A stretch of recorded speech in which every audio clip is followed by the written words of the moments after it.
Okay. I'm taking this opportunity to go live, and I don't know who can see this,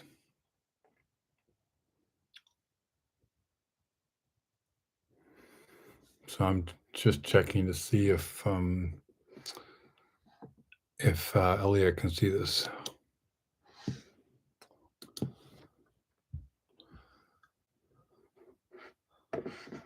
Okay, so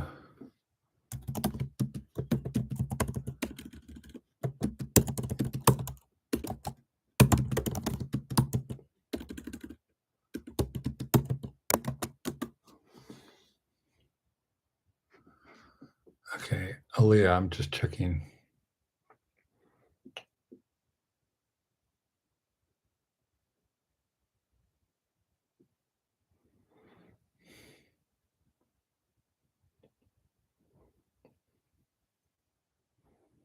Maybe not.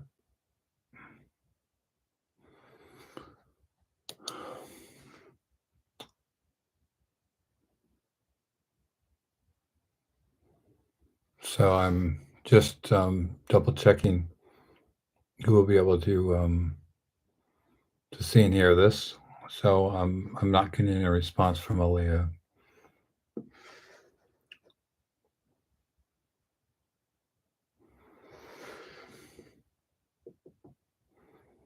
I believe I shall would be able to, well, I'm not sure if I can save this thing. I hope I can save it, and I'm not getting any response from Aaliyah. So, Aaliyah, can you see me?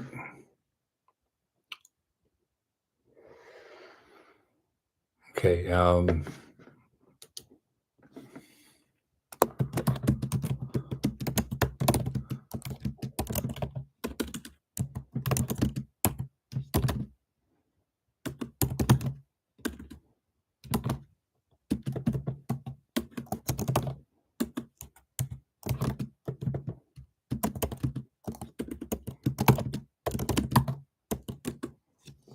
okay. I'm live streaming now.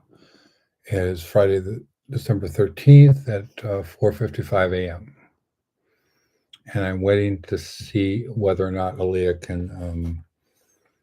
can see me. She's going to have to share this thing. Again, I'm going to share that with her now. I'm brand new to this. Okay, so she's not responding. I'm not getting any response from Aaliyah. Okay, so I'm hoping this is my only way to communicate with the outside world. Unfortunately, um, okay, so I'm not getting any response from Aaliyah. So Aaliyah, if you can see or hear me, please respond. Aaliyah, if you can see and hear me, please respond. I'm broadcasting live. I'm live streaming. I've been completely restricted. All of my accounts have been restricted. I've been permanently suspended from my new account because of Kasey Hill. I want you to post that, okay? As soon as you hear this, I don't think you haven't responded to me. I'm live streaming. Please post now that all of my accounts, including my new one that I made specifically, have been permanently shut down. Permanently shut down. Okay. My Jolene Devereaux, my new account, which I just made because I've been locked out of my regular account by Kasey Hill, has been permanently suspended. I repeat, permanently suspended. I do not have the capacity to, I do not at present have the capacity to communicate with outside world in any way, shape, or form on social media. Repeat, I do not have the capacity in any way, shape, or form to communicate with the outside world on social media. I cannot post. I cannot comment. I cannot engage with groups.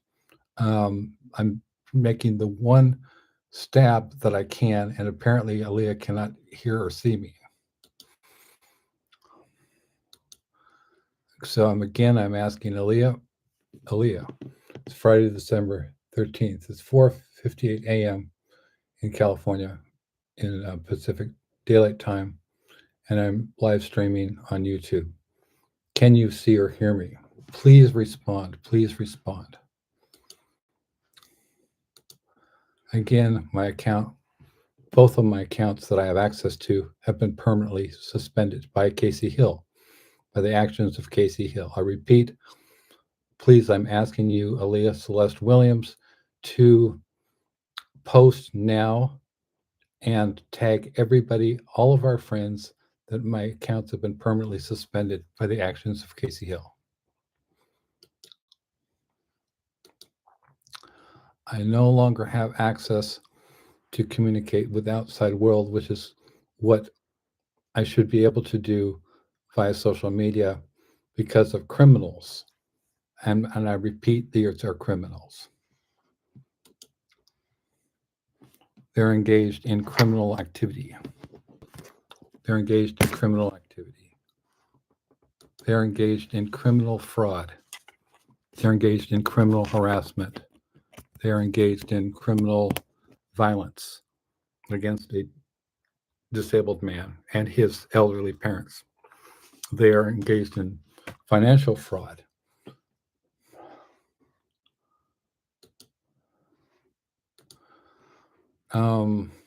And in order to retaliate against an innocent man who did nothing but report their criminal behavior, they've had my social media permanently suspended.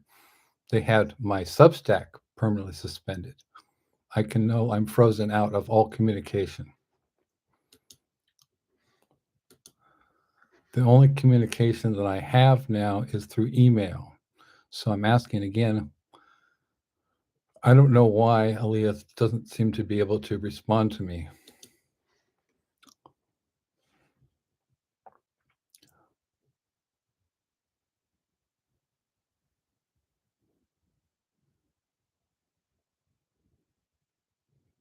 Okay, now is Friday, December 13th, Pacific Daylight Time. It's 5:01 a.m.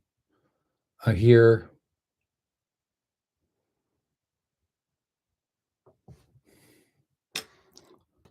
it's 5:01 a.m., and I still have not heard back from Aaliyah Celeste Williams. So now I'm going to stop the live stream. It appears to be a failure. It's apparently I'm not able to communicate with her. It is now Friday, December 13th at 5:01 a.m., and I am suspending my live stream.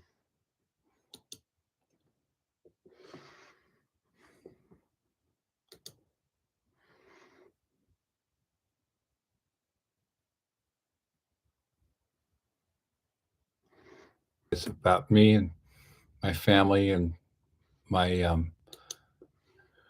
publishing imprint, what I've been doing. So I'm gonna tell you some straight facts. Okay.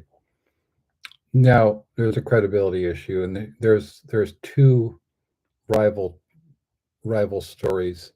There's one story that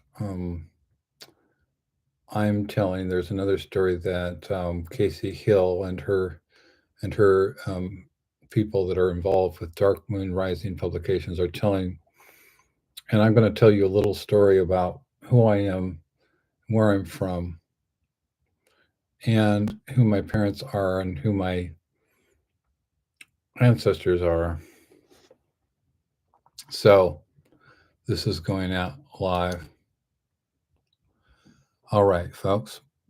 Okay, my name is Alexander Stephen Johnson.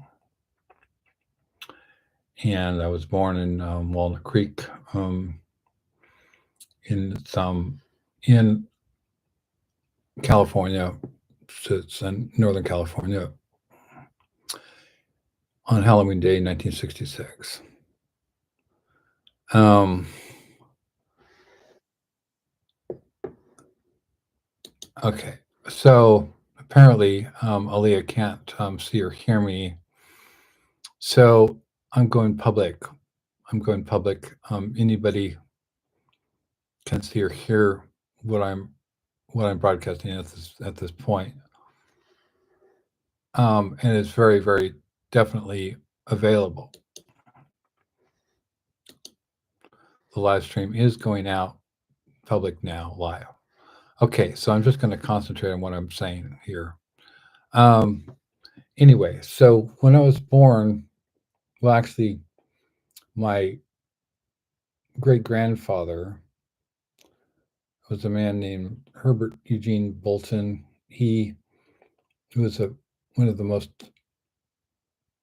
important figures, I guess, in terms of being an historian.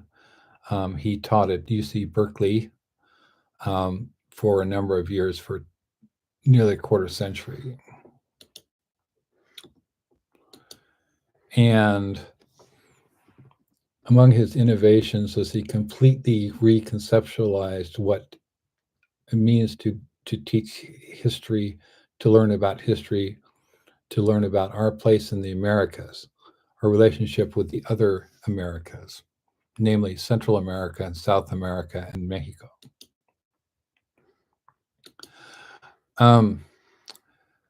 He was the one who took American history from being a very sort of a Eurocentric place. Well, he still took it to a Eurocentric place, but he placed that Eurocentrism um, not in Plymouth Rock, not in Massachusetts, but in Mexico. Before, okay, before um, before Bolton, there was simply this idea that was propagated by people like the theologian Cotton Mather, that America was essentially a virgin wilderness, a pristine wilderness, was populated by devils.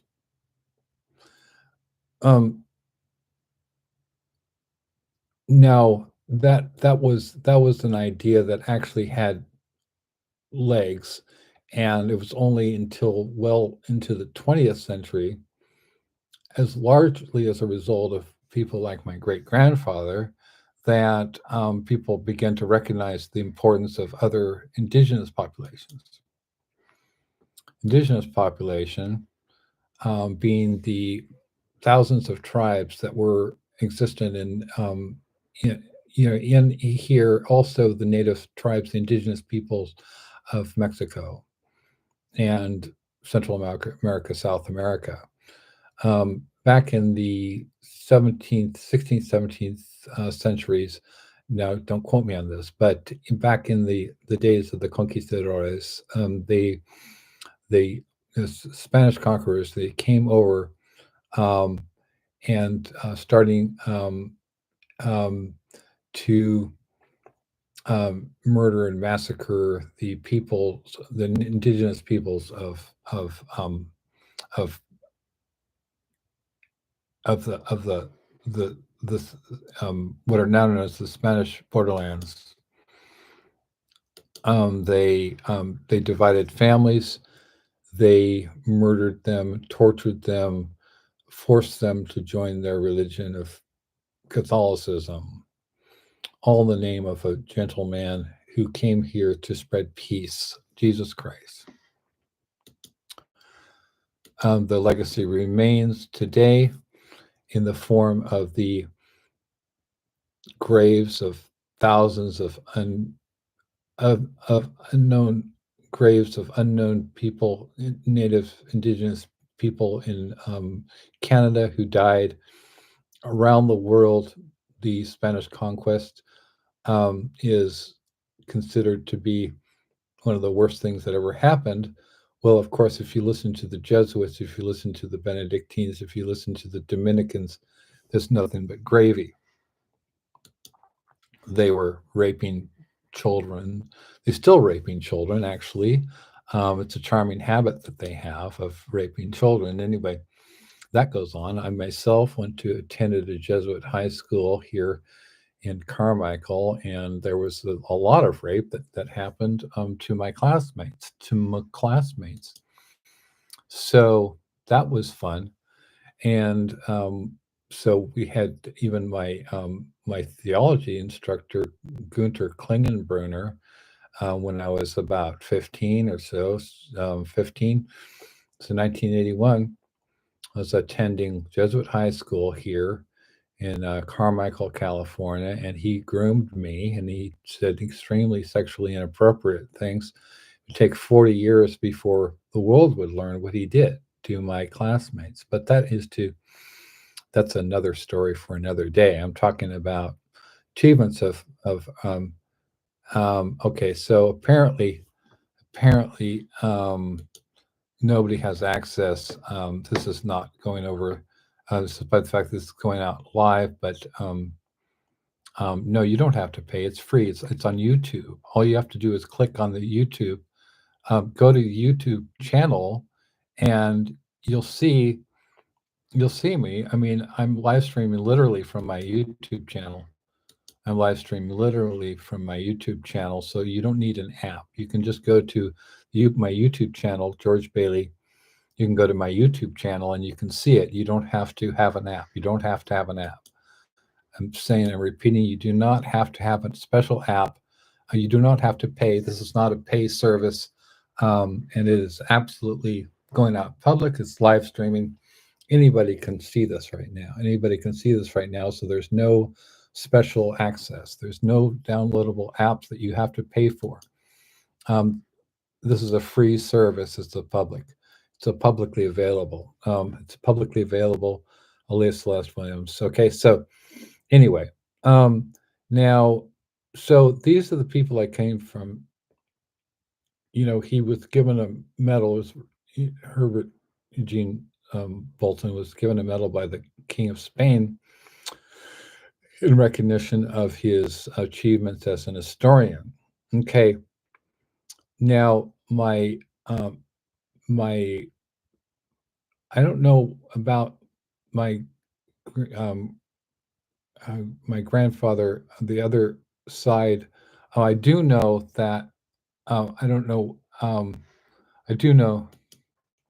Okay, so his daughter, Herbert Eugene Bolton's daughter, um, was Eugenie Bolton. He had eight daughters, and they were all brilliant. She was a scholar of Kierkegaard, the Danish philosopher Kierkegaard. Her name was Jeannie Bolton, and there were the Bolton daughters were very very very well known. Um, so she married my grandfather, whose name was okay. So I'm um, live streaming now. He married my grandfather, who was Paul C. Johnson. He was the head of Sunset Books in Palo Alto, California, and they had my aunt Gail Randall and my father Stephen M. Johnson, and um, so let me tell you some things about my dad, and also my origin story is a small bear in a galaxy um, far, far away. Actually, Aaliyah, can we can we can we do a small bear and pickle show right now?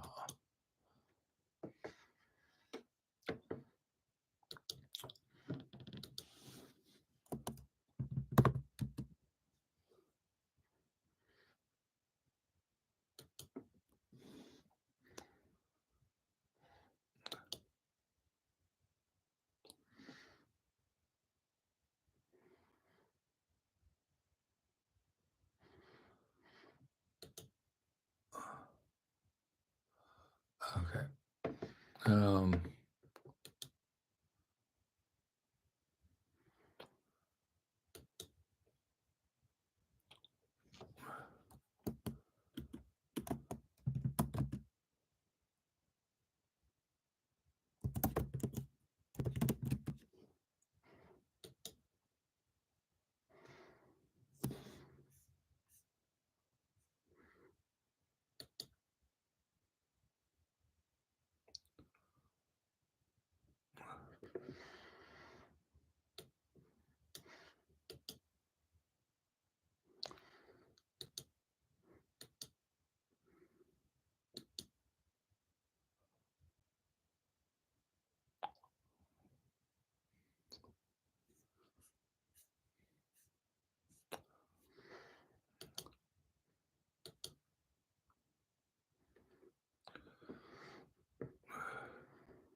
okay, I've created a Zoom um, meeting. Can you join me, Aaliyah?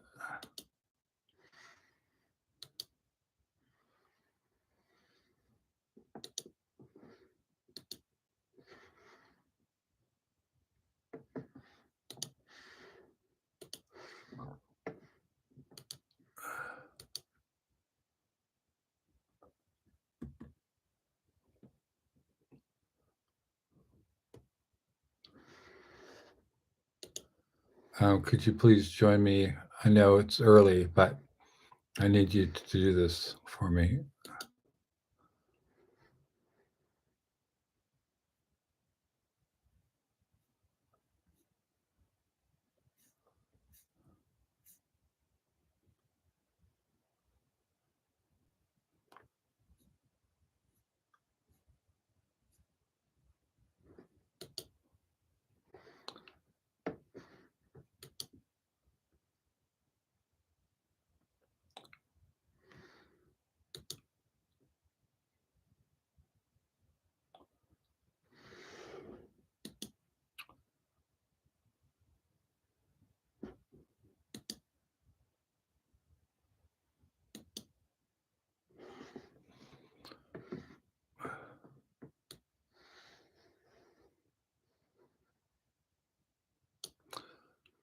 Okay.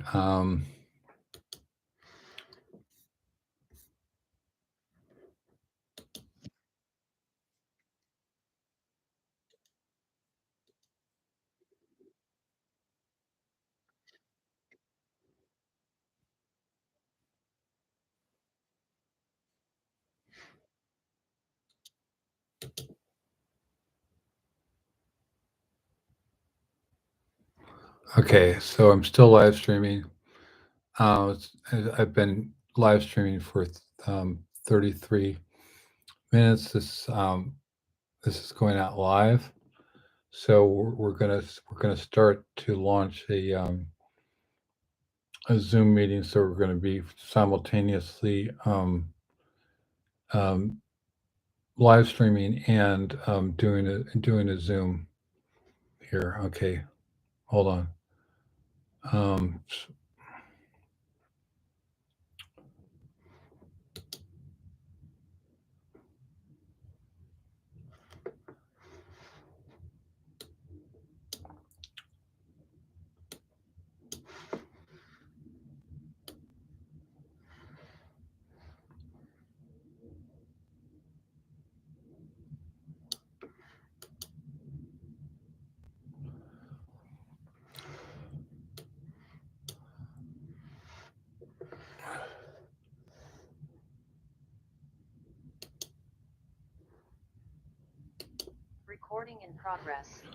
Okay, hi. This is Alex S. Johnson. This is a special edition of the Small Bear and Pickles show. And I'm glad that you can join us. I will not be able to post this to my Facebook accounts. So we're being joined by Pickles. And I'm really, really sorry that um, I got Pickles here. Hi, Pickles. Can you hear me? Or yeah, hey, Pickles. I'm so sorry. I'm so sorry. Yeah, I guess you're gonna have to post this to you're gonna so I'm gonna post this after I record it. I'm gonna post it to my YouTube, but it's gonna be on YouTube, but you're gonna have to share the link with people. And so all I know is that I created a brand new account, Jolene Devereaux, less than 12 hours ago.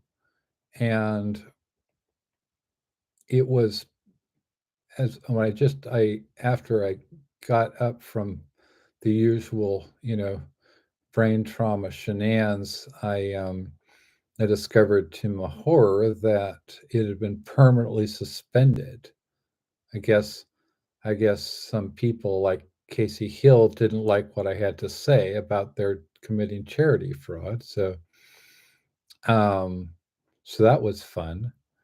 And um, I was just doing a lot of thinking about the difference between us and the difference you know, between us. I mean, not between you and I, but between us as a collective small bear and pickles and these people, what they're doing, what we're doing. And just in terms of the sort of just the magnitude of like what we're doing as far as history is concerned. And I was just reflecting because, like, just to take one example, you've got Larry Jaffe, who wrote the foreword to the Junk Merchants book.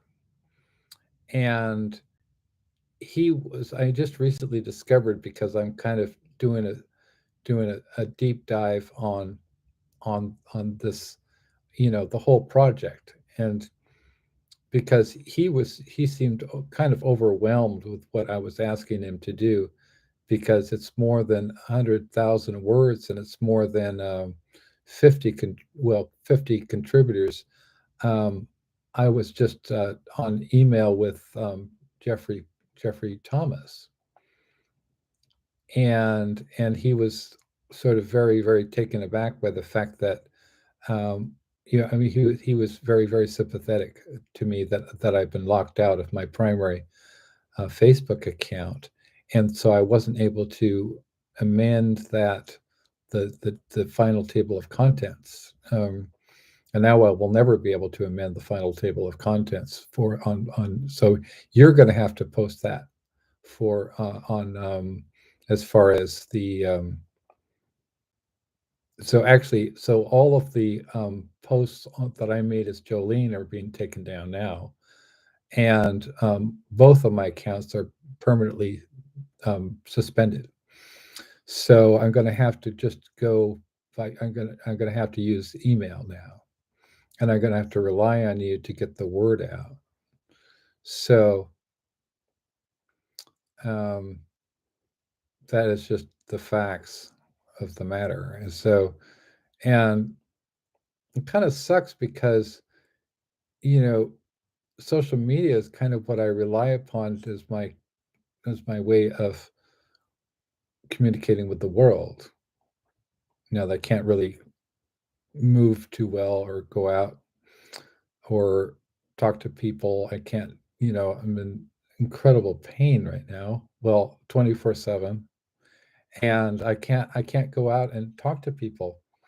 I can't go for a walk. I can't, I used to go for a walk. I would go down to the um, have a coffee or whatever at the our local, Pete's Coffee, or just buy a soda and whatever. But now I can't. I have limited mobility, so I was hoping that you can make some sort of post on Facebook. I don't know if you can do that now, but whenever you can, that I've been permanently suspended from posting um, on all of my accounts, Facebook accounts, and social, and my Substack has been permanently restricted because of the actions of Kasey Hill.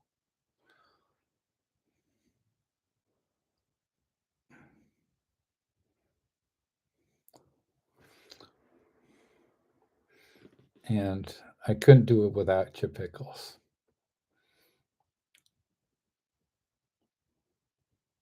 You're my, you're my heart. Yeah, sure. Yeah, of course you're allowed to talk. I'm sorry. I mean, I didn't mean to. Yeah,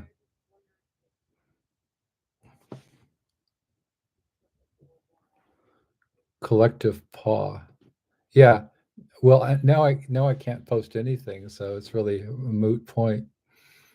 Yeah, yeah. I really can't post anything. It's really weird.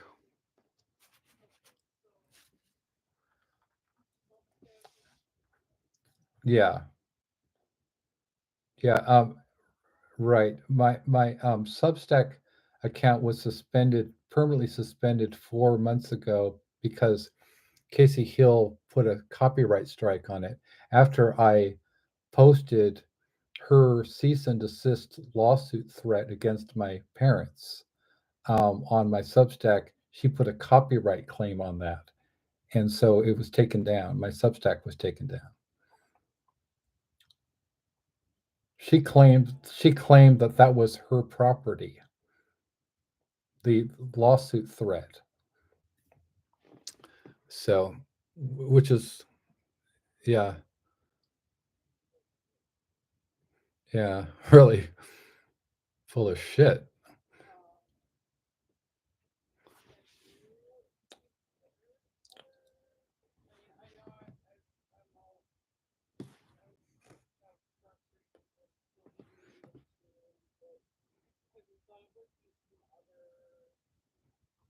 Well, I don't have the bandwidth to do anything right now, and I'm in excruciating pain. So I just need to get the word out to our mutuals.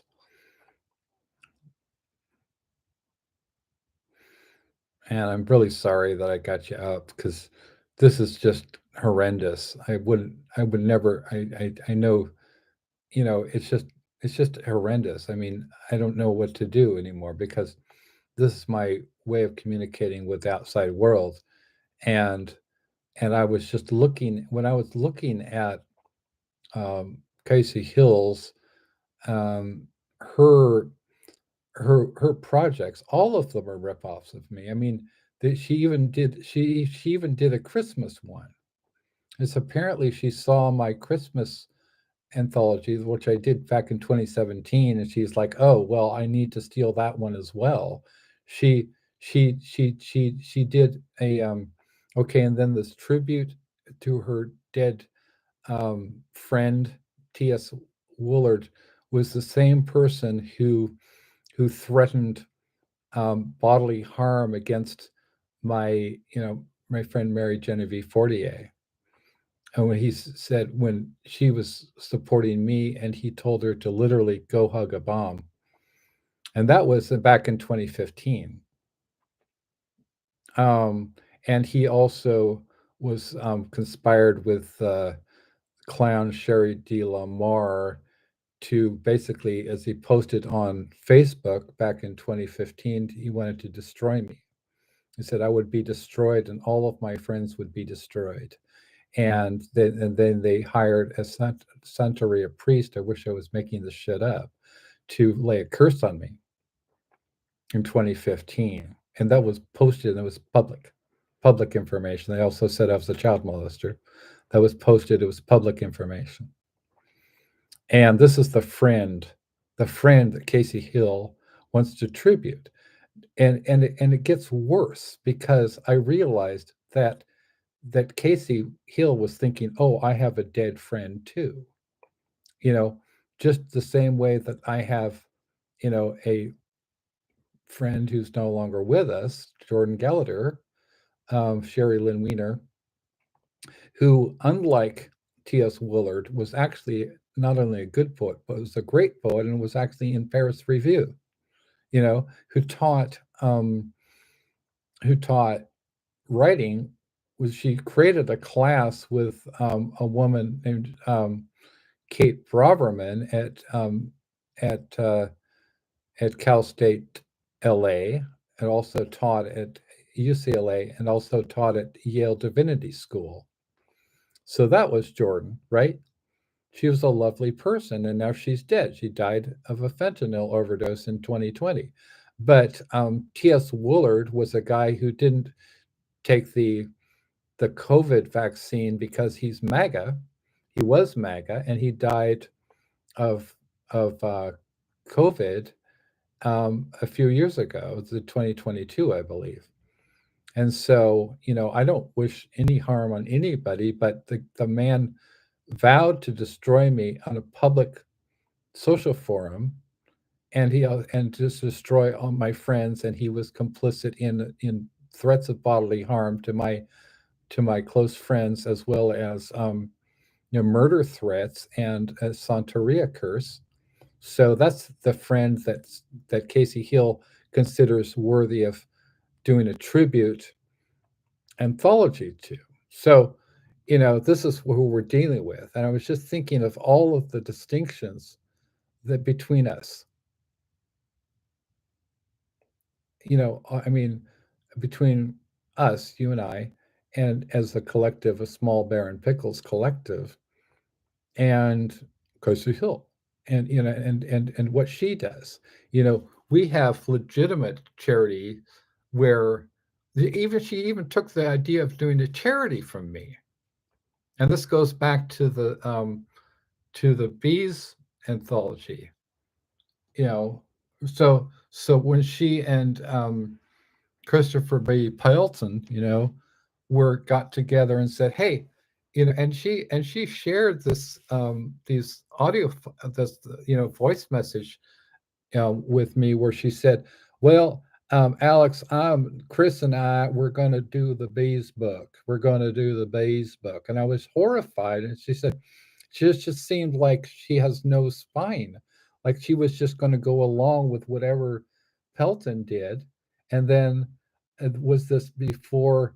Yeah, and then a couple of months later, I got the razor blades in the mail, which was nice, a nice little gift.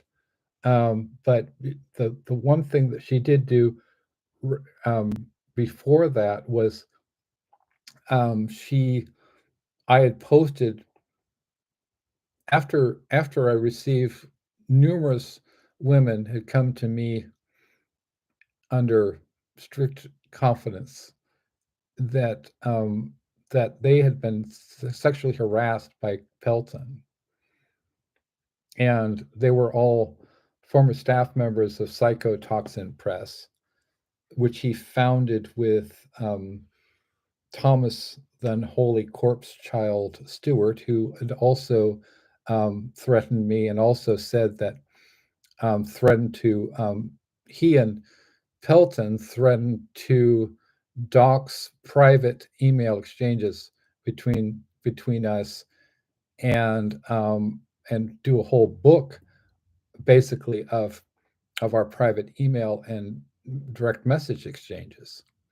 And Thomas, then Holy Corpse Child Stewart, Christopher B. Pelton, who co-founded Psychotoxin Press with Christopher B. Pelton, posted on Facebook that he wanted me to suffer from my condition, to suffer from my condition. So these are the people that we're dealing with, right? They're psychopaths. I mean, they're literally psychopaths. And so then so these women came to me in confidence, and I was like, okay, I will not betray that confidence that you placed in me because I'm an honorable person. Well, as soon as I posted that people, unnamed people, had come to me in confidence and said that, Pelton was a serial sexual harasser. Well, we didn't know at the time as he was sending out razor blades to maybe thousands of people. I mean, I do know that did get an email from his older brother, Stephen Mark Pelton, who said that he was going to show up at my doorstep and murder me. So and he was warning me not to. He was pleading with me not to post anything more on social media. But when I did post on social media, um, Kasey Hill direct messaged me and threatened me with a lawsuit on behalf of Christopher B. Pelton, so that he would have the right to freely engage in his serial sexual harassment with impunity, and I wouldn't do anything. This is the pattern that she's established, you know, of just free form harassment, harassment of me, making fun of my brain injury, harassment of my parents, cyber stalking of my parents, who are, we're going to have to.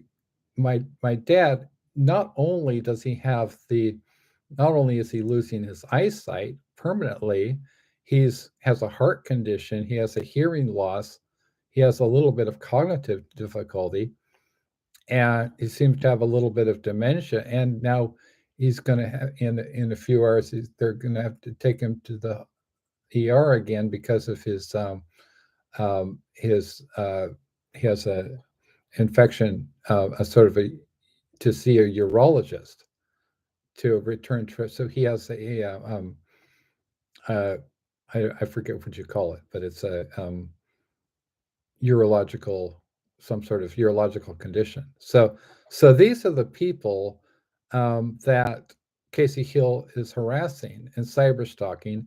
And Kasey Hill got a hold of my dad's private email that nobody else knows. I guess she went on the dark web and she got my dad's old email account, and she started pestering him with emails, all so that to in order to shut me up, so she could, you know, find and gag me from posting on social media in any way, shape, or form, so she could basically steal my shit and with impunity, along with her nearly 40 colleagues, including Ramsey Campbell. And, and Ramsey Campbell too has threatened me twice in public when I attempted to report this. So, he's the living legend of horror.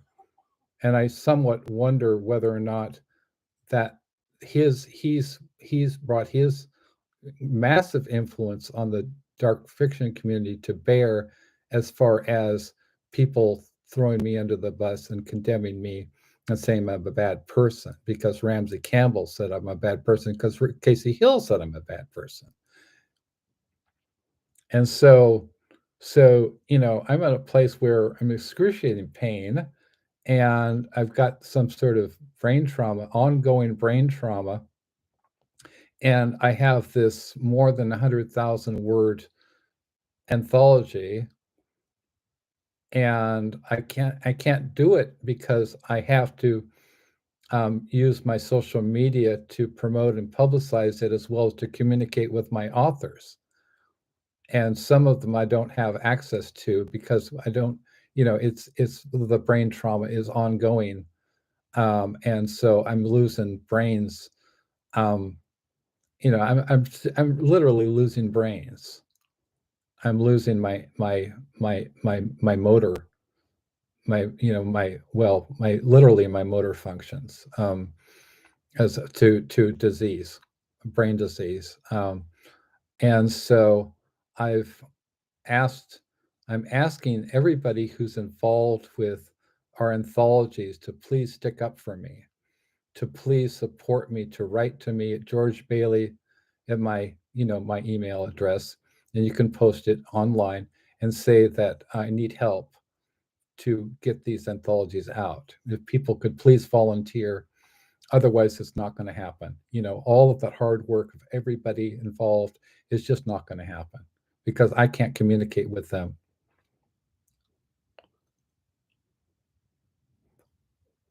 Yeah. Yeah, sure. Yeah. So, um, yeah, so I'm here with Pickles, Aaliyah Celeste Williams, and I'm here in Carmichael, California. Carmichael, it's a suburb of Sacramento, California, and it's a really nice place to live. It's a very tree-y city. Sacramento is known as the city of trees, and we got a lot of wildlife here. We have in Carmichael, we have the riparian wetlands. I guess I don't know how you pronounce it, but we have a nature conservancy here in Carmichael, and it's a very very beautiful um, area. So it's fun to go out there and see the wildlife and see the deer and all the incredible wildlife we have here in Carmichael. So it's a beautiful place. It's a lovely place, and it's a very clean and well organized place. It's not squalid or dirty or low rent or whatever. There aren't any of that kind of. There's no. I mean, there's a little bit of some crazy people as everywhere, and we do have fascists here. We have um, some Nazis, literal Nazis, and the county government, whatever. But for the most part, it's really decent place, and the property values are rising here in Sacramento because of the it's so extraordinarily high cost in the San Francisco Bay Area where I'm from, where my family is from. And originally we were from, my parents were from Palo Alto, California. Palo Alto, California is where Google is, it's where Facebook is, it's where Silicon Valley is, and it's where Steve Jobs was, and it's where Apple was, and I'm not sure. Don't quote me on that, but the it's high tech, it's industry, it's Google, it's computers. And my dad, Stephen M. Johnson, he gave a Google talk as well. So it's really a great place. I mean, California is almost its own country. And um, my great grandfather, Herbert Eugene Bolton, what had minted so many graduate students, PhDs at University of California, Berkeley between I think 1930 and 1950, 1951 when he died. That even the state historian of California, I believe, was a graduate student of Dr. Bolton, and he was very very influential as far as making the Bancroft Library the research institution it is today. So he was a kind of a pioneer. He followed the paths of the Spanish conquerors as well as the Spanish the Padres, who accompanied the Spanish conquest, and he followed them. He followed their trails through burning deserts. I mean, through you know, talk about like some Raiders of the Lost Ark, Indiana Jones kind of deal, right? He was that kind of guy, and I've always thought that if they ever made a movie about Dr. Bolton, that would be spectacular, kind of a Steven Spielberg.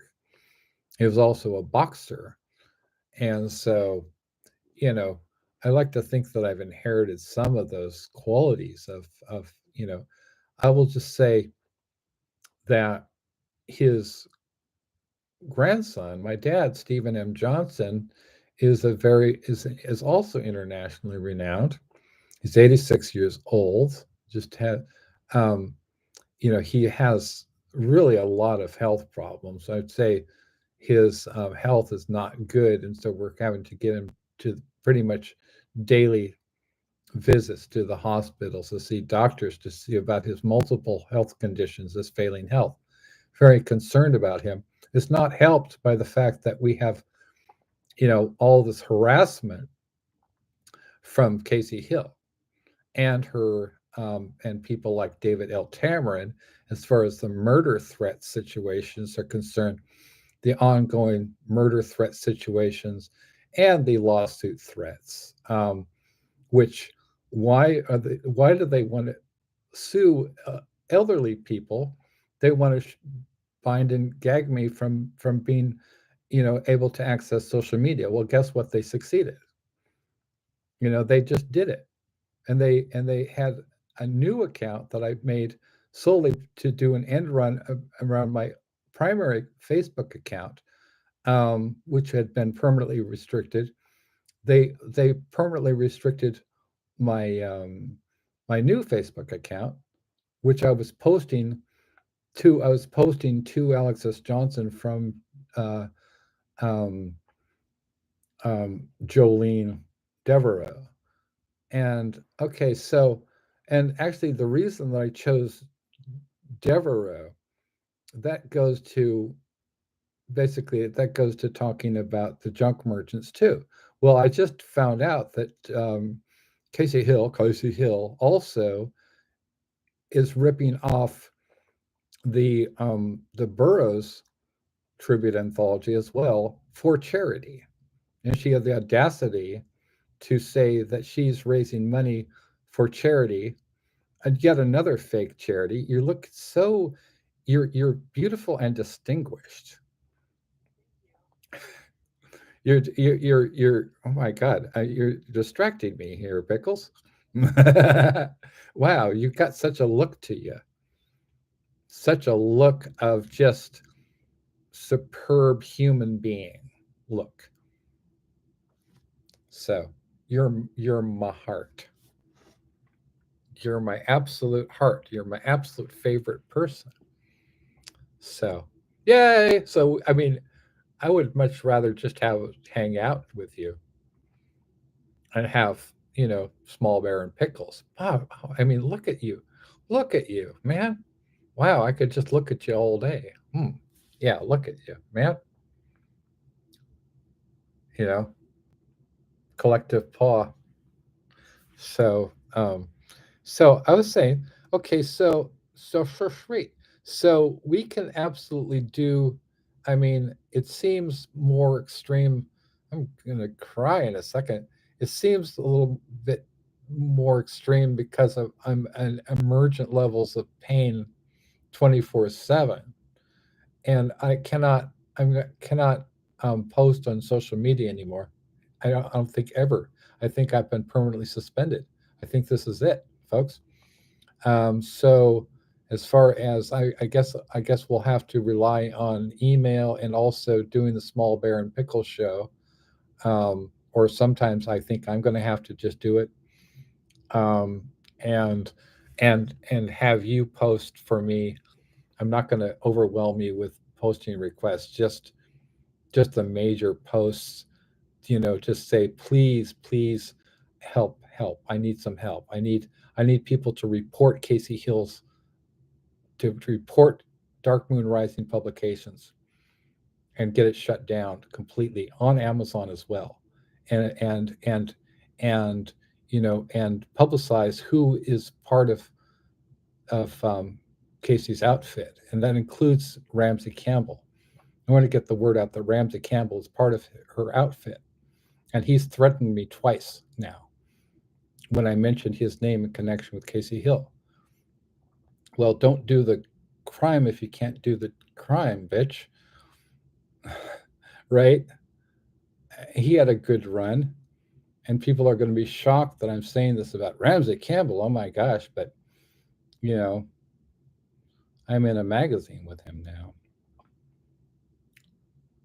Actually, I was in a magazine with him more than 20 years ago.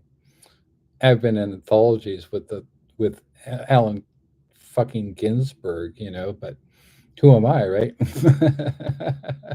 But I was just thinking on a lighter note, yeah, we're absolutely going to we're absolutely going to put the books out. It includes both the Burroughs and the Bauhaus books. And you know why? First of all, they're amazing books. Second of all, Jarbo has, you know, name checks Nocturnicorn books on her official website. So I can't throw Jarbo into the bus. Jarbo's last name is Devereaux, and she was born in New Orleans. And so it's like for people who are just fans of music or of culture or and just and she's just one of our more than 50 contributors. I mean, and people who don't know who she is, she was one half of probably one of the most groundbreaking um, bands in musical history called Swans back in the 80s. I believe they founded about 1989, and she joined Swans, and then Michael Jira, I believe it's his name, and her music is like a religious experience. It's so beautiful. Her She is such a beautiful person, and she is beyond gifted. I don't see, so when we have a piece from her for both of the anthologies, the Bauhaus and the so I'm just contrasting and comparing for folks. Hey, you're a consumer, you're out there, you want to know whose whose books should I buy, right? Well, you could buy our book and then just shut up because our books are fucking awesome. We have okay, so Jarbo is one person in Junk Merchants. And also in the Bauhaus book, White on White, a literary tribute to Bauhaus, which we have um, officially we're sort of which has been approved, or I forget. I mean, I don't know what the exact term, but it's officially a Bauhaus product. I mean, it's been, we have an official quote from David J. Haskins, who founded Bauhaus, the band, and also wrote Bela Lugosi's Dead. If people want to, you know, so in terms of quality, I mean, we have David J. Haskins, right? He's not only in the Junk Merchants, but he's also he gave us permission to republish the lyrics to the day that David Bowie died. And Moondust Will Cover You, a literary tribute to David Bowie. I mean, we have the full support of the guy who wrote Bela Lugosi's Dead, right? Kasey Hill has, um, let's see, Rob Tannehill, who's the guy who repeatedly threatens me. He stole more than $600 actually, he stole it from my parents and refuses to give it back to me. And he says, I don't owe you shit. He was the person who was responsible for completely fucking up the formatting and the publishing of the Junk Merchants when I relied upon him. And not only did he refuse to admit it, we bought $600 worth of product from him, um, and he went and he goes on social media and slanders me, and he joined Kasey Hill. Martin Popoff, who was the founder and publisher of Brave Words and Bloody Knuckles, which is one of the most famous metal and hard rock magazines in the world. It's been around for decades. And Martin Popoff is a famous rock critic who's the world's foremost historian of scholar of Black Sabbath. He originally wrote a foreword to Hand of Doom, a literary tribute to Black Sabbath. When I was doing, and then when I brought J.C. Masick the third on board, because I didn't realize I didn't really wasn't paying attention because I'm an overwhelming excruciating pain with brain trauma all the time, that J.C. Masick III was working with Kasey Hill all along. And he knew about the murder threats. He knew about the razor blades. And he simply went over to the dark side anyway after pretending to be my friend. So then he got Martin Popoff to take my name off of the forward to Hand of Doom and retitle it Symptom of the Universe, a horror tribute anthology to Black Sabbath. The title story was written by a guy named John Claude Smith, who was a Bram Stoker finalist. So, who's also in a couple of my other anthologies, including Axis of Evil, heavy metal horror anthology. And I'm also going to mention, speaking of Axis of Evil, I'm going to mention a couple of things that are uncomfortable for people to talk about because um, because of the slander that's been made against my name. I need to clear the air. So there's a woman named Paula D. Ash, and I'm just going to say it, Paula D. Ash, who we were very close friends for more than a decade. She wrote to me. She told me that she considered me her mentor. So I was the mentor to Paula D. Ash, and I was one of the first people alongside a MAGA transphobe guy named James Ward Kirk to publish her.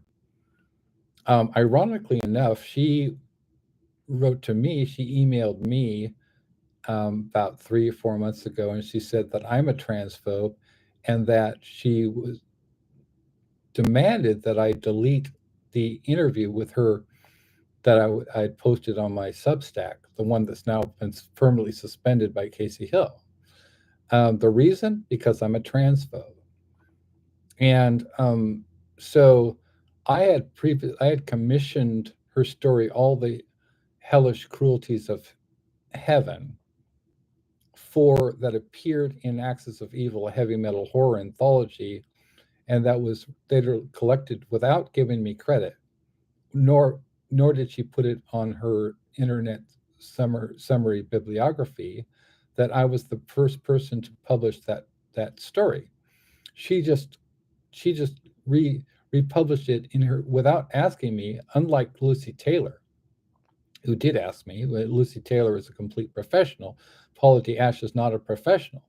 Nevertheless, she was nominated for the Bram Stoker Award, and then she won the Shirley Jackson Award, which is an extremely prestigious prize, for that collection, We Are Here to Hurt Each Other, which contains a truncated version of the story, All the Hellish Cruelties of Heaven, which I had originally published, without giving me any credit. Not only that, but she's gone around in the company of some other people who are part of Sarah Walker. Her friends, and Sarah Walker comes to mind as far as the people who blocked me, who are condemning me and calling me a transphobe, based on some Sumiko Solson shenanigans.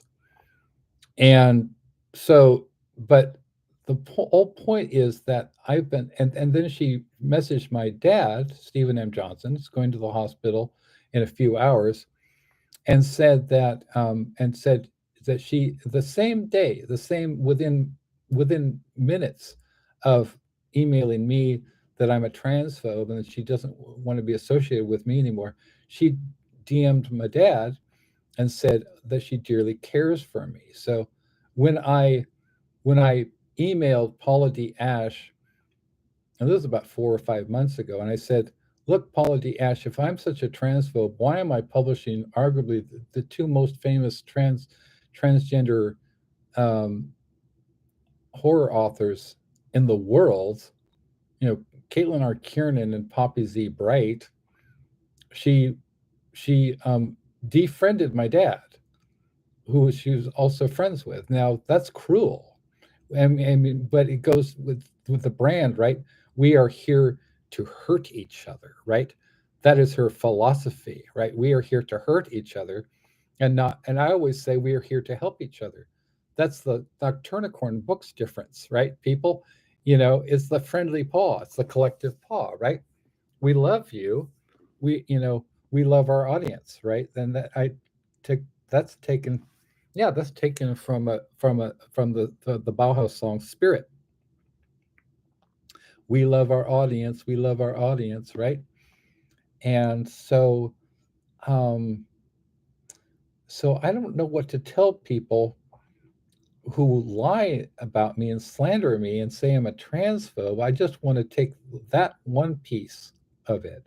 I just want to take that one piece and examine that. Now, but Pickles and I have hosted um, now I think two, three transgendered people on our show, right? Three transgendered human beings. You're so beautiful, Pickles. Yeah. So we had first. I think we had. Correct me if I'm wrong. Um, first we had Lasara Firefox Allen, who wrote "Sexy Witch" and um, something about the goddess, and next year they're publishing a book called Gender Queer Menopause, which I was very proud to write the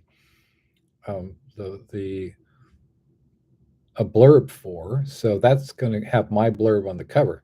Now, if I'm such a transphobe, why is my blurb going on the cover of a transgender author? You know, so that kind of doesn't make sense, right? Then we had Lyric Rivera. I think I can pause and sort of savor the fact that these people are completely blatantly in the wrong. And I don't need to be on the struggle bus as far as desperately trying to, you know, being so defensive and proving they are the ones who should be up against the wall saying, explaining to the people why they're doing this to me, right? Why they're blatantly lying about things that are laughably false. So I don't need to be in the struggle bus.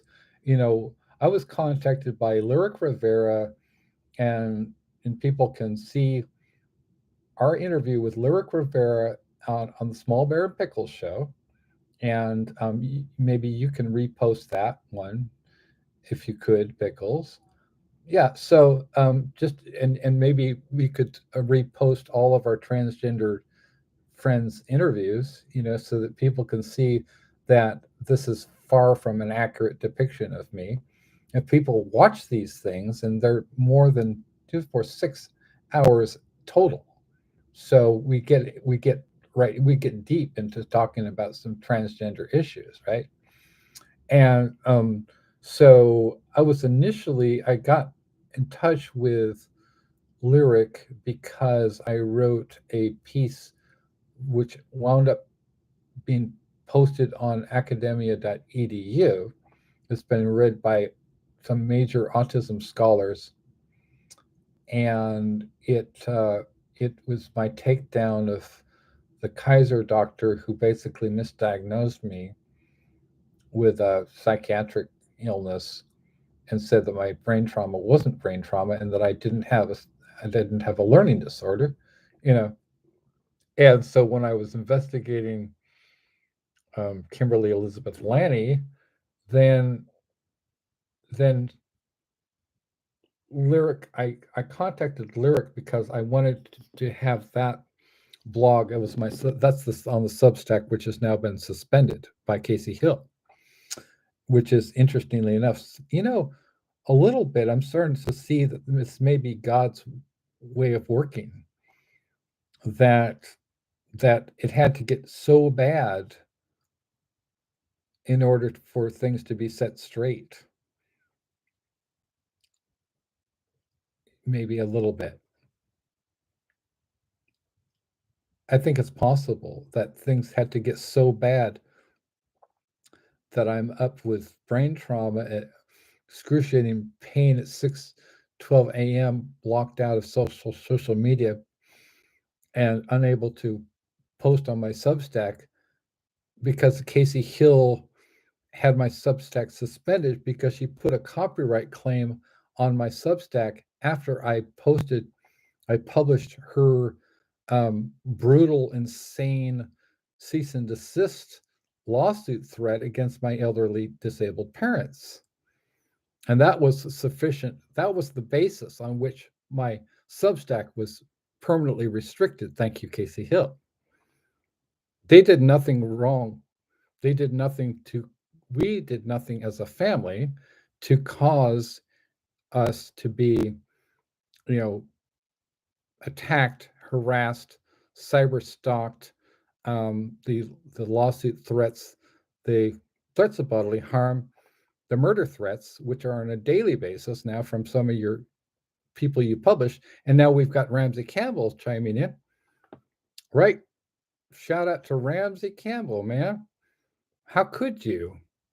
And Ramsey Campbell knew all about the murder threat shenanigans, as did John Shirley.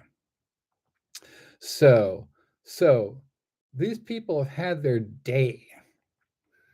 So Lyric Rivera, who's a consultant to international corporations, who's been blurred by Forbes magazine and is considered one of the world's leading experts on neurodivergency. It's a very lovely person who's also a contributor to We Are Gregor, a disability rights anthology, which Aaliyah and I are the beautiful Aaliyah and I are putting out next year, because we have so many contributions from people like Jeffrey Thomas, who was the creator of Punktown, who's also in whose fans include David Cronenberg and David Lynch, and who's published in multiple languages. The German edition of Punktown has a painting by H.R. Giger on the cover. There's only a few other artists that have had H.R. Giger art on their covers or in their works. One of them is the Dead Kennedys, and I'm trying to think. Blondie, right? Blondie had an H.R. Giger piece. And I'm trying to think. H.R. Giger, of course, was the guy who created Alien, right? So yeah. So he was the Swiss surrealist artist. So Punktown was Jeffrey Thomas's creation. I was just on email with Jeffrey Thomas, and the reason was because I'm locked out of Facebook by Kasey Hill. And totally, and only because of Kasey Hill. It's nothing else I did. Kasey Hill said that I had solicited that had made adult sexual solicitations, and that I'd harassed and bullied her. That the harassment and bullying of her consisted in my reporting accurately and correctly that she had harassed and bullied not only me, but my elderly disabled parents. It's beginning to be a little bit absurd. And so I hope that people will start to see the pattern that's developed for the last decade or so. Her associates, including Kat Dahman, including the late T.S. Woolard, including David L. Cameron, including John Claude Smith, including Pixie Bruner, including about 40 people that she actually stole from me from Nocturnicorn books, and she took on for herself. You can see her entire roster of people on. The only reason that she has so many authors writing with her for Dark Moon Rising publications is she stole them from me. And so that's why she can claim an international cast and crew, including Ramsey Campbell. And the reason she has Ramsey Campbell is because I arranged for Ramsey Campbell. I contracted with Ramsey Campbell to publish his story in my own book, the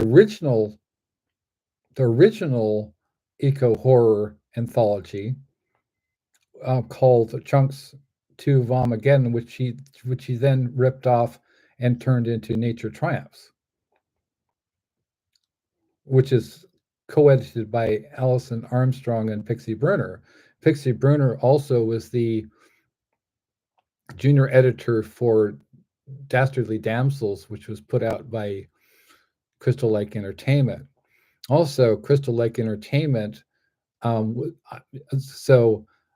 I wrote the story of Dangerous Meeting, which was a finalist for the Crystal Lake Entertainment Coming of Rage Flash Fiction Contest, and in this July, I believe, then Kasey and I wrote it with.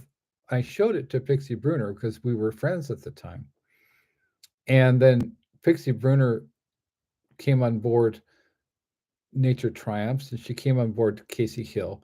She actually, the reason I showed it to Pixie Bruner is Pixie Bruner was a friend of mine, and she was telling me that she thought that there was a lot of issues that were concerning her as far as Kasey Hill.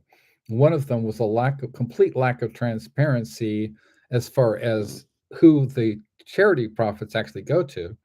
And the other thing was her formatting shenanigans, where she took poems and then she center I forget center justified them, which is complete bullshit. Which is exactly the same thing that happened to my book Skeleton Kiss, which Kasey Hill also published. And then there's a whole backstory about that, because she was working together with Shari D. Lamar as far as who was the woman who started out the murder threat shenanigans and and then allegations of sexual misconduct. You know, I don't ever even go out. I don't even go out. I mean, I'm like very, and now I have extremely limited mobility, so that's not going to happen. Um, but I, you know, I enjoyed walking. That was fun. It's good to be able to walk. I know Kasey Hill can walk. When she goes out there, she's looking like a russet potato or a kind of a marshmallow. I'm sorry, the truth hurts. She looks like a marshmallow. She looks like a marshmallow. She has the shape and disposition of a marshmallow. Oh my gosh. So anyway, so we're talking about the difference between Nocturnicorn books, which is the original of everything that Kasey Hill is basically just blatantly stolen, and she, of course, she's going to report this, and she's going to troll this, and get all of her people to comment about this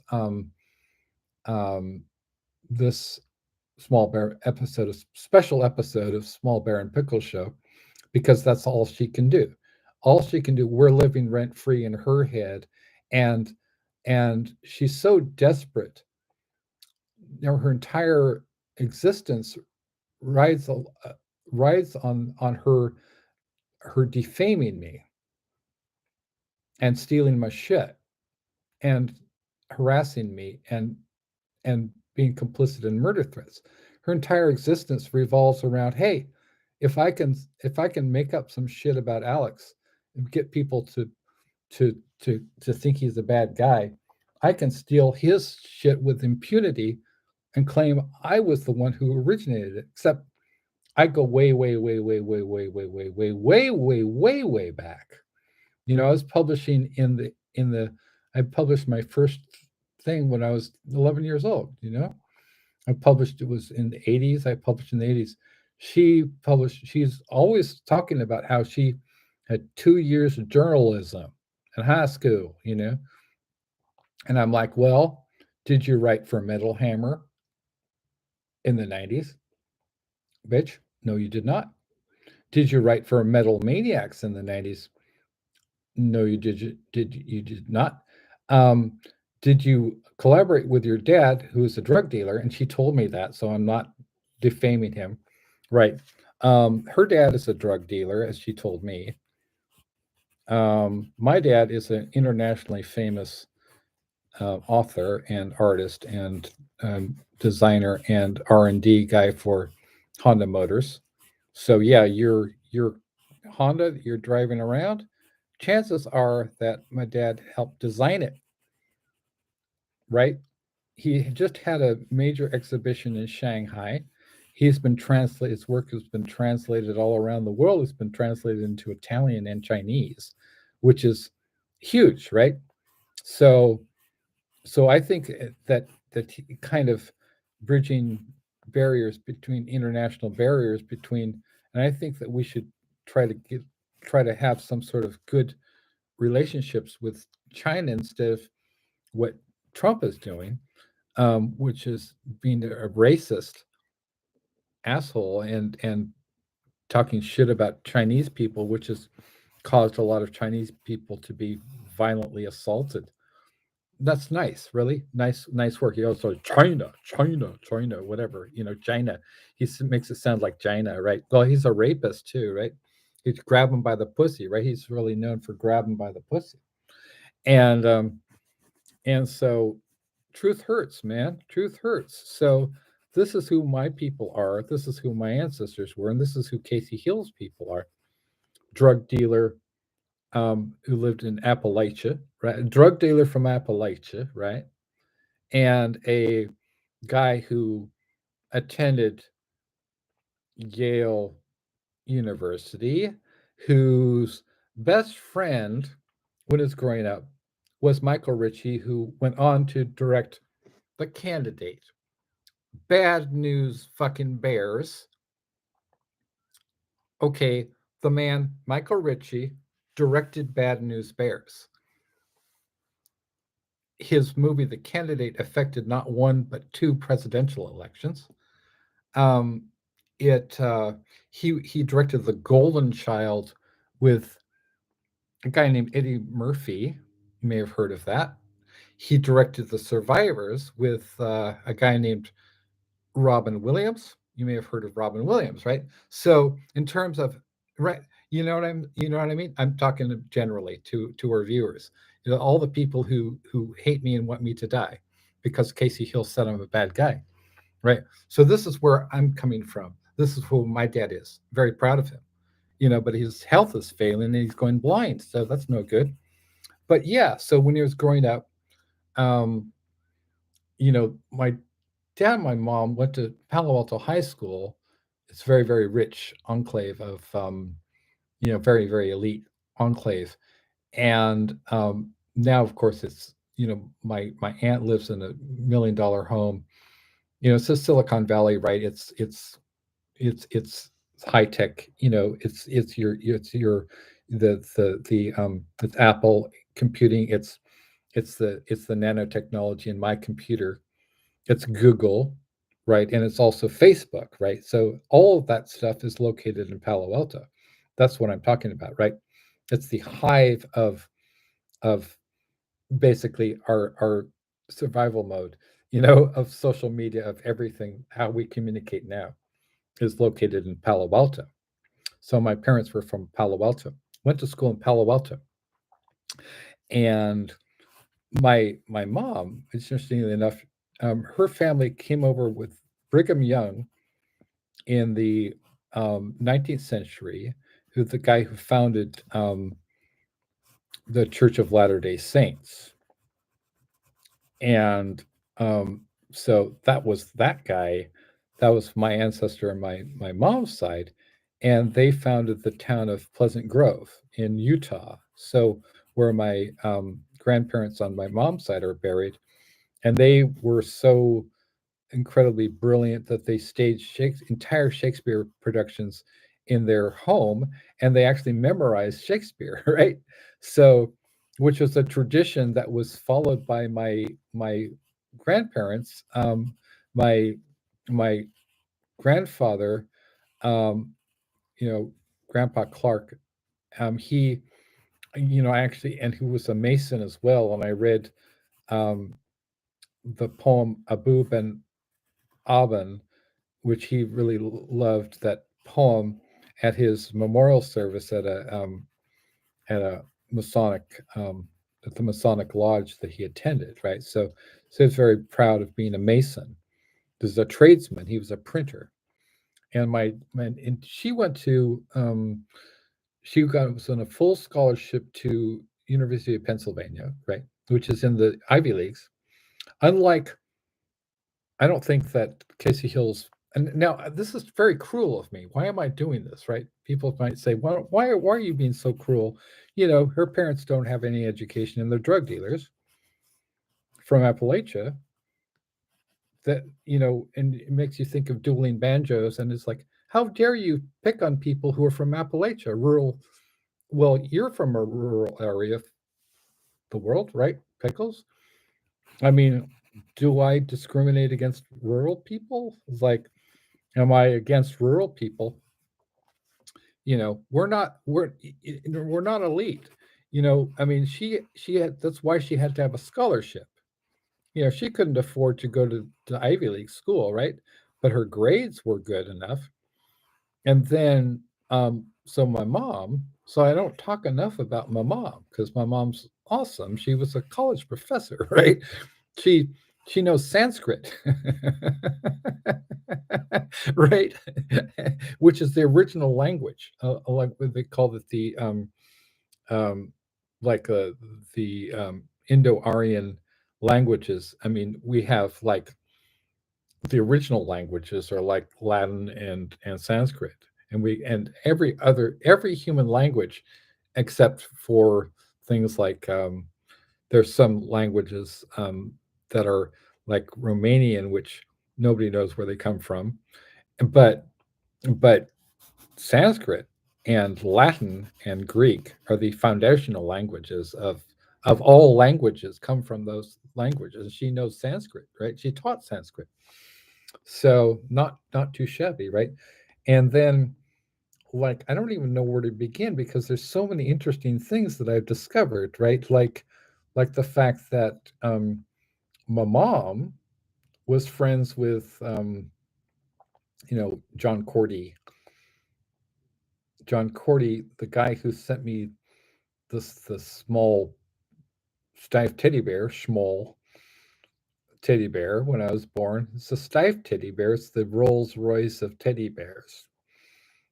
And when I was born, it was a small bear, just came into the world. Imagine, if you will, a small bear, much like this one, a honey bear, very innocent, very, new to the world, right?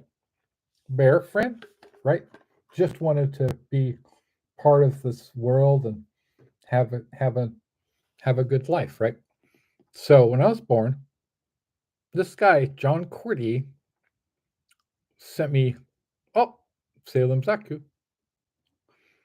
Chikedi, Chikedi.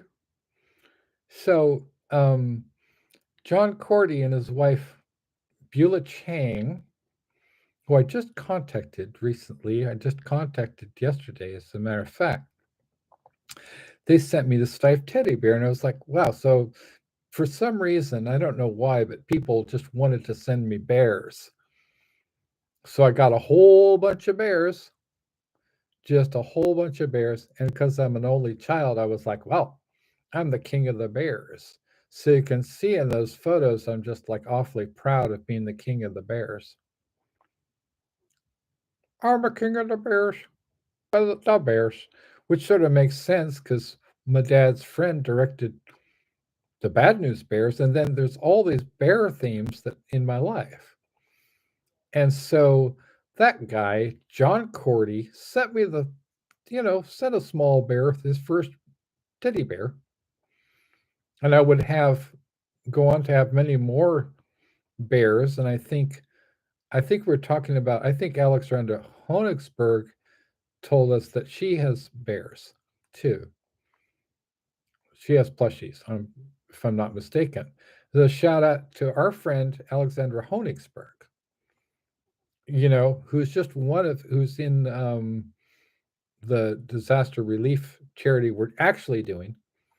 And another relief, actual disaster relief charity that I did do back in 2017. I'm going to talk about that because we have some repeat people, from that who are also in junk merchants. So I guess maybe I'll go laterally. That so so I'd like to also give a shout out to Daniela Wachu. And when you post this on your page, because I can't post it anywhere. When I publish this on YouTube, then I'll send you the link, right? So I'd like to give a special shout out to Daniela, and she's on your friends list, right? Daniela Wachu. Yeah, she's a really lovely person. Shout out to Daniela Wachu. I'd like to take a little bit of time to discuss her because, with the brain trauma and everything, it's kind of hard. But I do know one thing: she's a wonderful poet. Her poem was praised by Larry Jaffe, who wrote the foreword to the Junk Merchants too. She's also in that. She's also gave me 3 original poems, and she, among many, many, many, many other accomplishments, is the Beat Poet Laureate of Romania, which means the entire country, right? Now in the United States, and that was given that honor by the National Beat Poetry Foundation Incorporated, which is located here, and I forget where it is. I think it's in Cleveland. I might be mistaken, but anyway, so we have of the beat poet several beat poet laureates um, in um, in Gregor and in Junk Merchants too, among which is Daniela Wachu, as also um, Joe Kidd. And Joe Kidd is the Beat Poet Laureate of Michigan, right? And he's also part of our mutual friends and a very lovely person. And his wife, I'm I'm blanking on her name, but she is now is also a very distinguished poet. Is now the Beat Poet Laureate for Michigan, and you never lose that. I mean, you're a Beat Poet Laureate for life. So another Beat Poet Laureate, as well as a Nobel Prize nominee and a collaborator with the Dalai Lama, His Holiness the Dalai Lama, a man who was praised by Hunter S. Thompson himself, Ron Whitehead, who was a close personal friend of Hunter S. Thompson and William S. Burroughs, and whose interview with William S. Burroughs is starts out junk merchants too. So on the other hand, we have Kasey Hill, who has some non-entities that she was basically, some of whom had never published anything before I took them under my wing and gave them guidance, and then they abandoned me for Kasey Hill. I'm talking about Neil Sanzari. Okay, so Neil Sanzari profusely thanked me. He condemned. He claims he's a Christian. He says in no uncertain terms that he was horrified by Christopher B. Pelton, and then he pulled up stock anyway, and then he went over to Kasey Hill after I showed him all the evidence of her complicity with Pelton. But of course, who wants to believe me, right? So we have we have we have a never before published never before in print essay called Stories for Mortals by a man named Graham Masterton, who is considered one of the most revered figures in horror. He's a living legend. Talk about Ramsey Campbell, but he's maybe better. He wrote something called The Manitou, which was made into a major movie with Tony Curtis, and it's a sort of a cult classic. He also wrote a book with William S. Burroughs, called Rules of Duel, which he discusses in this essay. So, on the other hand, so if you, it's not even a comparison, and really by talking about Kasey Hill and sort of like nuking an anthill. I mean, there's no comparison whatsoever between Nocturnicorn Books and Kasey Hill Dark Moon Rising Publications. Everything that they do is stolen from me when I was doing it years ago. So we have, my connection with Pompey Z. Bright, one of the most famous living authors. I mean, of any genre, it goes back to the 90s.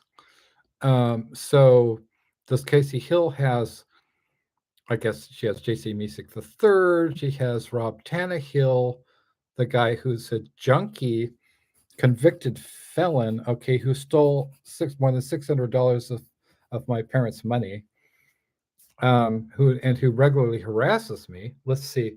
They have like Ramsey Campbell, who I arranged to have in my book Chunks to Vomageddon, which Kasey Hill then conspired with Christopher B. Pelton to appropriate, and that turned into Nature Triumphs. Also, not coincidentally, with the same exact story by Ramsey Campbell. The only reason who's her biggest author, she took from me. Yeah, you can get.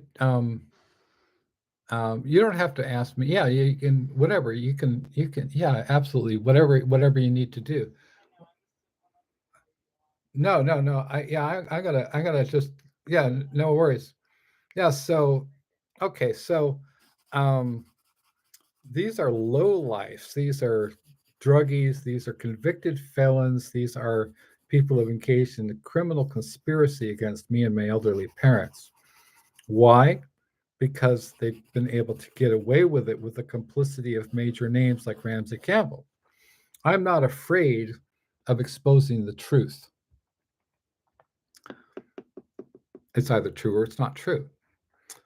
I have all of the documentation. I could show you the emails between me and Ramsey Campbell. So don't you think I won't do it?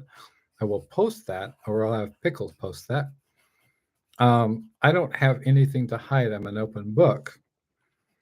And so I think some other people who are in the book,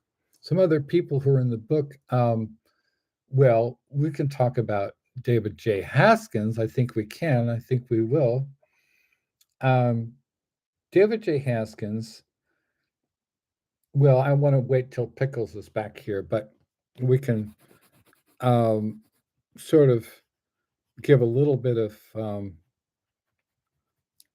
a backgrounder about David J. Haskins. But yeah, we got so David J. Haskins wrote this original poem from the guy who wrote arguably the song that inaugurated goth, white on white, transparent, translucent black capes, back on the rack. Bela Lugosi's dead. The virginal brides file past his tomb. Shit. Brain trauma, but strewing time's dead flowers, bereft in deadly gloom, alone in a darkened room, the count. Bela Lugosi's dead. Undead, undead, undead. That is a song that David J. Haskins wrote. And he's in Junk Merchants with an original poem which references to Bela Lugosi's dead. You cannot buy that. Nobody has this? This is just one of 50 historical and culturally significant pieces in the Junk Merchants 2, a literary tribute to William S. Burroughs that Lee and I are putting out this month. And so, of course, because she doesn't have any original ideas of her own, Kasey Hill did her own version called The Junkie's Christmas, or I'm sorry, it's the Devil's Playground, which she claims is yet another charity anthology. Of course, none of that money actually goes to anybody. None of that money goes to anybody. It's being co-edited by a atheist named Lindsay Goddard, who attacked Kasey's good friend Carver Pike, who's also on board with Kasey Hill.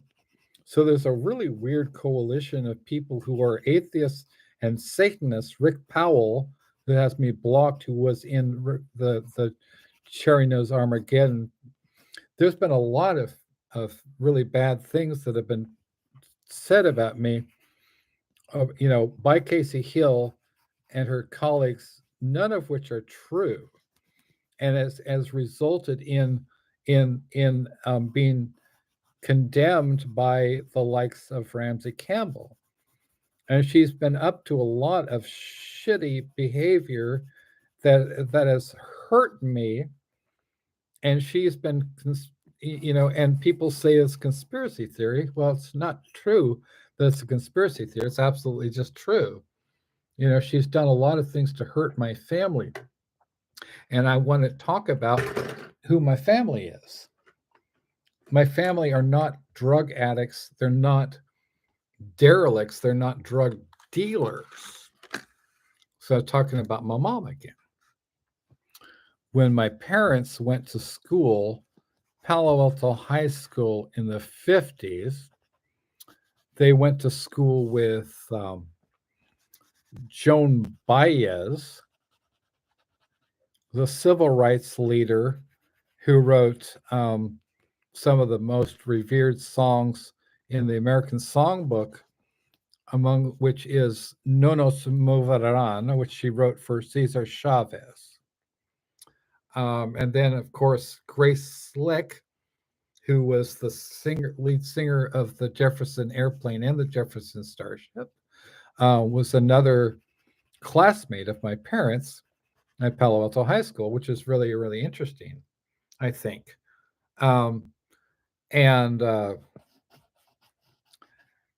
So then she went to University of Pennsylvania. It's in the Ivy Leagues, and a full scholarship because she could not afford it. Her father was a printer, hardworking mason, and really very, very,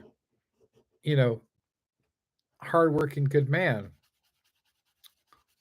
who really sacrificed a lot so that his family could have, all the best. He grew up in the Depression. He had to go to work at the age of 15.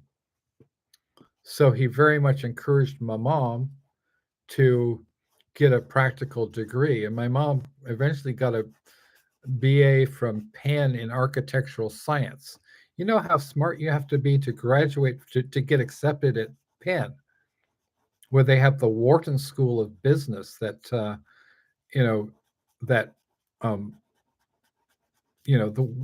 world famous Wharton School of Business that Donald Trump went to. And so she's really smart. She got her master's degree at California State University of Sacramento.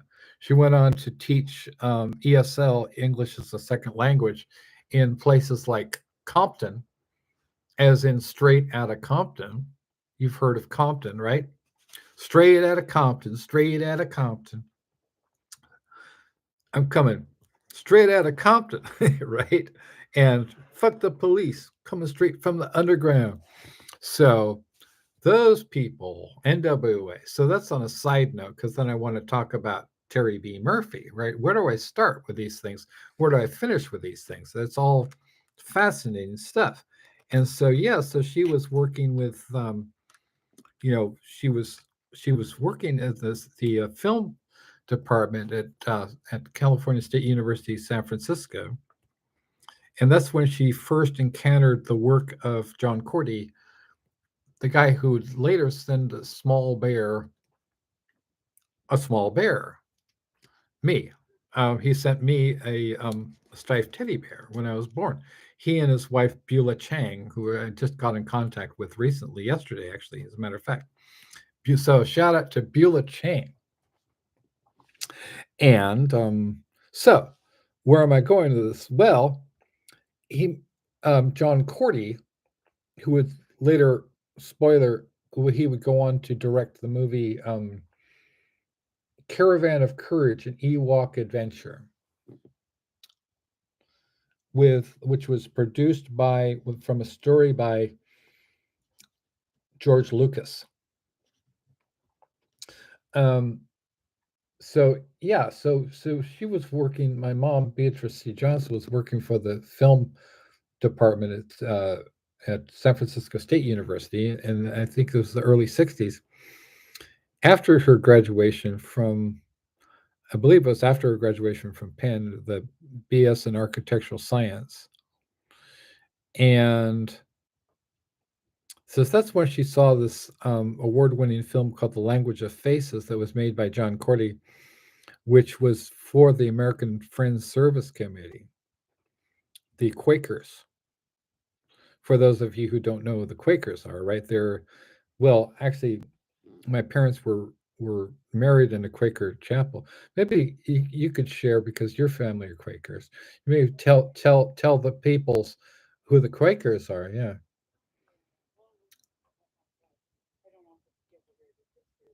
Well, no, it's okay. I mean,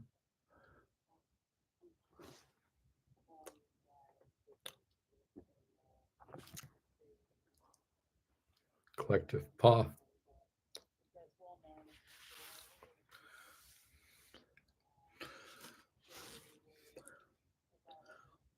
Squeezins.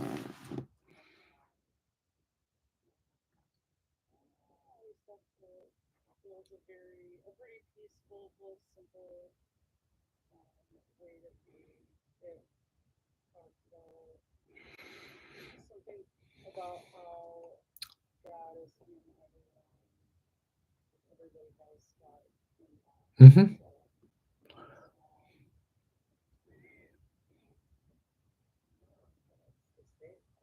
Right. Yeah. It's a beautiful. I don't. Is it a religion or is it a? It's a kind of a. It's more of a. Is it? It's a form of Christianity or. Uh huh.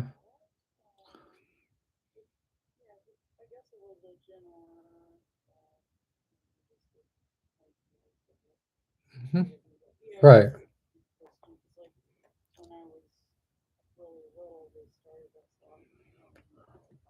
Wow. Oh, nice. Yeah. Yeah.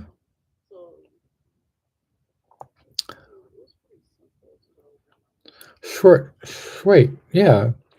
So then she was really impressed with this movie, and then she became friends with through I think it was a high school friend of hers. I'm probably mixing this up, but at any rate, she became friends with Beulah Chang later, who went on to marry John Cordy, and then John Cordy, um, he made well. This is the 1970s. So it's a skipping a bit ahead because he made some, like, I forget when he won the Academy Award for Who Are the DeBolts, and then he was working with he made several films for George Lucas for Lucasfilm, and he innovated this technology that was essentially how to create a studio that was a mobile film studio. You could take your studio and travel all around the world with it. And he shared that with George Lucas um, and Francis Ford Coppola. And that became American Zoetrope. So, which went on to produce the movies Apocalypse Now, Bram Stoker's Dracula, and Koyani Scotzi, among other things. His movie, he made a movie for George Lucas called Twice Upon a Time, the same year as 1982, as the film Return of the Jedi, which among the people who starred in Return of the Jedi was one of our contributing authors, a guy named Tim Dry, who's in two of Nocturnicorn Books anthologies, 12 Dark Days, One Hell of a Christmas, which also Kasey Hill just did a Dark Christmas anthology, coincidentally or not, as well as The 13 Signs, which was edited by Dean M. Drenkel in Caen, France, with a forward by me. So Nocturnicorn Books is unlike Kasey Hill, who publishes Dark Moon Rising publications from some nowheresville, little hick town in Virginia. We're published internationally, both in California and in Caen, France. And I'd like to give a shout out to my distinguished colleague, is film award-winning filmmaker as well, who's our partner in Caen, France, is also in the Junk Merchants too, Dean M. Drinkle, without whom we wouldn't have the literal rock stars, some of the literal rock stars. And so, okay, I want to talk about some more rock stars, because we have so many fucking rock stars for literally who are working with us as far as Nocturnicorn Books. We have David J. Haskins, the guy who wrote, among other things, among many other things, besides he's written for film, he's composed for film, he's written plays, he's an artist, he's a fine artist. And, when he's not doing all these other things, he's working with a guy named Peter Murphy, with whom he co-founded the band Bauhaus in 1979. And then they put together a little song called Bela Lugosi's Dead, which was their first single that came out in 1979 on a small label in England, which went on to become probably the most recognized, and basically it created goth rock. And so he's in Junk Merchants too. He's also in the David Bowie book. Shout out to David J. Haskins. We also have my good friend, close friend, who goes by the name David St. Erie. He also goes by the name Lucifer Fulci. And Lucifer Fulci was the basis for one of the biggest, you've heard of maybe some of you who are into like goth and death rock may have heard of the band 45 Grave, which was on the soundtrack to Return of the Living Dead. And they did a song called Party Time. Well, the other band that Dinah Cancer from 45 Grave is in is called Penis Flytrap, with the basis for Penis Flytrap is David St. Erie, otherwise known as Lucifer Fulci. Who's a huge reason he's called Lucifer Fulci. He's a huge fan of the late film director, the maestro himself, the guy who directed Zombie and City of the Living Dead, and The Beyond, and also known as The Gates of Hell, and numerous other films. Lucio Fulci, whose daughter Antonella Fulci is a friend of mine, and should be a friend of yours too. She's a wonderful person. She's a huge David Bowie fan, and I'm trying to get her to be involved with the David Bowie book, along with David J. Haskins. And so there's so many rock stars. I mean, you want to talk about some rock stars, right? Lucifer Fulci and his bandmates, including Elvorian von Spivey, Leslie Spivey, who's also a good friend of mine. I first interviewed them in the early 2000s, and they're on the soundtrack. Penis Flytrap is on the soundtrack to the film The Dead Hate the Living. They're huge buffs of Lucio Lucio Fulci, right? Lucio Fulci, a great Italian horror film director who influenced, among other people, Clive Barker. Okay, so you want to talk about some? We've got the originals here. So David J. Haskins, Lucifer Fulci. We have um, another person who was in the um, Dreams of Fire and Steel, a, a, a sword and sorcery anthology, which was one of the last anthologies that I put out before I got ill, thanks to the late dear friend of mine, Kevin Candela. When I was starting to get sick, he basically saved me by co-authoring a story in that book, which is a direct sequel to my story um, in Barbarian Crowns, which is called the Dream. Um, See, it's actually in the Doom Hippies. It's called the Dream. It was actually inspired by H.P. Lovecraft, and it's called the Dream. In this book, the Doom Hippies. Um, so see the Dream. The um, the well, there's so many good stories in here, um, and uh,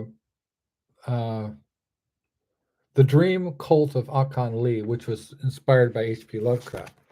So, and this is from a book, The Doom Hippies, which has been acquired along with Skull Vinyl, one of my many other collections of poetry.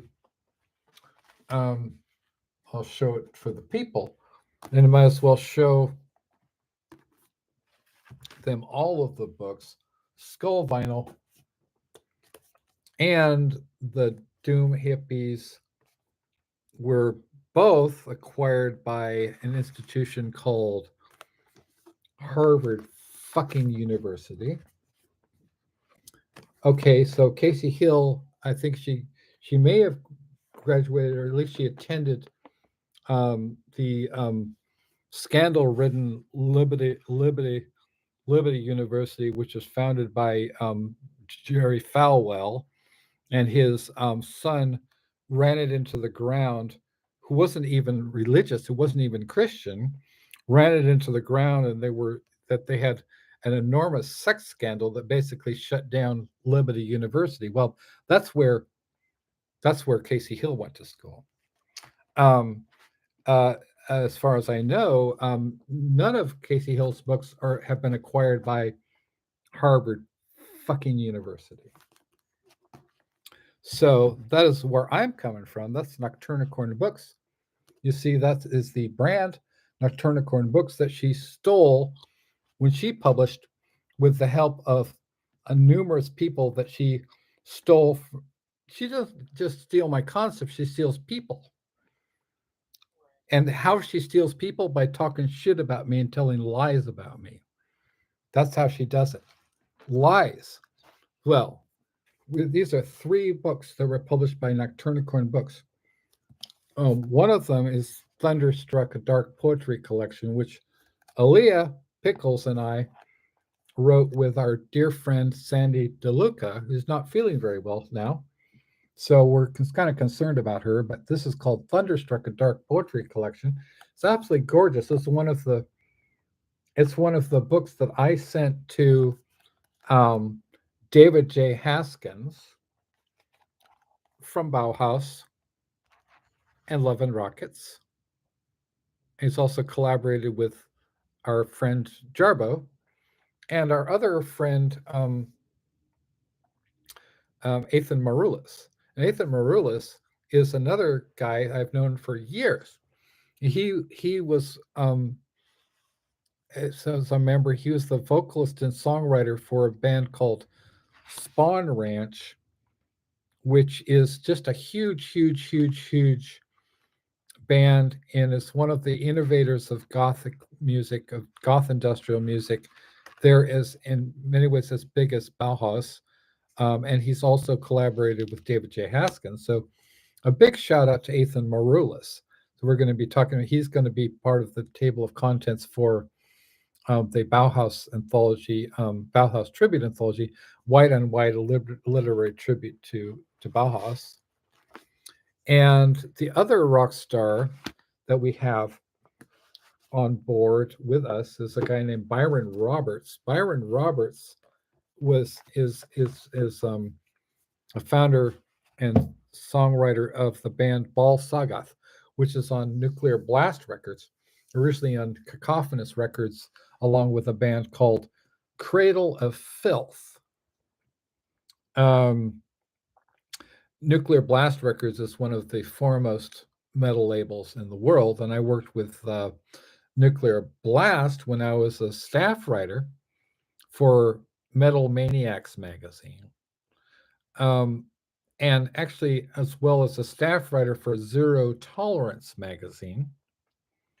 And I helped bring on board a woman named Sarah Jezebel Diva, who's best known for being the female voice of Cradle of Filth. Okay, so you may have heard of that band. So speaking of Cradle of Filth, when I interviewed them in person in 1999, I gave our good friend Nancy Kilpatrick her book under the pen name of Amarantha Knight.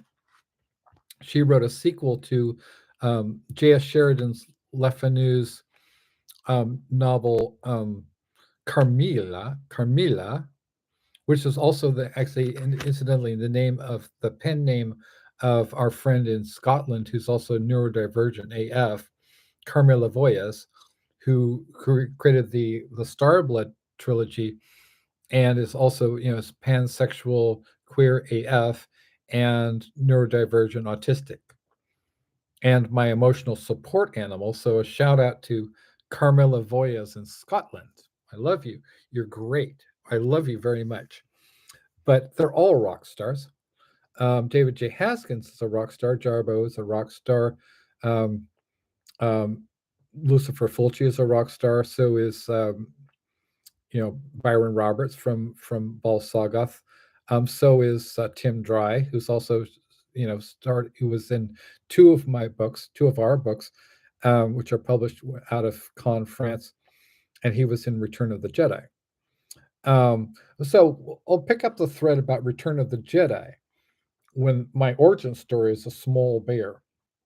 When I was born, get the Steiff teddy bear, the Rolls Royce of teddy bears, from John Cordy. John Cordy, who later went on to make Twice Upon a Time which was produced and by Lucasfilm. The same year, it came out the same year as Return of the Jedi. Star Wars, I think Star Wars 3, which featured the Ewoks, if I'm not mistaken. And then he would later go on to direct from a George Lucas story, talking about John Cordy, Caravan of Courage, an Ewok adventure, when he wasn't making movies like the autobiography of Miss Jane Pittman and Go Ask Alice, and the Academy Award-winning film Who Are the DeBolts? So that's part of the Small Bear origin story. He also was the DP for my dad's good friend Michael Ritchie on a film called The Candidate, which influenced not one but two presidential elections, the candidate, Michael Ritchie, made that film. He went on to direct Bad News. That would be Bad News Bears for You, Kasey Hill, Walter Matthau. Yeah, so that was my dad's friend, Michael Ritchie, who also made The Island with Michael Caine after the Peter Benchley novel. Peter Benchley was an alumnus of Yale University, where my dad attended. So a little bit about my dad, because, okay, who is not a drug addict, who is not a drug dealer, and came from San Francisco Bay Area, specifically Palo Alto, Silicon Valley, where Google is, and all of your technology that you're using to watch this is located in Silicon Valley. The air smells expensive. I mean, it's my aunt, Gail Randall, lives in the same neighborhood as the Facebook guy. You know, they made that movie, The Social Network, that was inspired by this guy. He has a weird kind of a bowl haircut. He looks really odd. He's sort of robotic. The guy who created Facebook, that guy, she lives in the same neighborhood as that guy. So shout out to my aunt, who was the daughter of the granddaughter of Herbert Bolton, the renowned American historian, which I'm the great grandson of the renowned American historian Herbert Eugene Bolton, who was awarded a medal by the Spanish crown for his work in history. That's who I come from. I don't come from drug dealers, Kasey Hill. She comes from West Virginia, Appalachia. They speak an unusual, because they're so isolated, they don't speak a standard dialect of English. Basically, it's wrong English. It's not an alternative version of English grammar. It's just wrong grammar. And she persistently, even though I pointed out during the many years where she pretended to be my friend, where she was actually working against me behind my back, she told my MAGA cousin, um, um, JJ, forget her name, brain trauma, but Jeanette Johnson Summers, who was married to a MAGA cop who used to beat her up regularly and put a hole in her head and put her in a hospital daily, but she still stood up for the guy. Earl Summers, right? My MAGA cousin, she and Kasey Hill even got my own flesh and blood involved with this lawsuit threats against my elderly parents. And she called up my father, Stephen M. Johnson, I'm going to talk about, and on behalf of Kasey Hill, and said, why isn't Alex S. Johnson complying with the lawsuit threat that I made that Kasey Hill made against him, to bind and gag him from communicating with the outside world on social media. She demanded that I delete all the accurate posts that I'd made about Kasey Hill. And so maybe I'll shift gears and talk about my dad for a second. I talked about my mom. I talked about John Cordy. I talked about George Lucas. I talked about Francis Ford Coppola. I talked about American Zoetrope. And then I'm going to talk about my dad again, because his story, okay, again, so his best friend, Michael Ritchie, growing up, see, they had Boy Scouts together. And unlike Kasey Hill's dad, who's literally a drug dealer, who's been to prison for selling drugs. My dad never sold drugs. He had better things to do, like attending Yale University, where he studied. He was the favorite student. He was considered the most brilliant student of the Dean of American Literary Critics, Harold Bloom. And I will just demonstrate what a distinguished person Harold Bloom was. I'm going to show you something.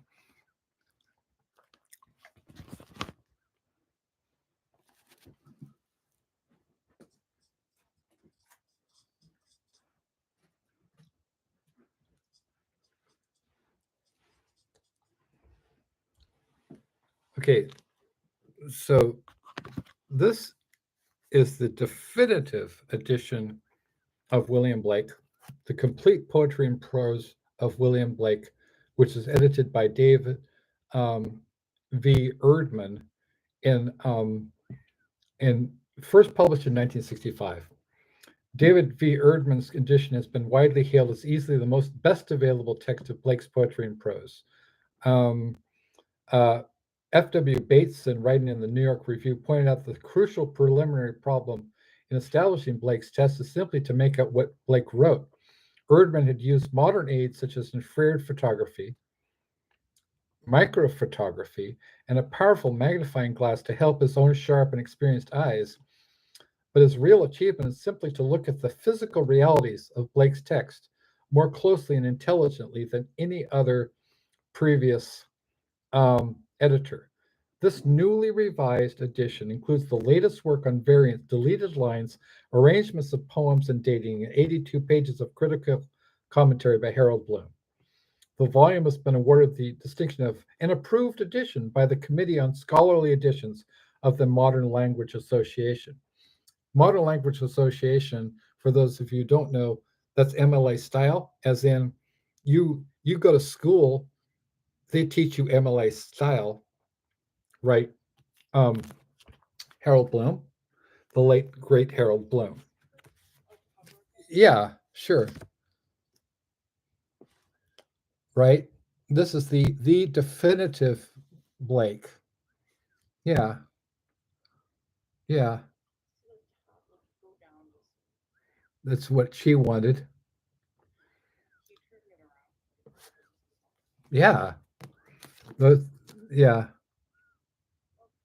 Yeah. So this is the edition of Blake, the definitive, according to the Modern Language Association.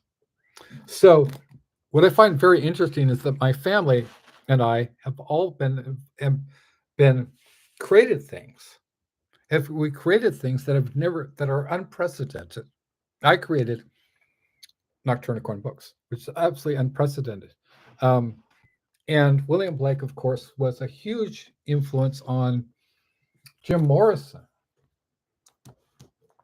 Jim Morrison of the Doors took the words from it's a book called The Marriage of Heaven and Hell.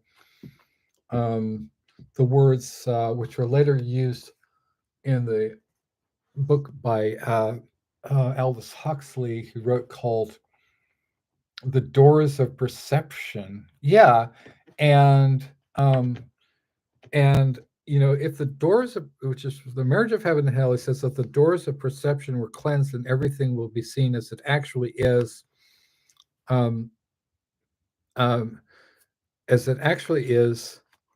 infinite, which is just a mind-boggling concept. So people like the late great Chris Christopherson was a Rhodes Scholar and a Blake Scholar, and so among the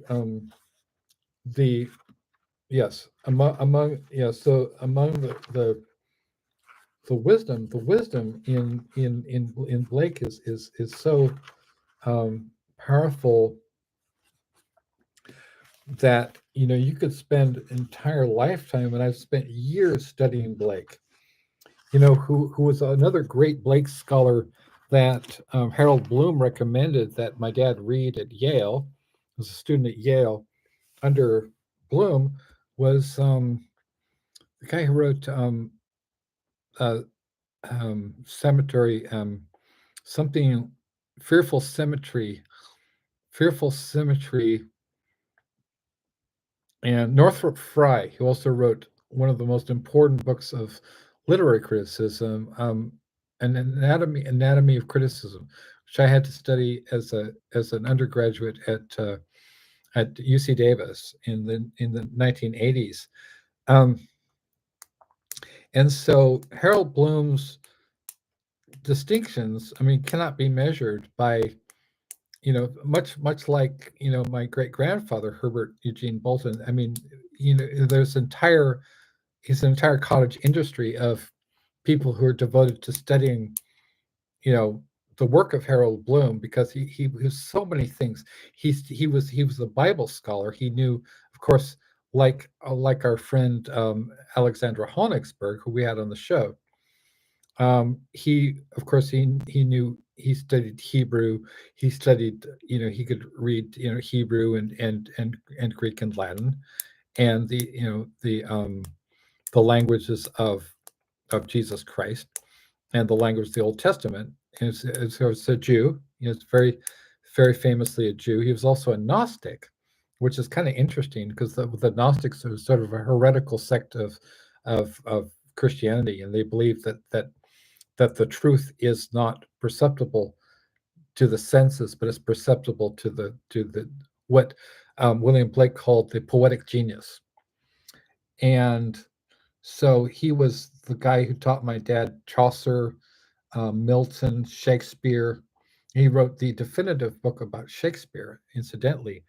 Um, so I can't say enough. And he also was the guy who brought over deconstruction to the United States.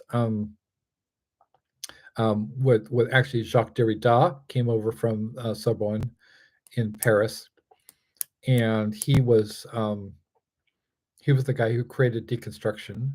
And then Harold Bloom and he and a number of other scholars, including Paul de Man from Germany, wrote a, the first major American text on deconstruction.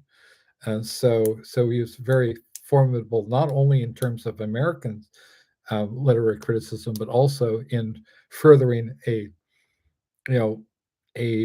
form of criticism which became, if you go, and still to this day, if you go to any institution, I mean, we even studied deconstruction in where I got my master's degree at California State University, Dominguez Hills. But if you study literature, if you study then you're going to be studying Jacques Derrida. So he was a colleague of Harold Bloom, among many other accomplishments. He wrote the Book of J, which was a foundational book that explored how you can distinguish a distinct voice in the Old Testament, which he wrote. He discovered that's actually a woman wrote a portion of the Old Testament, which completely revolutionized the teaching of the Bible, of the Old Testament. And being a Jew, like our good friend Ellen Mabey.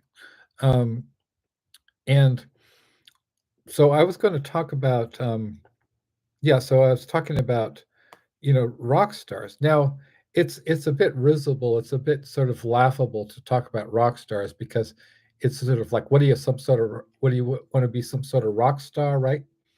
Well, I mean, I knew Lemmy and I knew Dio, and I knew, I mean, I Lemmy was very nice to me. He called me Teach. He called me Teach. So, I mean, what do you want to? It's like, well, I see. I hate to do this. I feel awful about myself when I say, hey, like I'm bragging that we have rock stars. Well, maybe the rock stars want to be part of Nocturnicorn Books because we're just so damn good. We're authentic. We're authentic. I mean, we're doing something, they can see our passion and commitment to excellence in all levels, including ethical excellence. And I haven't even mentioned Carrie so far. Wow. So I'm still going through those direct messages you sent me about her. And so like, if people want, as far as 3 of our books and counting, because she likes to accomplish one thing at a time, right? And we want Carrie Lee Crum to accomplish things one at a time, because what she has written so far that I'm publishing in the two books that are going to be coming out hopefully within the month, the Burroughs and the Bauhaus tribute anthologies, which are, unlike Kasey Hill, these are original primary documents that have never before been published. Carrie Lee Crum who was a very famous, among other things. I'm savoring the fact that, among other things, she was a journalist with Time Life, right? So that's just one of her careers. She's had many careers, like many of our friends, and I would consider Ellen Mabey to be a rock star. She certainly is fans who are rock stars, like James Taylor. But shout out to Ellen Mabey. We always love Ellen Mabey. And Ellen Mabey always has some good words to say because she's been a friend of our family since 2012. And so, yeah, so we have we have the genius of Carrie Lee Crum, who founded punk rock. Now, let's just think about that, people, if you would. Um, William S. Burroughs is, among many other things, he's credited with coining the phrase heavy metal. But he also came up with punk rock. Well, actually, what he said about punk rock is kind of funny. So he didn't come up with punk rock. He just came up with phrases like Blade Runner. You may have heard of that one. And heavy metal. You may have heard of that one. It's a whole genre, folks. Where do I even begin? Carrie Crum, when she was okay, so she grew up in places like Downey and Bell Gardens and North Long Beach, which is in the area of, it's extremely poor. She was on welfare. Her family was a welfare family. Extremely poor area of Southern California, right? It's near the beach. You've heard of like surfing culture, right? The Beach Boys, that's where we're talking about. But she was on the struggle bus. Carrie Lee Crum was a 14 or 13-year-old girl who's on the struggle bus. And she, together with her friend Jackie Fox and Jackie Fox, and a woman who became known under the stage name of Joan Jett, would used to go out to this clubs called Rodney's, Biggenheimer's English Disco. They're underage because these clubs allowed underage people to party there. Basically, you could party with the rock stars. You could hang out with people like David Bowie and Alice Cooper. This was like a this was this was this is the whole culture that's celebrated in the film Almost Famous.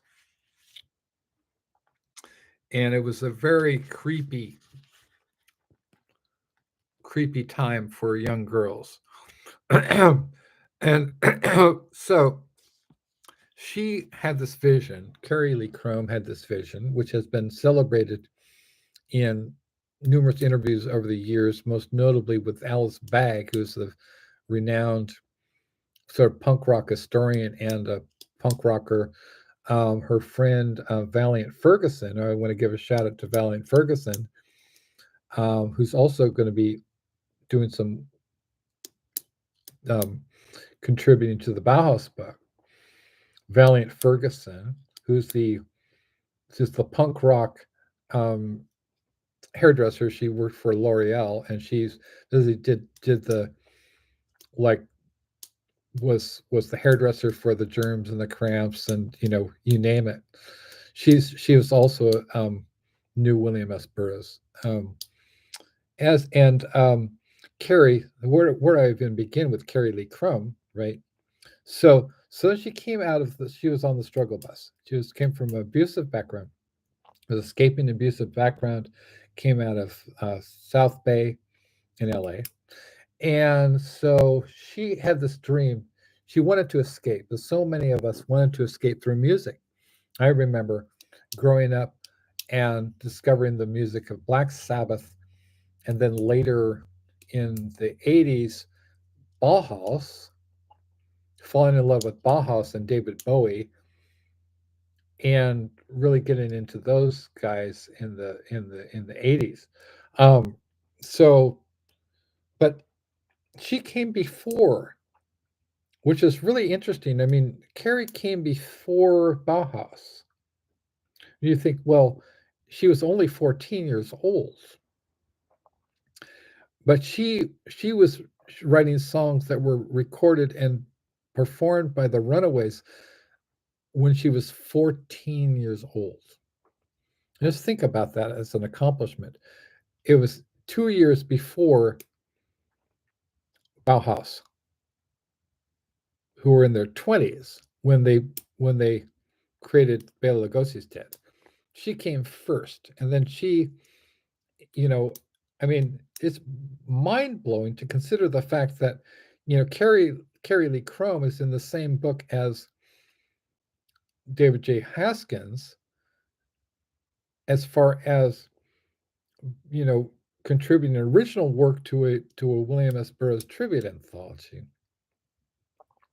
Because when I think about it, as I put their faces together, and then with Jarbo, I think, well, who came first? Carrie Lee Chrome did, and she's still with us, which is amazing considering what she's been through. And so, she and the who this woman who became known as this under her stage name of Joan Jett, I believe was inducted into the Rock and Roll Hall of Fame. Joan Jett, right? Um, do you want to touch? Do you want to touch? Do you want to touch me there? Yeah. Or I guess her most famous song, which is actually a cover song, I love rock and roll, right? Um, Joan Jett, right? Everybody knows Joan Jett. They may not have heard of Carrie Lee Chrome.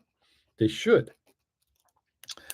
So she and Joan Jett and some other girls like Sherry Curry and we have Sandy West, who was the drummer, who's passed on. Unfortunately, that's very tragic. If people want to see a good movie about the Runaways, that's much more accurate than the major film that was made with Dakota Fanning and Kristen Stewart. Watch a movie called Edge Play, and I think it's available for free on YouTube. So, and Carrie's in that film. I've seen that. It's an excellent film. It was made by her friend, I believe his name is Jackie Blue. There's another film called Turn Away, which also features Jackie Fox and Carrie, but she's not too fond of it. But talks about the sexual abuse they both experienced at the hands of Rodney Bingenheimer and Kim Fowley. And that's the subject of litigation you can read in the Los Angeles Times or the Rolling Stone or Huffington Post. And you can also look up her attorney. So that is all I'm going to say about that. But what I want to celebrate is the extraordinary genius of Carrie Lee Chrome. So she, was kind of on the struggle bus. It's like, well, you want to escape. A lot of us, our lives were saved by rock and roll. And the words of the Lou Reed song, which he wrote for the Velvet Underground, rock and roll. And I was, until recently, seems like a lot of shenanigans have gone under the bridge. I was, until recently, I'm a friend of a woman named Betty Kronstadt, who was married to um, Lou Reed and wrote the song Perfect Day about her. And I showed her some of my Lou Reed poetry and and she loved it. She loved my poems. So even though she turned out to be kind of a bit of a psycho, she's published by the same people who put out David J. Haskins' um, memoir, Who Killed Mr. Moonlight, Black Magic Benediction, um, and Bauhaus, Jawbone Press. Well, look, I'll give another shout out to David J. Haskins while I'm at it. Yeah, so anyway, Carrie Lee Crum. And she is just a brilliant human being. She's very kind and empathetic and wonderful. And anybody, sort of like Ellen Mabey, I mean, she's not going around saying, "Hey, I'm Carrie Lee Crum and I invented the Runaways." You know, she has she's just a regular person, just like any of us if we were fucking geniuses, you know. And so she had this vision. She had this dream of an all-girl rock and roll band that would kick ass, like the Rolling Stones. You know, she wanted to create a band that was girls who historically had no power whatsoever in the male-dominated music industry. If you wanted to be a girl or young woman in rock and roll, you had to be basically somebody's mistress, somebody's groupie, somebody's, at best, you could be a PA or you could be a publicist. And that's it. And I've worked with numerous rock and roll publicists as a music journalist, and many of them are hoes. And I mean that literally. They, you know, and I won't name any names, but yeah, so some of them, the people that I've worked with who are close friends of mine, included Marilyn Manson's PA, Lemmy's um, publicist, Motorhead's publicist, I mean, Deep Purple's publicist, you know, and this is the person who introduced me to Kim Fowley, who became the manager of the Runaways and basically stole credit for the songs that Carrie actually wrote, you know. And most people know the song Cherry Bomb.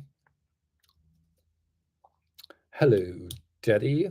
Hello, Mom. I'm your cherry bomb. What they don't know is that song was actually about an incendiary device. It's about an explosive device called a cherry bomb. You know, which Carrie, being a sort of a young punk, sort of the inventor of punk rock, liked to think about cherry bombs as far as their explosive potential. And Pickles and I are doing a magazine with her. We're co-editing a magazine um, with her called Blammo. So she insists on the term Blammo.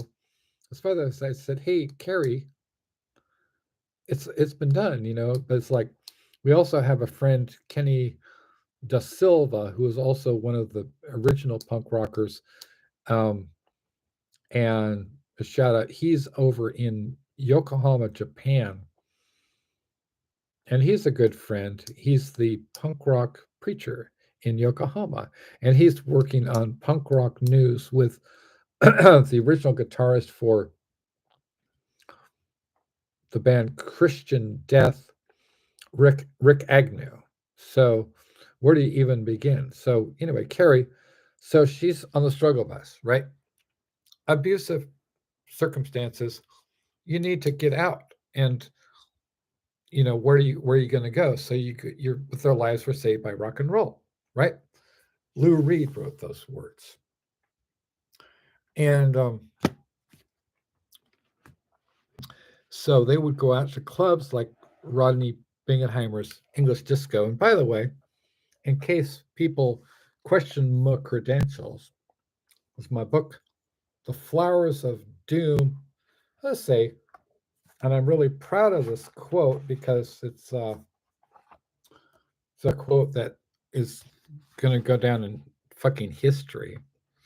The guy who wrote the screenplay to the movie The Crow, you may have heard of the movie The Crow, starred Brandon Lee, son of Bruce Lee, and had a soundtrack by Nine Inch Nails and The Cure and many other great bands.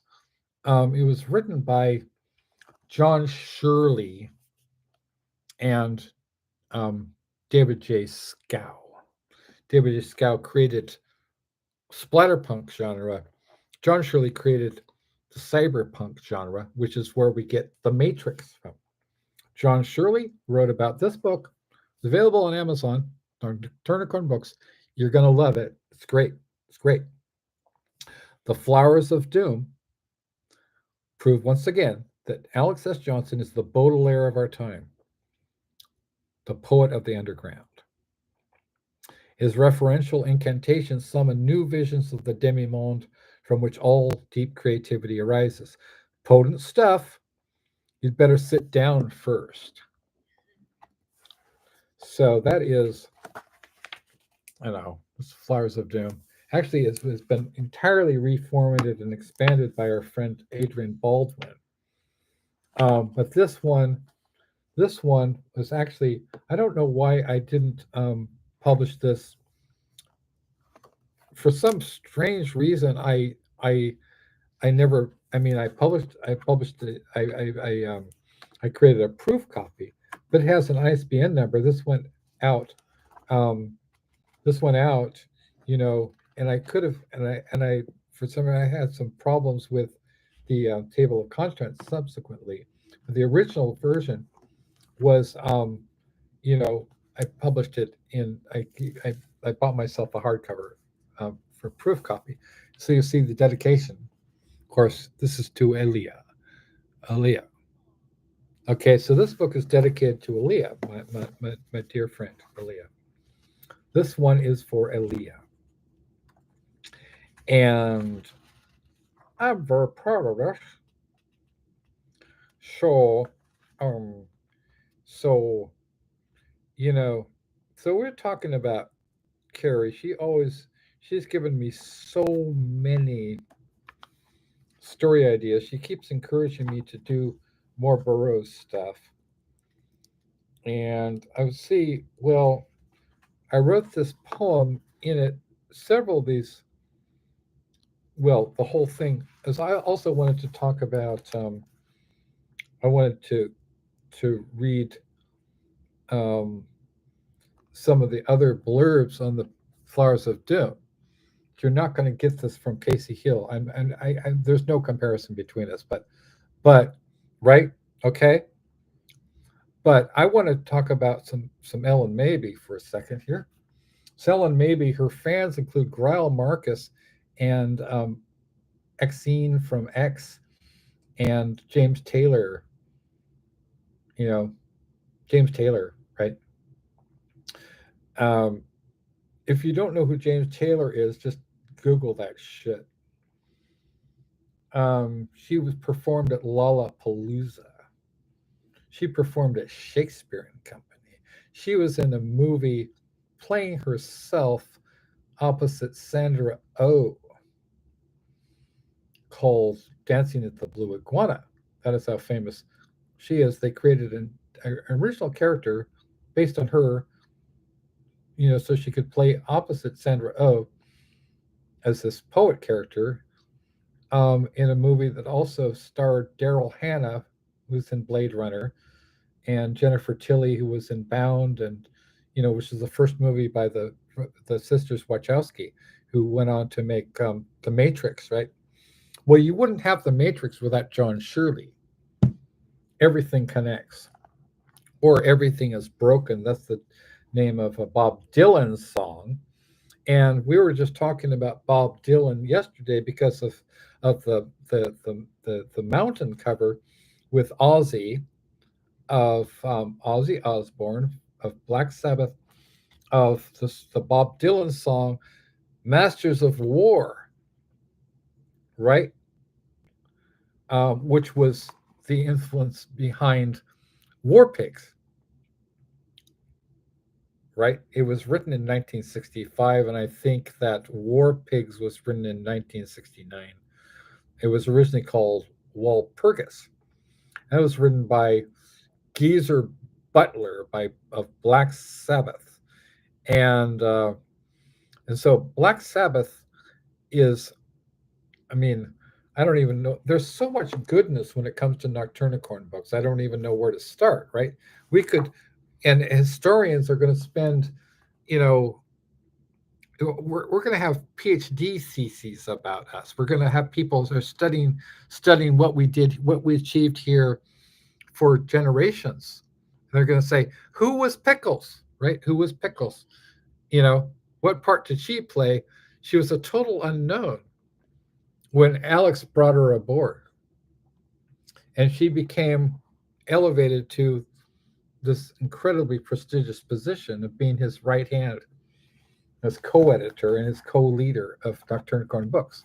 Well, Pickles is a great human being. And um, so I'm going to read this poem, which was collected in the critically acclaimed The Flowers of Doom, also, which is also going to be translated into French by our friend, the noted critically acclaimed um, French author, science fiction author Seb Dubinsky, who was also a Sorbonne graduate. It publishes with Meerkat Press, along with a woman named Kathy Koja. Um, we nearly had her on the show, but we had some technical shenanigans because we were just getting started as far as our Small Bear and Pickle show, and that was brand new at the time. I'm going to read what Ellen Mabey said about The Flowers of Doom. It's available on Amazon. Jesus, my brain hurts. Um, so this is the woman whose book was published by Henry Rollins, edited by Exene Cervenka from X, and with cover photography of her by Viggo Mortensen, who was the star of A History of Violence, directed by David Cronenberg, as well as a little movie you may have heard of called The Lord of the Fucking Rings. Okay, so they're both Exene and Viggo Mortensen, who was in Lord of the Rings trilogy by Peter Jackson, who also made one of our favorite films, Meet the Feebles. So you can't go wrong with Meet the Feebles, right? So we're all fans of Ellen Mabey. Okay, so I savor this because she also gave me a beautiful blurb for the Death Jazz 2012, which she encouraged me to publish, and then she sold at Beyond Baroque, where she had the position that Exene Cervenka from X had as the bookseller of Beyond Baroque, which is one of the most renowned venues in the world. This is where Amanda Gorman, the junior poet laureate of the United States, got her start. Also, the band X got their start there. Ellen Mabey, poet, musician, lyricist, founder of Ellen Mabey Band and Ellen Mabey's Poetry Rodeo. And her fans include James Taylor, Viggo Mortensen from Lord of the Rings, Peter Jackson's Lord of the Rings, and James fucking Taylor. Anyway, in case you doubt my credentials, and you prefer to read some sloppy, stupid shit by Kasey Hill, who doesn't even know basic English grammar. Kasey Hill. The Flowers of Doom by Alex S. Johnson, Small Bear, is deeply powerful and thoroughly timeless. Thoroughly timeless, okay? So that is right. And this is a renowned poet. She chooses her language with care and precision. Thoroughly timeless, meaning for all time. Okay? That's a huge honor. And it makes me very emotional, right? Full of incredible imagery. and keen insight, right? Not just, I don't just use images, which are so important to poetry. A lot of young poets don't know you need images. It's what T.S. Eliot called the objective correlative. It summons your emotions. You have to have a concrete image and detail. Otherwise, it's not poetry. And then she wrote a map into the human soul. Wow, a map into the human soul. I mean, to say that about somebody's poetry is astonishing. So it makes it sort of like a tool, like a microscope, like a microscope into the human soul. So that's what she said about me, my work, a small bear's work.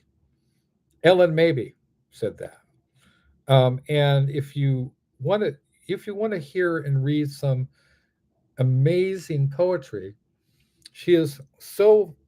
I mean, her work is collected among an elite group of American authors in the Outlaw Bible of American Poetry, along with William S. Burroughs, Allen Ginsberg, James Dean, Richard Pryor, Lenny Bruce, um, and Amara Baraka, um, and several others, and some of my friends, such as Iris Berry, who founded um, Punk Hostage Press with A Razor. And I am also, if people want to buy the Doom Hippies, or they don't just have to, and the Death Jazz, they don't need to go to Amazon, because they're also sold by World Renegade Poets. You just Google World Renegade Poets, and it's a very, very small list of authors in World Renegade Poets. Our friend, I mean, my friend certainly, Ryan Quinn Flanagan, who's also publishes with, I mean, co-authored a book with my friend Catfish McDarris, um, and who I'm also share Horace Lee's Trash with. Horace Lee's Trash loves my stuff, so the point that they just published my work Sight Unseen, publishing the third volume in the Doom Hippies trilogy, called Twilight of the Doom Hippies, is coming out next year from Horace Lee's Trash Publications. It's one of the few books that I'm not putting out myself, and with a forward by Catfish McDarris, who was a collaborator with Charles Bukowski. You may have heard of Charles Bukowski. Um, and the last cover photo of that I posted on my Facebook's primary account before it was permanently um, suspended by thanks to Kasey Hill, was a was it was a photo of the signed copy of one of William S. Burroughs' chapbooks that was signed to Catfish McDarris by William S. Burroughs. And so, like, okay, so we have all these connections here with Exene, of course, and the Doors. So there's a connection right there. The Doors, Ray Manzarek, and of course, Exene and John Doe and the band X were huge fans of William S. Burroughs. Who isn't, right? Unfortunately, she's gone totally MAGA now. So, um, like Sherry Curry, so we're not going to get Exene in the Burroughs book, but she's still a great. She may not be a great human being, but she's a great, great, great cultural innovator, like Ellen Mabey. Can't say enough good things. So, yeah, so X was founded by two people, John Doe and Exene Cervenkova, later Exene Cervenka, who went on to edit the book, The Cowardice of Amnesia by Ellen Mabey. And they met at Beyond Baroque and fell in love with each other. They went on to form one of the most important bands in the history of rock and roll in terms of punk rock. A few years, actually, I think their debut album Los Angeles came out around the same time as Bela Lugosi's Dead, and the first Runaways album. Um, so on the West Coast, you had Carrie Lee Chrome with the Runaways. You had X. You had Fear. You had a number of other bands, the Minutemen, um, and there's another interesting connection with the Minutemen too, and Iggy Pop as well was one of the original. He was at one point there was talk about him being um, the lead singer of the Doors when Jim Morrison died. So many interesting connections, right? So you had Iggy Pop, who was also one of the famous Detroit guys, along with Alice Cooper and the MC5, and so Detroit Rock City, right? The Kiss song, right? So it is, and also we had the Crucifix, are also from Michigan, who are a big influence on our friend Tara Van Flower. And I might as well, there's so much goodness. There's so much goodness. Tara Van Flower, I might as well just roll with it. I'm going to lean into it, right? Because I can't lose. You can't lose. I mean, Small Bears discovered that you strike out in any direction, you're going to hit gold, right? Tara Van Flower, who we just had on the show 2 weeks ago, was the principal um, uh, member of the band, the darkwave band Lycia, and they also toured with and collaborated with Type O Negative. Type O Negative. Of course, people have heard of like Black, Black, Black, Black, number one, number one. But they also, which is another one of those bands, right? Like Bauhaus. I mean, which is so influential as far as goth. And they did a song called on their last studio album, which was called Dead Again, which came out in 2007. They had a song called Halloween in Heaven, Christmas in Hell, right? Which had vocals by Tara Van Flower, which they toured with Lycia, and actually Tara performed that song with Type O Negative. So a little shout out to Tara Van Flower's also incredible poet and novelist who is in several of our books, including the Bauhaus book, along with her friend who mentored her, Jarbo Devereaux. Jarbo Devereaux. A shout out to Jarbo Devereaux, and thank you, Jarbo Devereaux, for putting, having, given a nod to Nocturnicorn books on your official website, The Living Jarbo. Thank you. I mean, that's a great distinguished honor. Thank you, Jarbo. Jarbo. I mean, there are people who are so famous that they just go by their first name, right? You think of what Nico, right? Nico, Lemmy. Who else? Like Elvis, right? Jarbo is one of those people. Jarbo. So shout out to Jarbo. And I could go anywhere with this. I could talk about Lemmy Kilmister. But there's no way that I could possibly lose track. So she was on the Small Bear and Pickle show with our friend, the philosophy professor, student of ancient languages, priest, theologian.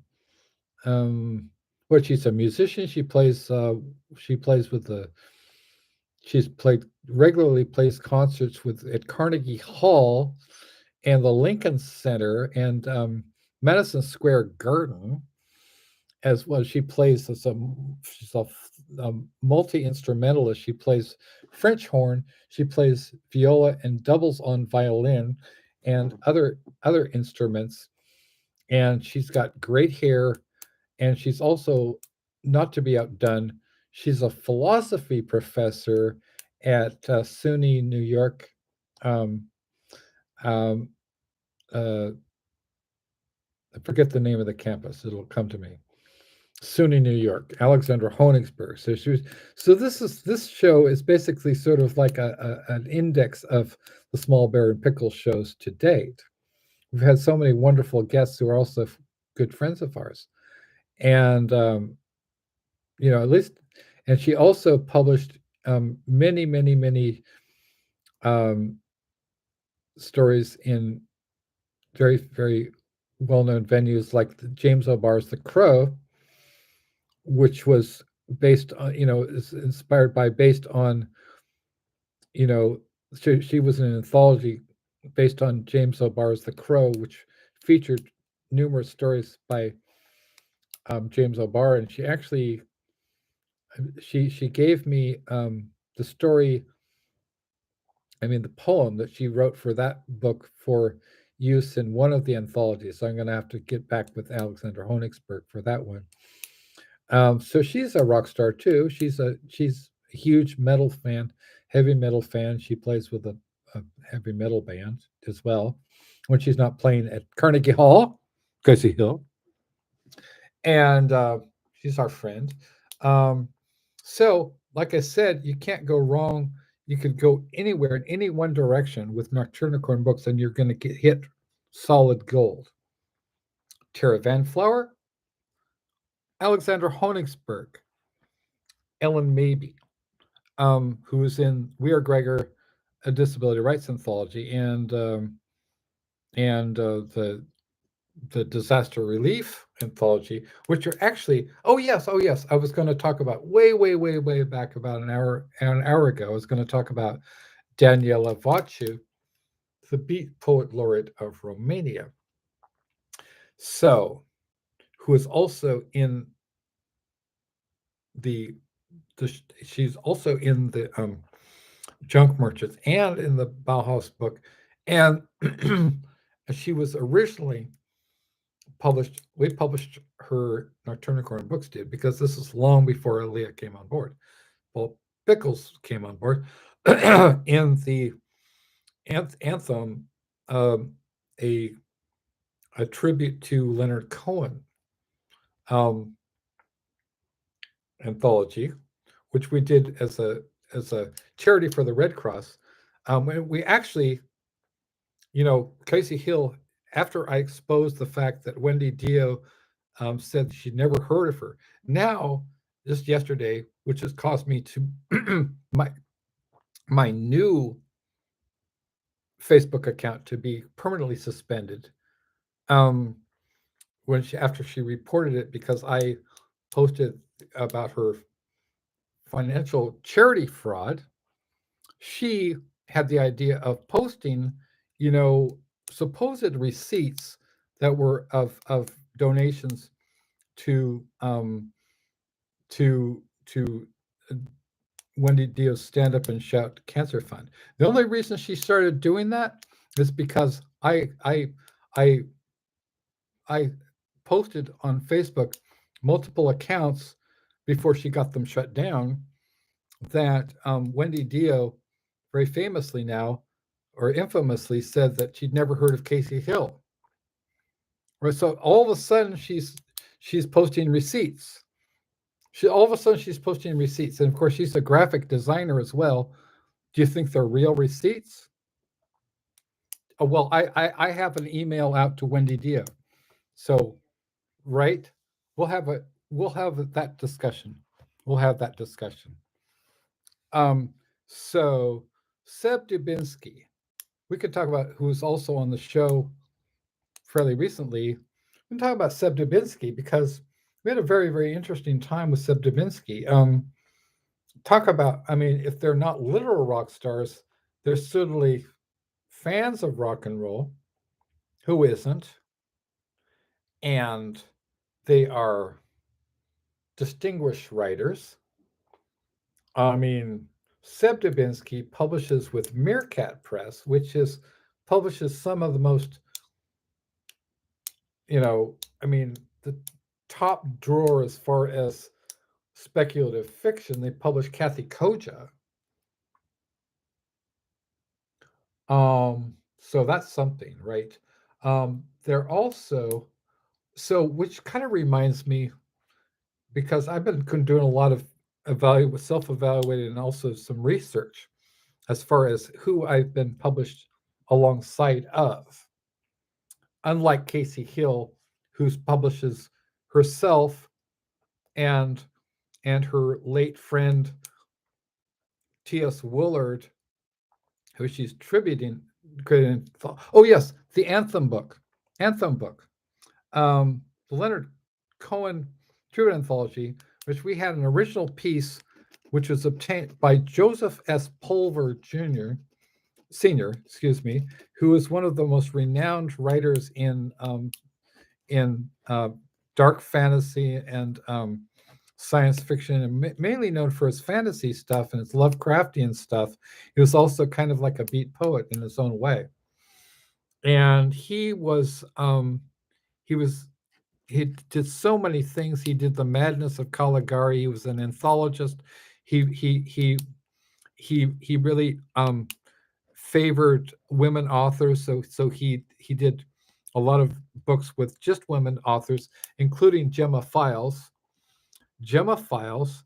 So where do I could talk about Gemma Files all day too. Um, but yes, so and Ramsey Campbell, the distinguished Ramsey Campbell. Well, I'm featured with alongside original pieces, an original poem by Ramsey Campbell. Also, the winter issue of Phantasmagoria magazine is available for purchase on Amazon. Um, the winter issue features me alongside Ramsey Campbell. And I've still been doing a little deep diving as far as who I've been in anthologies with. A guy named Eric LaRocca, who is one of our foremost. This is a gay guy. He's a queer guy. This is one of our foremost authors of dark fiction. He wrote the introduction to the 30th year anniversary um, um, edition of Skin by Kathy Koja, which is coming out from Meerkat Press in May 2025. And it will also, there's numerous other books by Seb Dubinsky coming out from, see what I said about with Nocturnicorn? You can strike it anywhere and you're going to hit gold within a matter of seconds. Every name that I say is legendary. Um, I've been published alongside Eric LaRocca. I've been published alongside a guy named Wrath James White in Cthulhu Sex Magazine. I've been published alongside a very famous,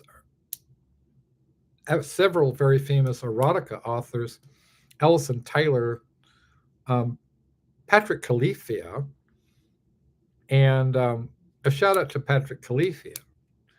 As a matter of fact, if you're going back, so sideways, my dad, Stephen M. Johnson, the legendary Stephen M. Johnson, who just had an exhibit in Shanghai. He's beloved by a woman named Bjork. Bjork. See, you can't go wrong, right? You hit gold, right? Small bear, gold, hitting, thump, like that, thump, thump, thump, thump, thump, right? Or the gold is glittering right there. You got some nugs. So, yes. So, Eric LaRocca, I've been published in Surreal Nightmares.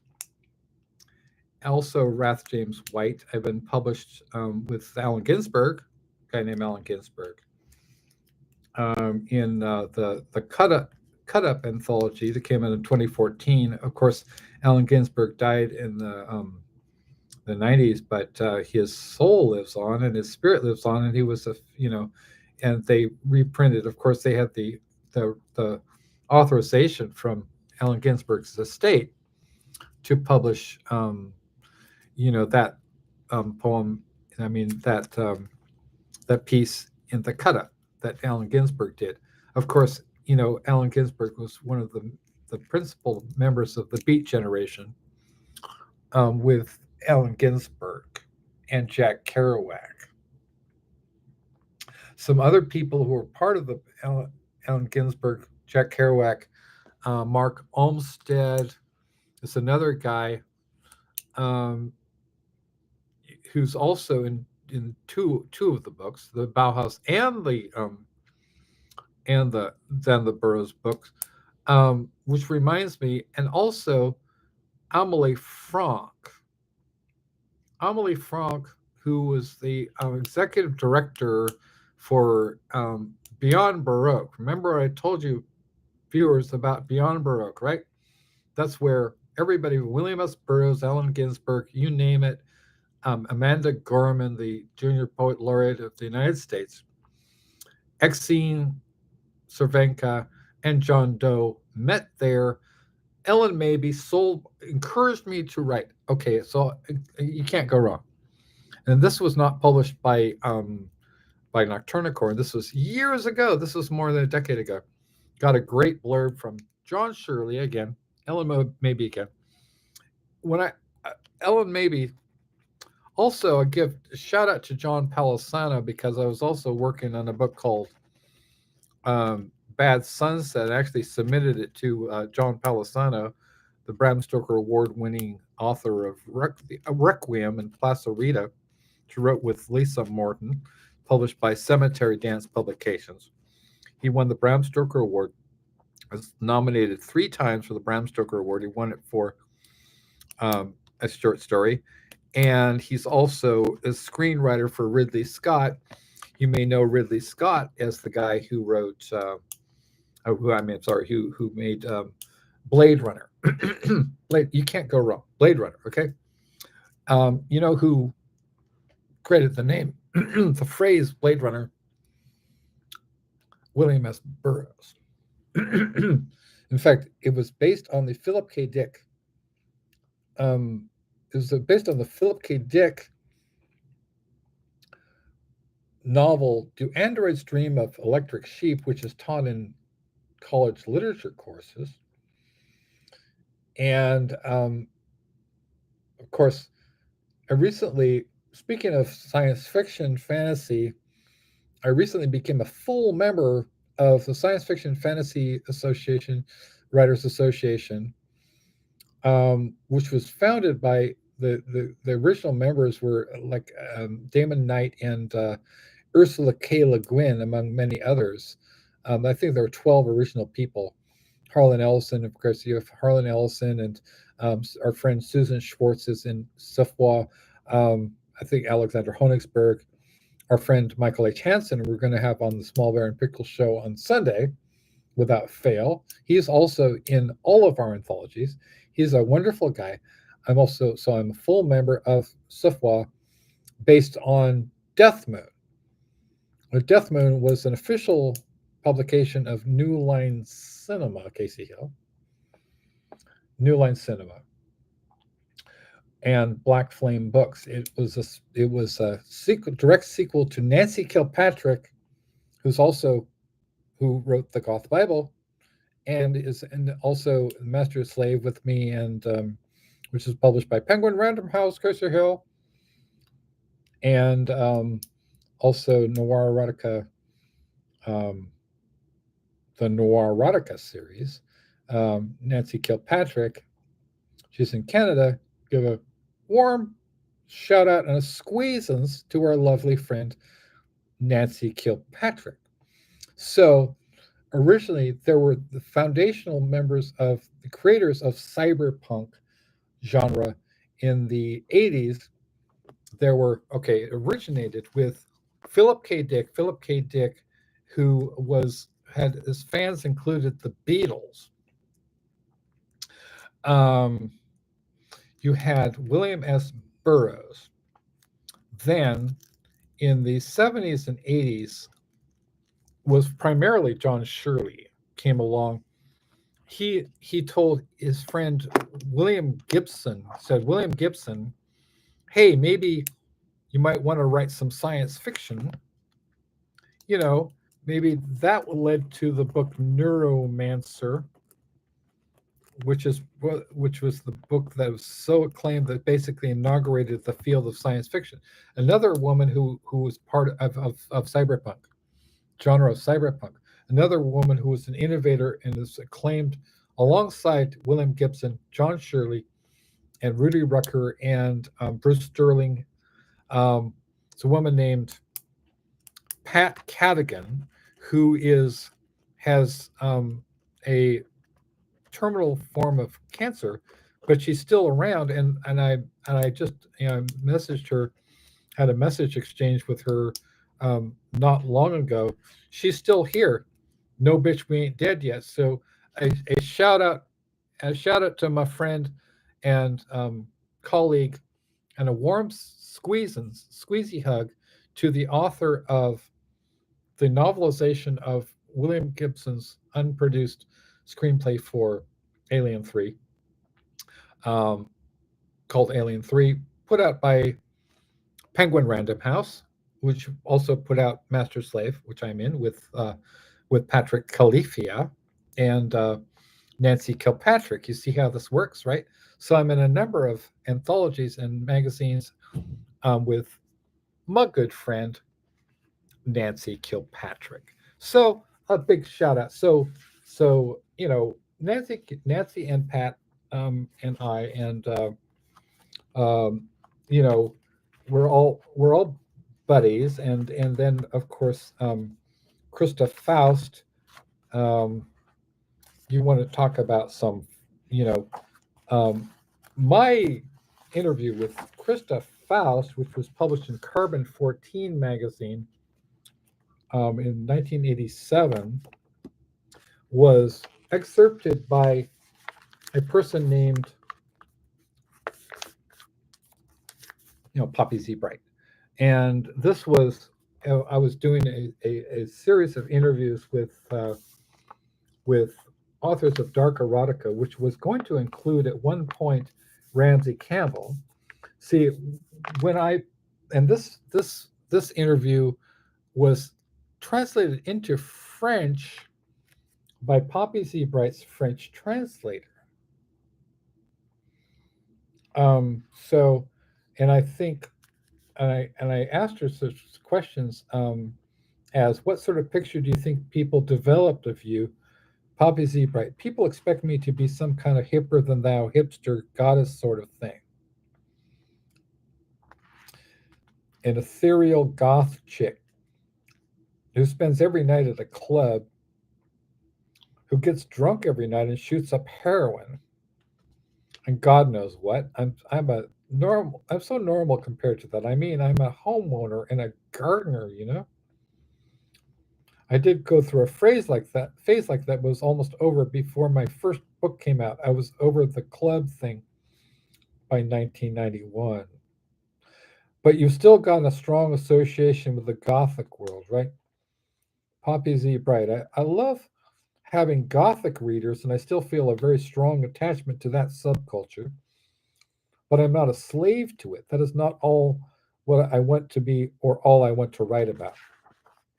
So I also interviewed her friend, Krista Faust, and collaborator on the book Triads, which came out from Subterranean Press.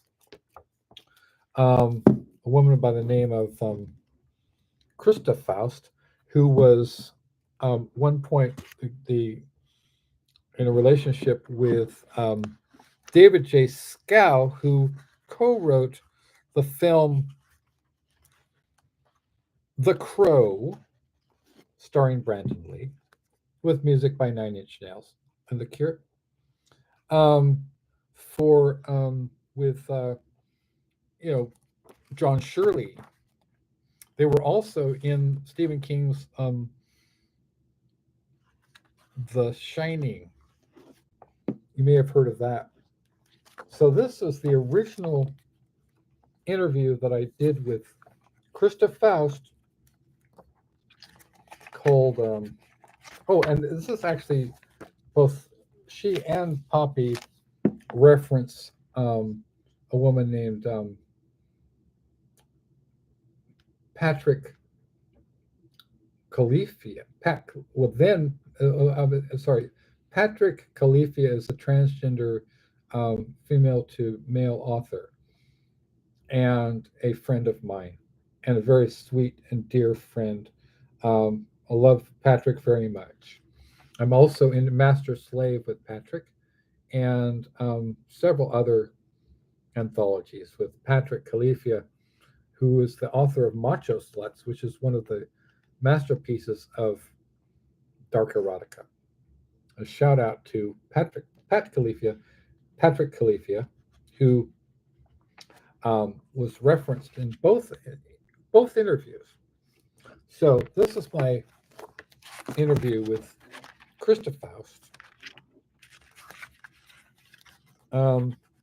in this magazine.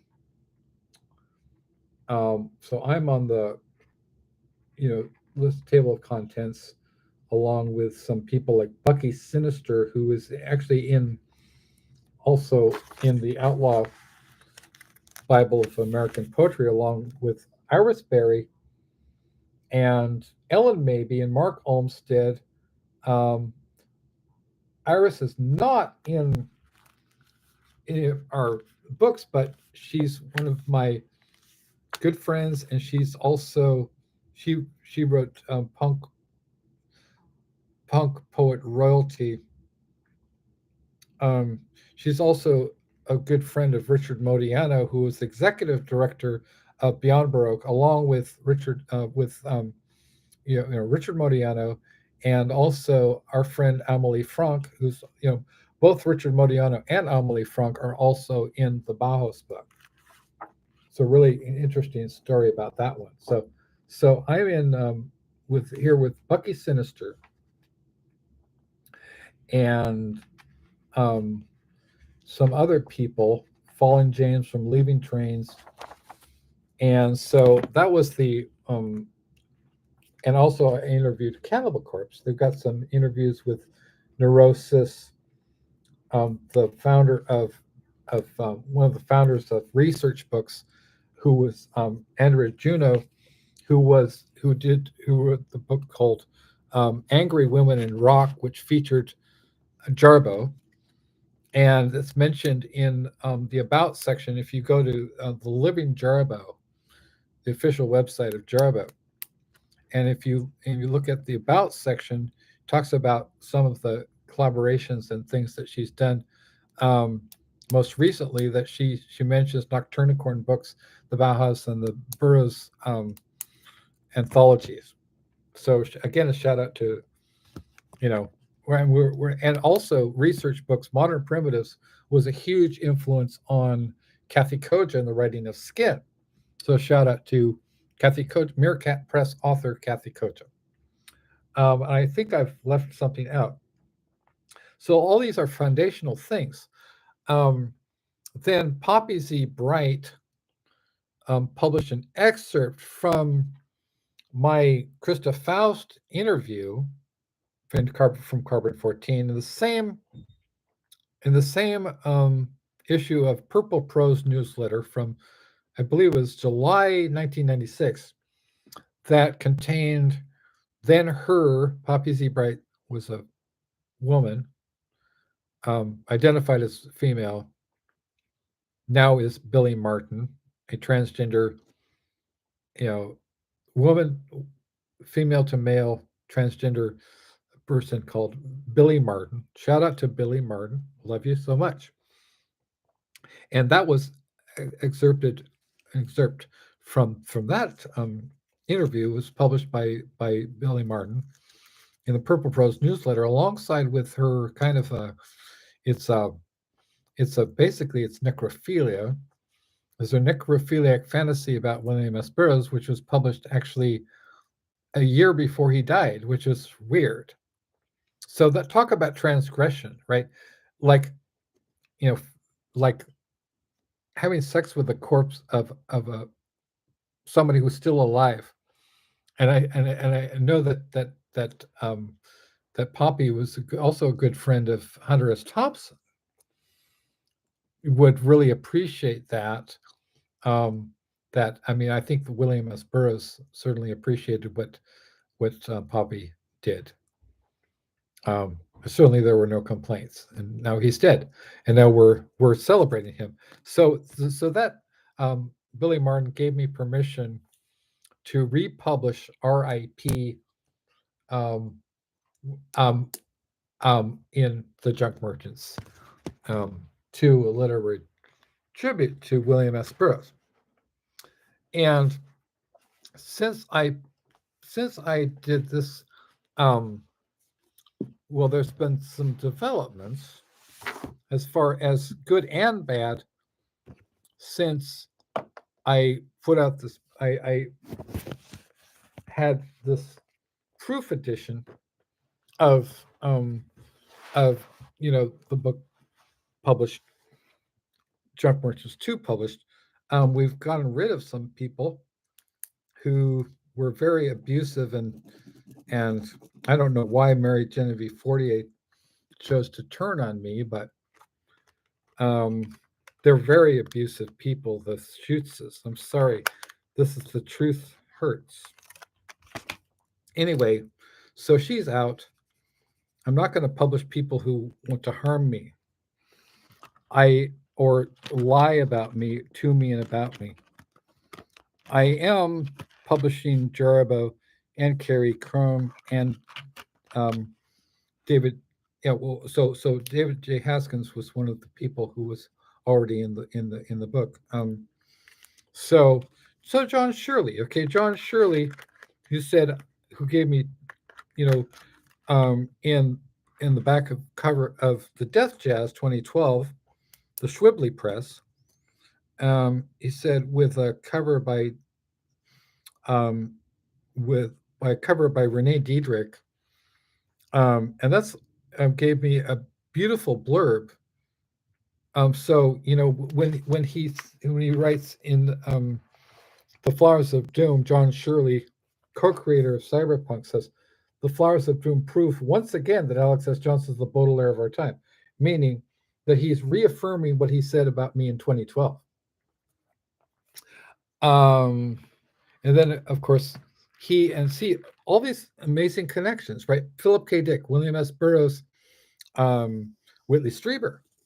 Okay, and we've talked about this before. Whitley Strieber wrote the book The Hunger,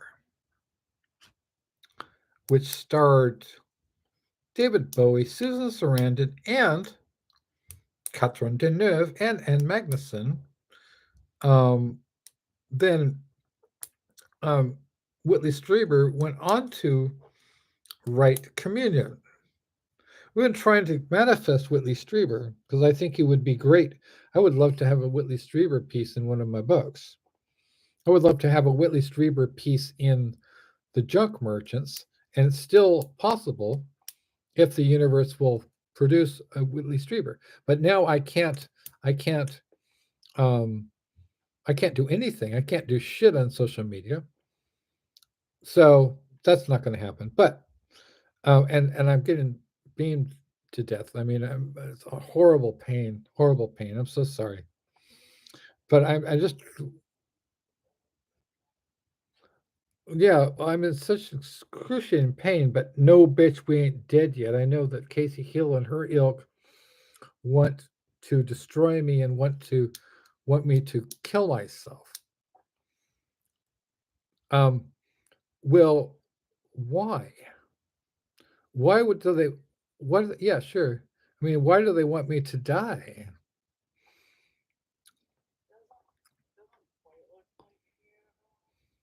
Oh, it kind of does, though. It kind of does. Yeah, it's you've really captured me. I think you've really captured me. Yeah. Yeah. Yeah, it's really good. It's really good. Yeah. Oh, yeah. No, I mean, they look no, man. That's great. That's great. Yeah. Yeah. Um, so I had my friend Thomas Roche um back in the day. He was we he was my dear friend, and we used to spend hours and hours and hours talking, and we both aspired to be writers. I think it was very, very similar to like my dad's friend Michael Ritchie, right? We did a newsletter together, and did a lot of kind of like scatological humor and stuff. I stayed in touch with till the Michael Ritchie's passed away in 2001. Rest in peace, Michael Ritchie, director of the Bad News Bears. And that would be Bad News Bears for you, Kasey Hill, Walter Mata. So Iris Berry. Okay, let's talk about Iris Berry for a second. Iris Berry, when Ellen Mabey, our friend Ellen Mabey, encouraged me, 2012. Actually, I was working for Cal State Dominguez Hills as an English professor, 2012. My colleague was named Melissa Williams, and she was another kind of person, cool chick, like similar to Carrie Lee Crum. She was featured in the film Better Living Through Chemistry when she was 14, and then she went on to get her degree and then start teaching at Cal State Dominguez Hills. So she's my friend, and when I was teaching there, she told me we co-taught a class. Actually, we had this cohort of students, primarily Hispanic students, that came over they were selected from the top 30 percentile of students in the South Bay area in Southern California. And we're talking about gangland. We'd have the police. What do we call it? The ghetto bird, right? Overhead constantly over Carson, which is where Dominguez Hills is, right? It's ghetto. It's not a good neighborhood. You can get killed there. I mean, you could also get killed where I taught at LA Harbor College.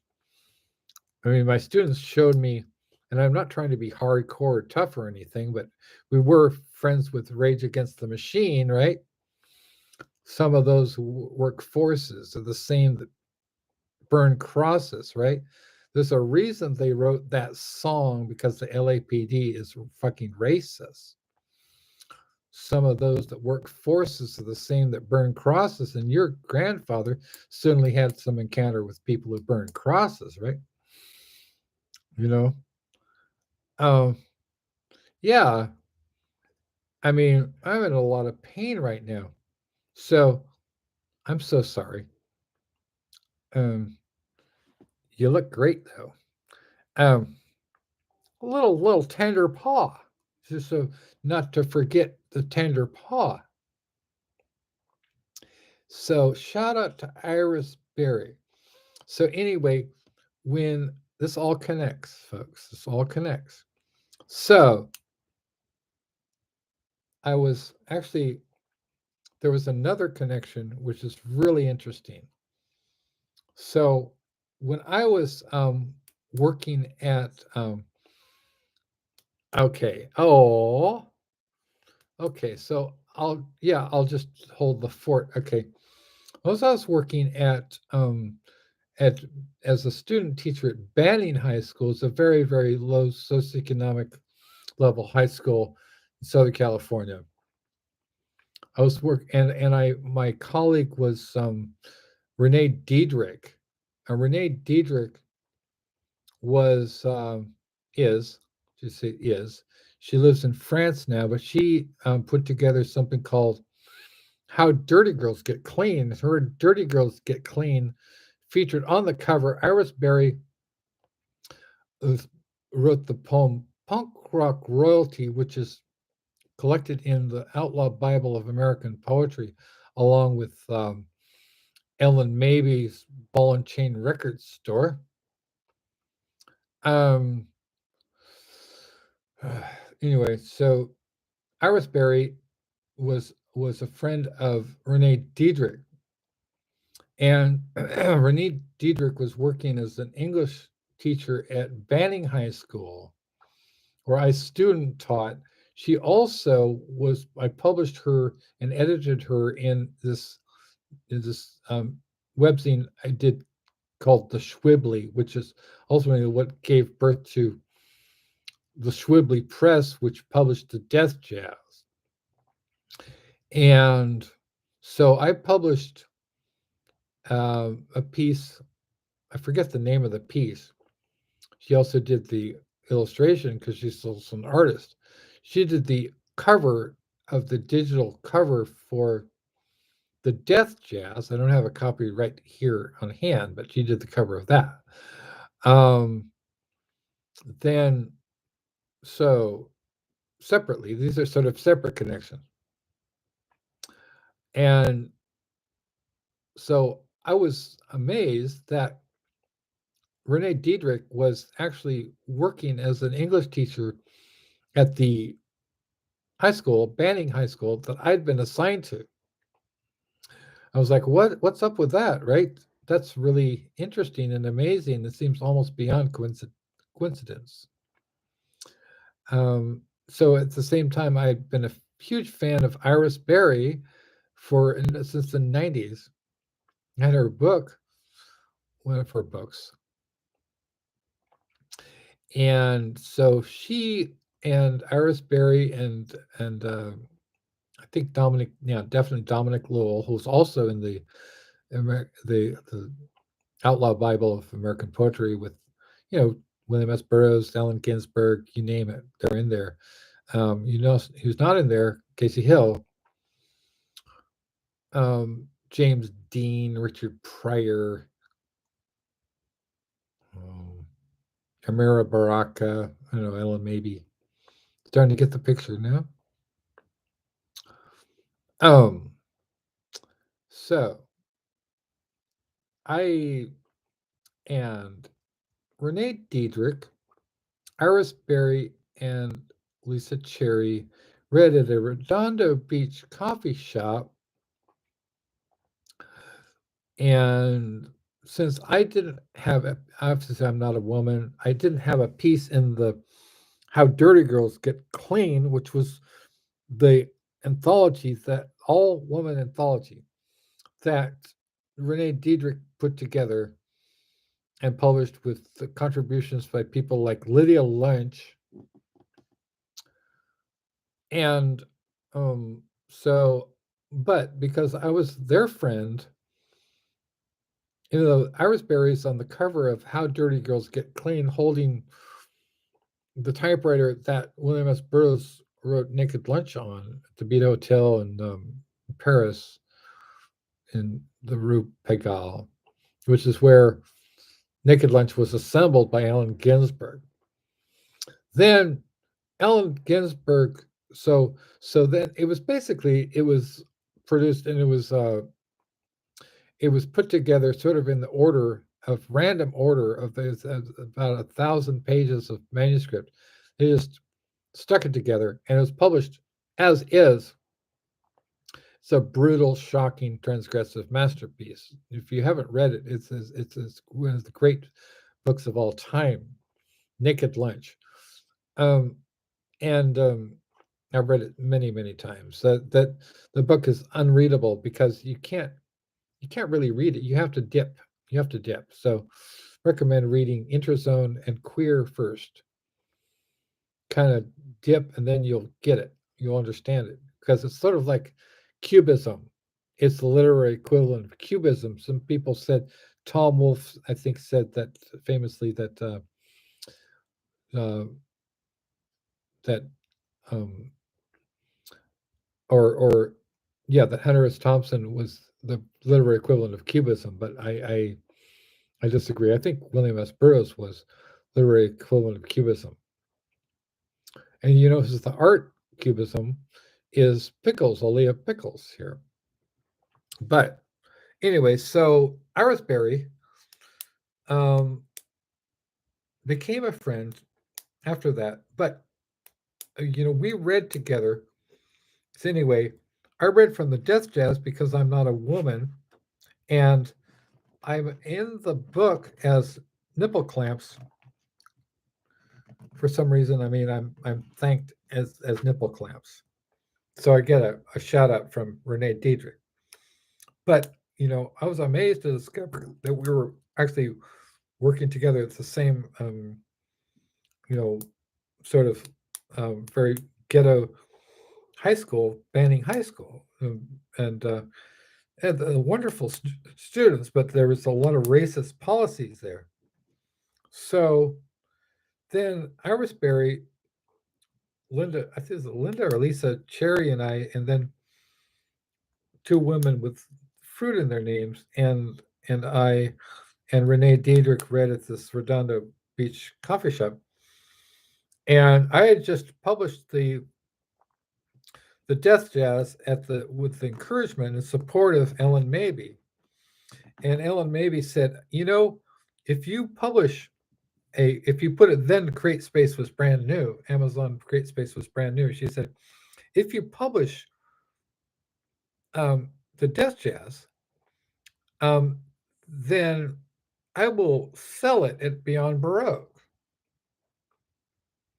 See, then you would walk through the portal, see all these portraits, and the one that I observed and really checked out was William S. Burroughs.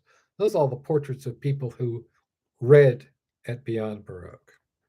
Okay, so look, the Death Jazz was sold. She said, I'll sell it, and we'll put it in the permanent archives of Beyond Baroque, which means that I'm in there with Charles Bukowski and William S. Burroughs. She said, okay. I said, okay, Ellen, maybe.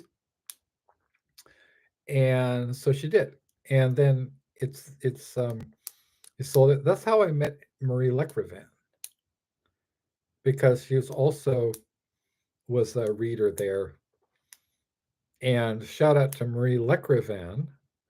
Lecrevin, who really likes my stuff.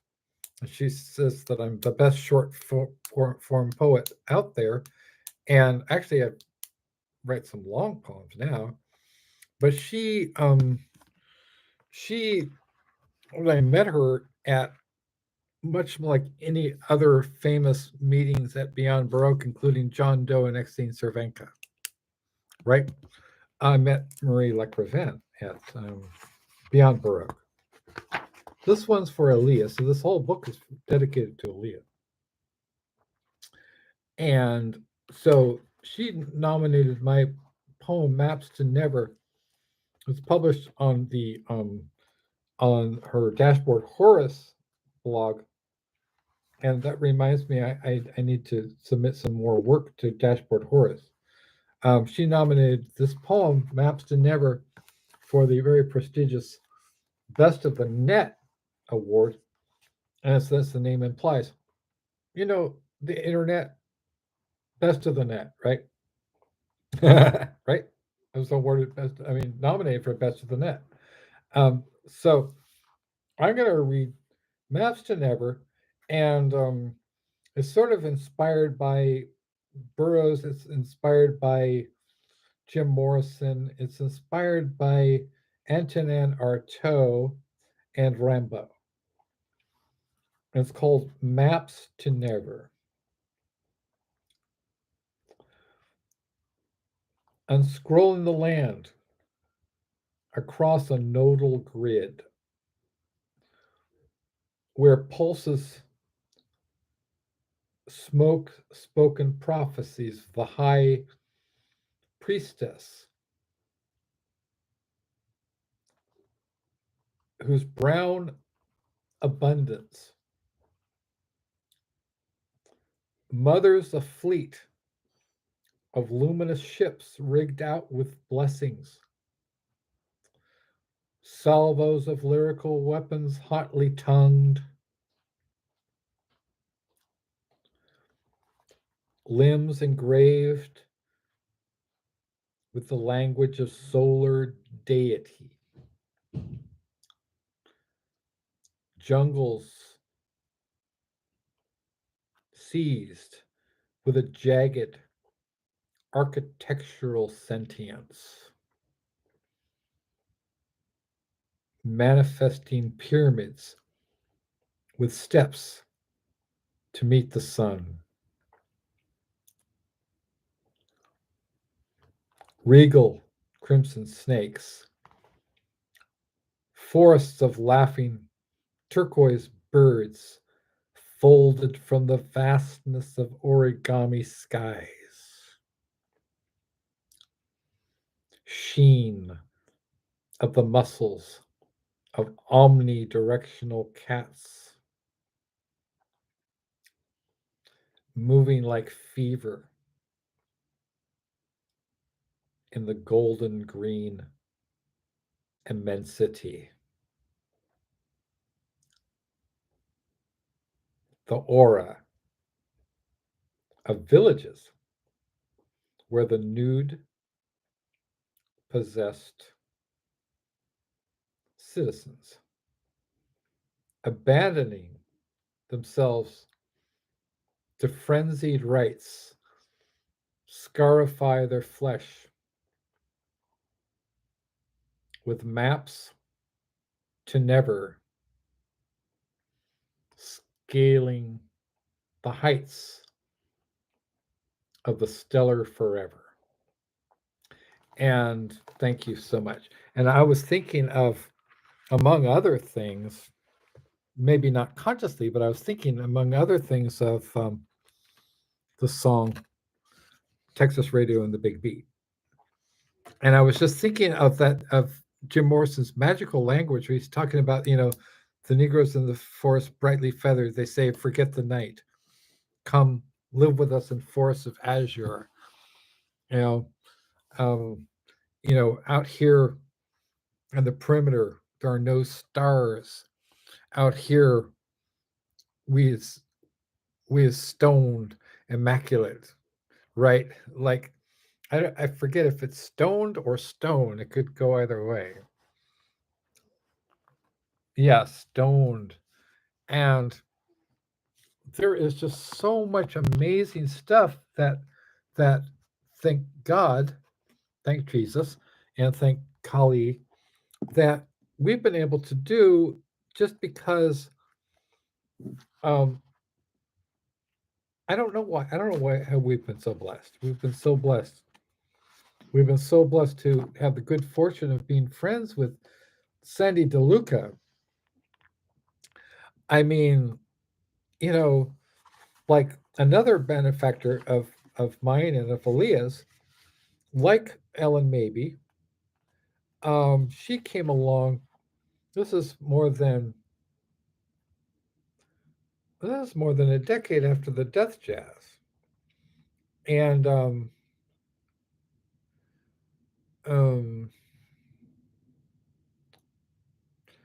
you know, so this is a book that we wrote together with. So this is Pickles and me and our dear friend Sandy DeLuca.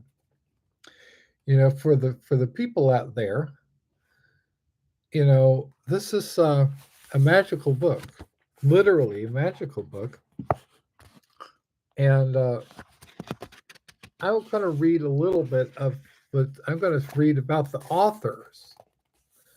Okay, so this is called Thunderstruck, a dark poetry collection, which we put together actually in a couple of weeks, and then we brought Aaliyah Pickles on board, and we wrote several songs and poems and things that we'd been working on for I think a year and a half ago, 2 years ago. We wrote Pontiff of Shadows, and so I'm going to read.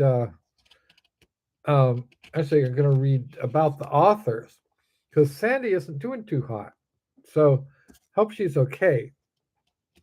Sandy DeLuca has written novels, several poetry and fiction collections, and a few novellas.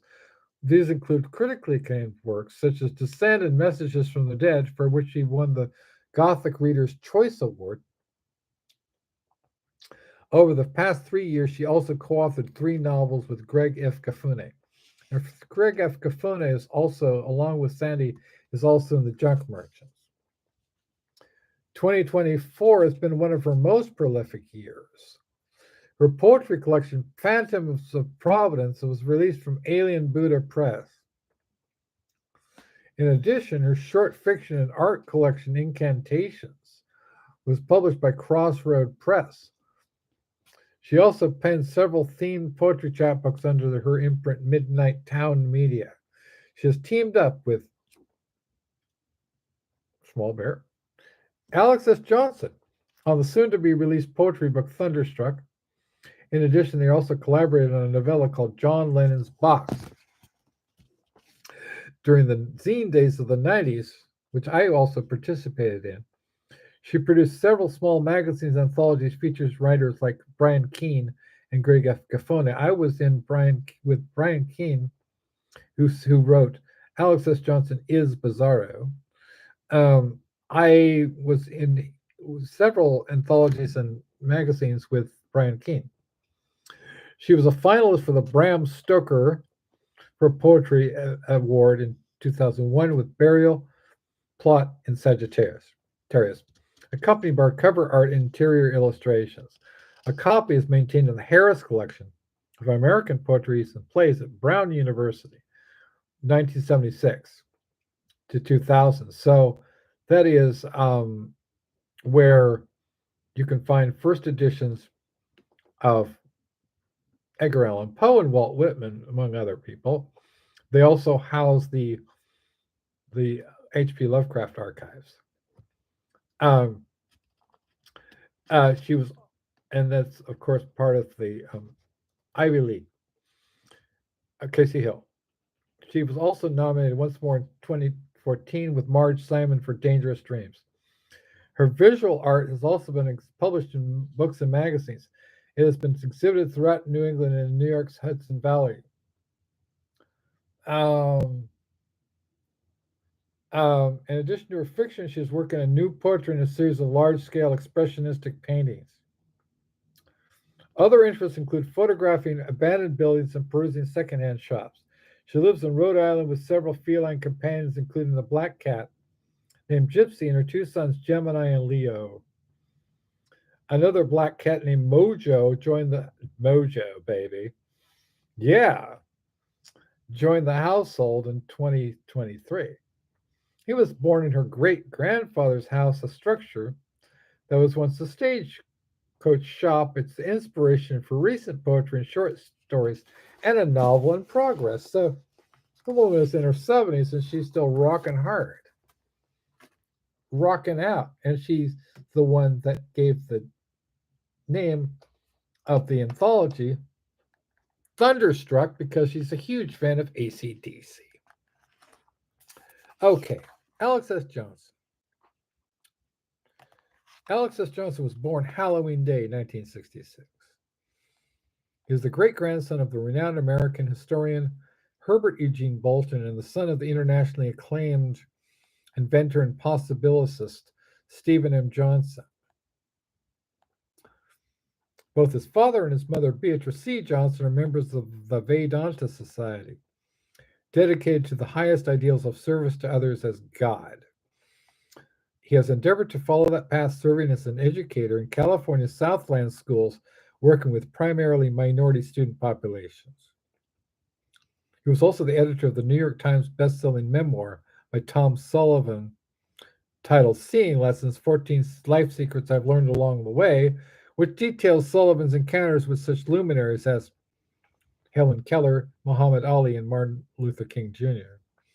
And incidentally, this was also blurred by the chairman of Coors Brewing Company, as well as the golfing great Jack Nicklaus and Tom Sullivan's great friend and collaborator, Betty White. No, bitch, we ain't dead yet. Who I also worked with, by the way. As an author and poet, his influences include the Dada and Surrealist authors such as André Breton, Antonin Artaud, and Federico Garcia Lorca, as well as the Beat tradition. William S. Burroughs, Allen Ginsberg, Philip Lamontia, Richard Brautigan, Gregory Corso, and Michael McClure being essential voices for him. A lifelong rock love of hard rock, goth, death rock, and heavy metal led Johnson to enter a career as a music journalist. In 1994, he has interviewed innumerable recording artists, including Bruce Dickinson of Iron Maiden, Ronnie James Dio of Black Sabbath, King Diamond of Merciful Fate, Claudio Simonetti, who did the soundtrack for Dario Argento's Suspiria, director-composer John Carpenter, who made Halloween, Simon Boswell, who did the soundtrack for Hardwares, which featured Lemmy Kilmister, Karen Crisis, who's also a good friend of mine, is also an author and a healer and a magical as a witch, and also an artist. And Penis Flytrap, Penis Flytrap, which we talked about Penis Flytrap, right? Lucifer Fulci, Hal Satan, Dinah Cancer, and Elvorian von Spivey. For such venues as Metal Maniacs, Zero Tolerance, and Metal Hammer, check them apples out. Kasey Hill. Oh, I forget, Kasey Hill. You had 2 years of high school journalism, bitch. Respect, right? 2 years of I had 2 years on my high school, actually 4 years of high school journalism. And then I went on to publish with Metal fucking Hammer. Most recently, Johnson has combined his love for music, his dedication to service, and his love for the beats by editing and publishing charity anthologies such as We Are Gregor, a disability rights anthology featuring Ron Whitehead, Ellen Mabey, Joe Kidd. Oh, by the way, Ron Whitehead wrote an original poem for We Are Gregor. Lyric Rivera gave us a original piece. Joe Kidd, the Beat Poet Laureate of Michigan, who's also in the Burroughs anthology, and you can tell that the perps are really angry because they're really beaming me. They're beaming the shit out of me. No, bitch, we ain't dead yet, motherfuckers. As well as Hand of Doom. We haven't even talked about Hand of Doom. See, that's how much richness we have going. As well as Hand of Doom, which was another book that Kasey Hill ripped off and published, Symptom of the Universe, a horror anthology, whatever, some bitch ass name which doesn't even make sense. And considering the Symptom of the Universe is an Ozzy song, but they're giving the proceeds to not something associated with Ozzy, but as something associated with Ronnie James Dio. Okay, so check that shit out. Well, actually, to be quite honest with you, Hand of Doom is also an Ozzy song. It was not sung by Ronnie James Dio. Ronnie James Dio hated singing the Ozzy songs. They had kind of a rivalry. But they made up with an all-star lineup of dark fiction authors, including Anna Taborska, who was nominated for the Bram Stoker Award 5 times. And I hope that my dear friend Anna Taborska wins the Bram Stoker Award for her story, Trashed Bitch in Hand of Doom. John Palisano, who is a Bram Stoker Award-winning author, is also wrote screenplays for Ridley Scott, the director of Blade fucking Runner, which got its name from William S. Burroughs. See, it all connects. And was the past president of the Horror Writers Association. Garrett Cook, who's the Wonderland Award-winning author of Charcoal, won the is the editor for um, Death for Deadite Press, which is formerly Eraserhead Press, and also edits for Clash Books, which also put out puts out Kathy Koja, as well as work by Celine McLeod in Canada, who was the co-editor of Anthem, a tribute to Leonard Cohen, which was co-edited by my late friend Jordan Gallagher, who taught at Yale Divinity School and had poems in the Paris Review. Okay. Oh, I'm sorry. And featuring, I'm sorry, Kasey Hill, you had 2 years of fucking high school journalism. Respect. And featuring the fiction debut of our great good friend, Runaways founder Carrie Lee Crum, who's also in 2 others of our books. All proceeds from the book go to Dr. Lois Lee's Children of the Night Incorporated, the world's most foremost organization rescuing children and young people from the hands of pimps and I made an error there. I should have said pimps and pornographers. Alex's forthcoming books include The Junk Merchant's 2, a literary tribute to William S. Burroughs, The Flowers of Doom, a dark poetry collection, Lucifer's Angel, the story of Kenneth Anger and Leslie Spivey, which is a whole interesting story in and of itself for another day, and White on White, a literary tribute to Bauhaus. He lives in Carmichael, California with his family. Aaliyah Celeste Williams, on July 2nd, 1985. You're a young'un. I was a freshman at UC Davis when you were born, young'un. Aaliyah, but you're just old enough to be not weird. For it to be not weird, right? Of course, we would never go there to the weird place. We're strictly, straight arrows here. Aaliyah Celeste Williams was born in Kalamazoo, Michigan. She's from Kalamazoo. Wow. She has a younger brother, Emerson, who was named after Emerson, Lake and Palmer, as well as Ralph Waldo, and a younger sister, Angelina, and a neighbor, Santiago Jesus Cerron. From infancy and throughout her entire life, she has had many experiences that couldn't be explained and many experiences that not everyone would even believe. That's true of myself as well. Aaliyah has lived a very challenging life. And we've been through a lot of challenges together. I mean, we've been through things that would cripple ordinary people. And we still are facing amazing challenges. I mean, the beam situation is just appalling.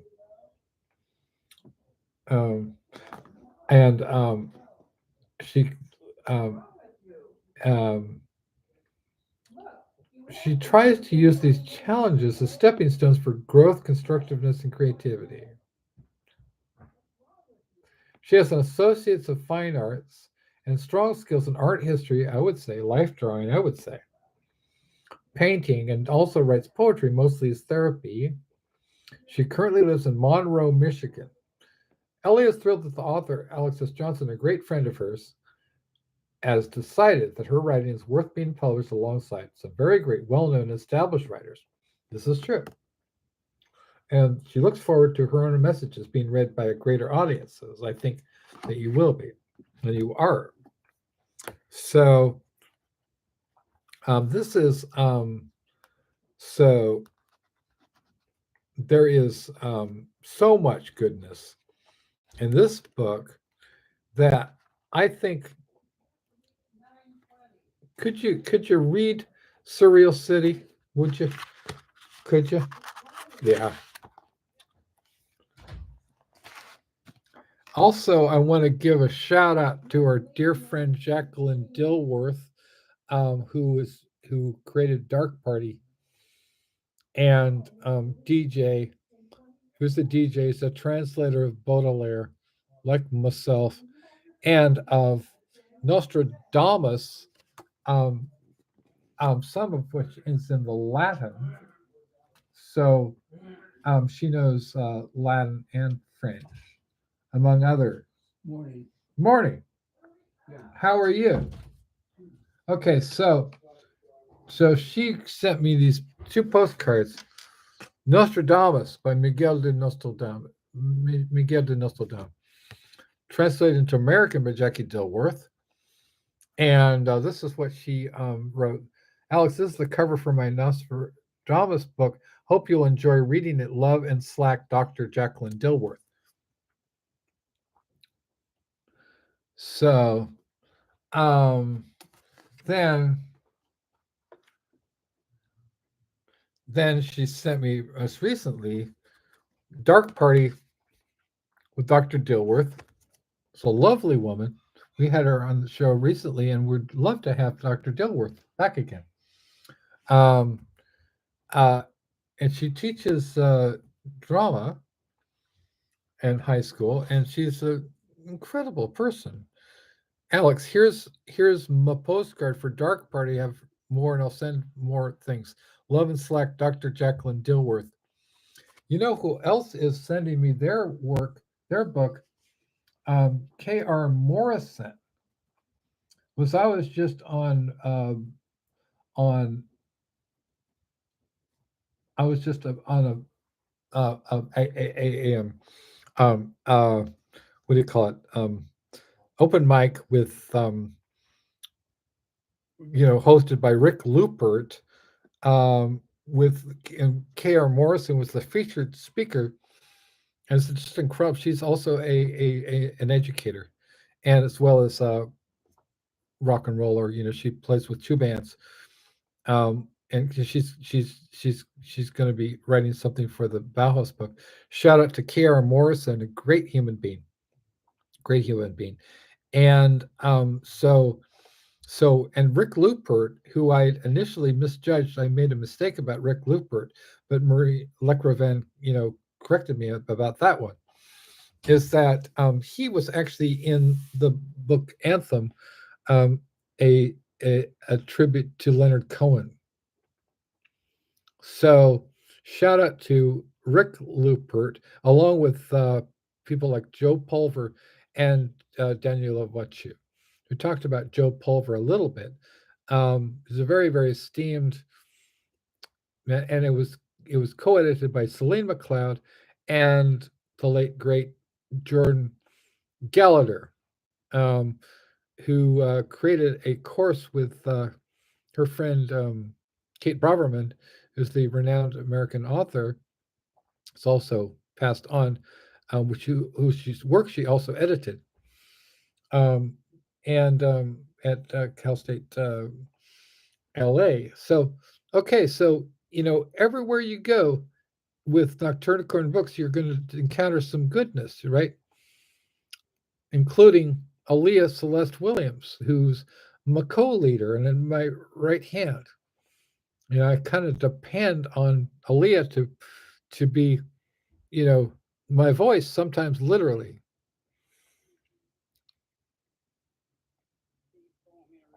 Yeah, I'm sorry. I was rambling. Yeah, please go ahead.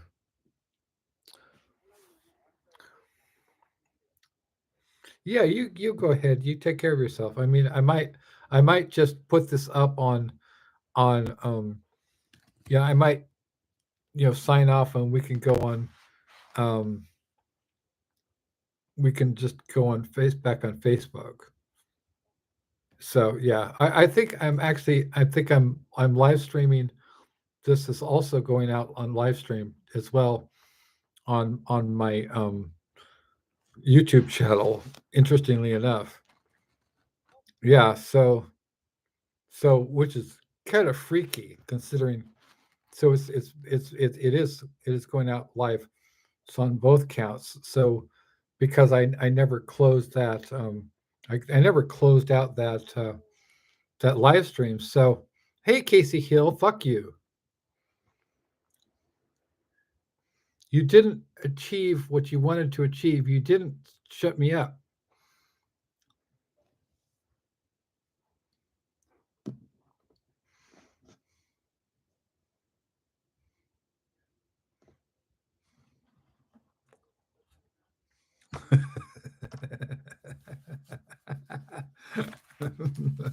Yes, please. I'm sorry. Yeah.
Differently home. Yeah. No, bitch. We ain't dead yet. I just sent out so copies of Wicked Candy and the Doom Hippies, which is in the Widener Library at Harvard University. And Wicked Candy was blurred by Lucy Taylor, who won the Bram Stoker Award for her first novel, The Safety of Unknown Cities.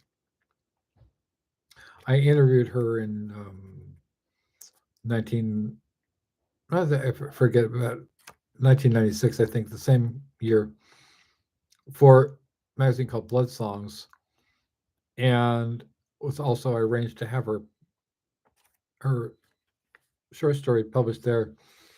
And then, of course, some other people who've been published in Blood Songs include Poppy Z. Bright, Edward Lee, and Ramsey Campbell. Hello, Ramsey Campbell. How do you like working with Kasey Hill? You're a master of the English language. She can barely form a sentence. I mean, have you seen her? Have you listened to her? So I guess. Also, I'd like to give a shout out to Professor Matthew Sorrento of Rutgers in Camden, New Jersey. We do easy three ways of looking at Van Sant on Burroughs, which was the original poem that he wrote for the William S. Burroughs tribute anthology, The Junk Merchants, to literary tribute to William S. Burroughs. You got some other people who were also in the Anthem literary tribute to Leonard Cohen. We have Agnes Martin, Eugene Golden, and Sarah Katz and Adrian Cepeda. So shout out to those fine writers. And I've got these just random. Oh yeah, I've got some random shit here. Also, I'd like to give a shout out to my to somebody who many of you know as well. I'll wait till Pickles comes back.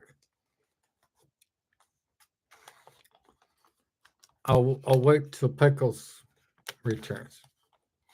This is very cool, very interesting. So, and I'm also going to be reading a little bit from the Doom Hippies. But first of all, I wanted to talk about somebody who I published alongside. And so Okay, I'll wait till Aaliyah Pickles is back. You know,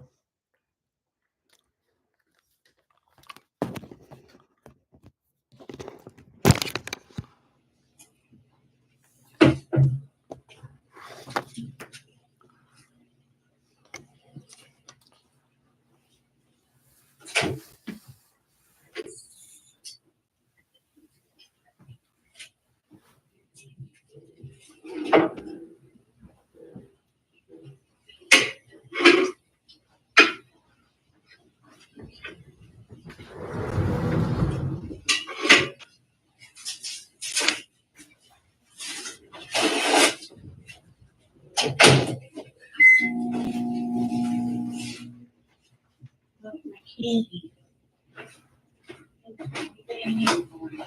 Is he hungry? You need to eat?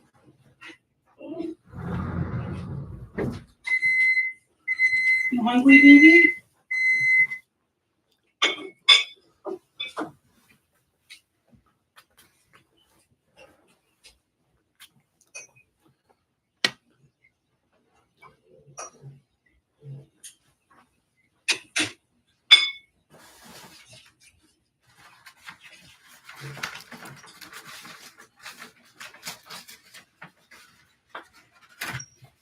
You hungry? Mm-hmm. Gotta eat, huh? Want me to get you some food?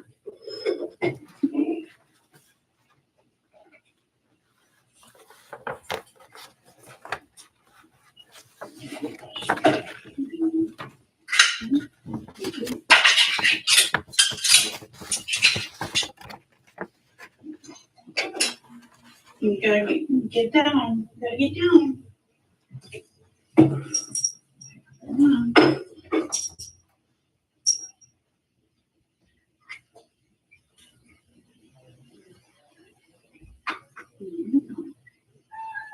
Mm-hmm.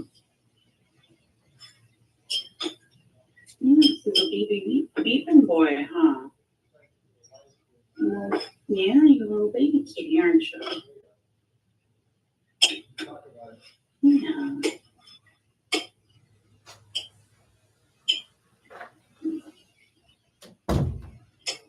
so those who are watching on YouTube, my YouTube channel, George Bailey, or also on later on my YouTube channel, it's kind of confusing. Yeah, hungry baby, huh? Better get the boy some food, huh? So you know, so I got some artwork here that I did. Here with the kitty. Can't let the baby go hungry. Yeah, I know, you're just a little teeny baby. Yeah. Mm-hmm. Just a little teeny tiny kitty. Oh, just a sweetie. Here's a sweetie. Here's a sweetheart. Yeah. Is he This is a hungry? sweetie pie. Want to eat? Kitty cat. Oh, kitty cat. Kitty. Cutter. Oh. Gotta feed the baby. Oh.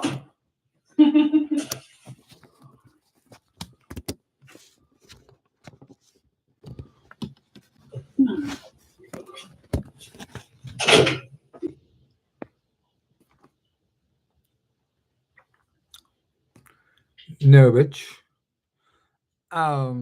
We ain't dead yet. So, um, so I want to tell you something. I'm not sure that I told you before. No, bitch.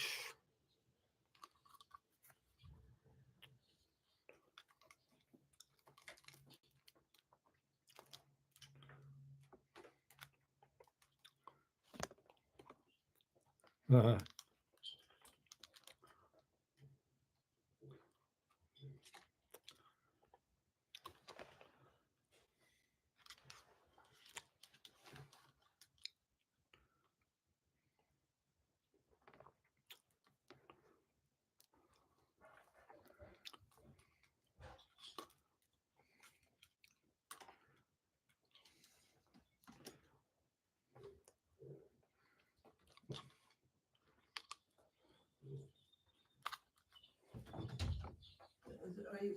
We're going to eat now, okay? Okay, you can go ahead.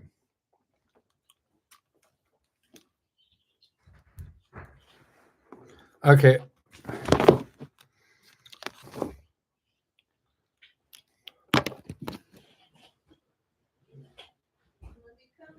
Well, okay, so I'm gonna have to.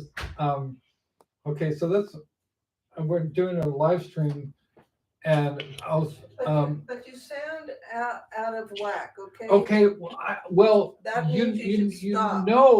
you know what happened just now. I've been completely permanently shut out of all social media. Okay, but that doesn't mean you have to go yell about it. I'm not fucking yelling about it. Okay, so anyway, so I'm being criticized for yelling and being out of whack. So I'm just going to continue this regardless of the criticism which is being leveled by my own family. As if it's bad enough. If it's not bad enough that I'm completely shut out of all social media. I'm being silenced by my own family. Okay. Thank you. See, this is why my life is fucking hell.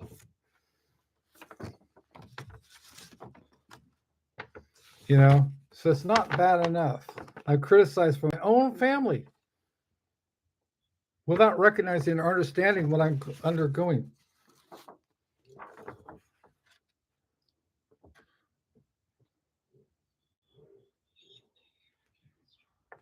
Thank you. Of course, I'm just an angry person who's out of whack. That's all I am. An angry person who's out of whack. You're not putting your best. Never mind the context of being completely shut out of all right. social media. It doesn't matter. You're live on YouTube right now. Say hello to our viewers. Mom, you're live on YouTube right now. Okay, so this is the hell. So this is the hell I'm dealing with. This is the hell. People can see it as it unfolds. They can see what I'm putting up with. If the neurodegenerative brain condition wasn't bad enough, if the chronic pain through the roof wasn't bad enough, the agony wasn't bad enough, if the murder threats were not bad enough, if having all of my shit stolen by Kasey Hill, who had all of my social media permanently shut down, I get criticized by my own family who doesn't want me to talk. Could you please post on Facebook what's going on here, please? I am because I guess I can't fucking even talk now. I guess I'm forbidden to talk. I was going to mention before I was so rudely interrupted that among the people I've published alongside, this work I've had published alongside, is a guy named Joe Hill, who is the best-selling author of books like Nos 482, who's the son of a guy many of you may have heard of, the master of horror, Stephen King. And of course, but I'm just an angry person who's just out of control and is yelling. That's all I do. Yell, yell, yell, yell, yell. That's all I've been talking about is haven't been talking about some very important culturally and historically significant work that we're doing, but I'm just an angry, out of whack person who yells a lot, right? And this is the hell that is my life. This is the hell that is my life. Okay. Okay. Okay. Okay.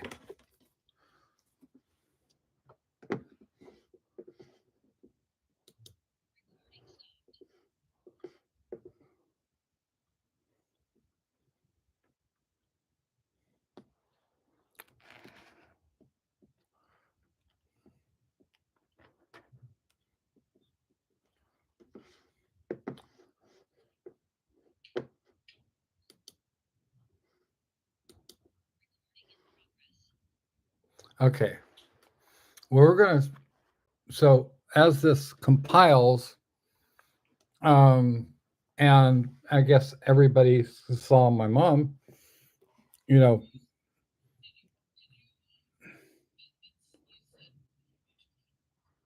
yeah, but now I turn it back on so everybody can see what's going on. Anybody who's tuned into the YouTube channel can see what's going on in real time, right? It's an abusive situation, you know, and I'm just going to roll with it. I'm going to lean into it. People wonder why my work is so extreme. This is one of the reasons. Okay, so I am going to read the poem The Menu of Pain from the Doom Hippies. All right, published by Nocturnicorn Books. The people I thank. Thanks to Dalton Dickey for his vision in creating excellent reason for books and for inviting me to submit my work. Don Noble and the Riot Forge for many blessings. Bertie Walker for sharing some fucked up shit with me. Bertie Walker was my co-creator of Fucked Up Fairy Tales. Volume 2 has a cover illustration of my character, Princess Cherry Pop, by none other than Bill Plimpton of Plimptoons. So check that out. She wrote, clever and witty. That's Bill Plimpton. He does stuff for The Simpsons and whatever. So, and that was optioned for HBO. But of course, I'm just a yelling guy. The Menu of Pain seems appropriate from the Doom Hippies. Was collected at the Widener Library at Harvard University.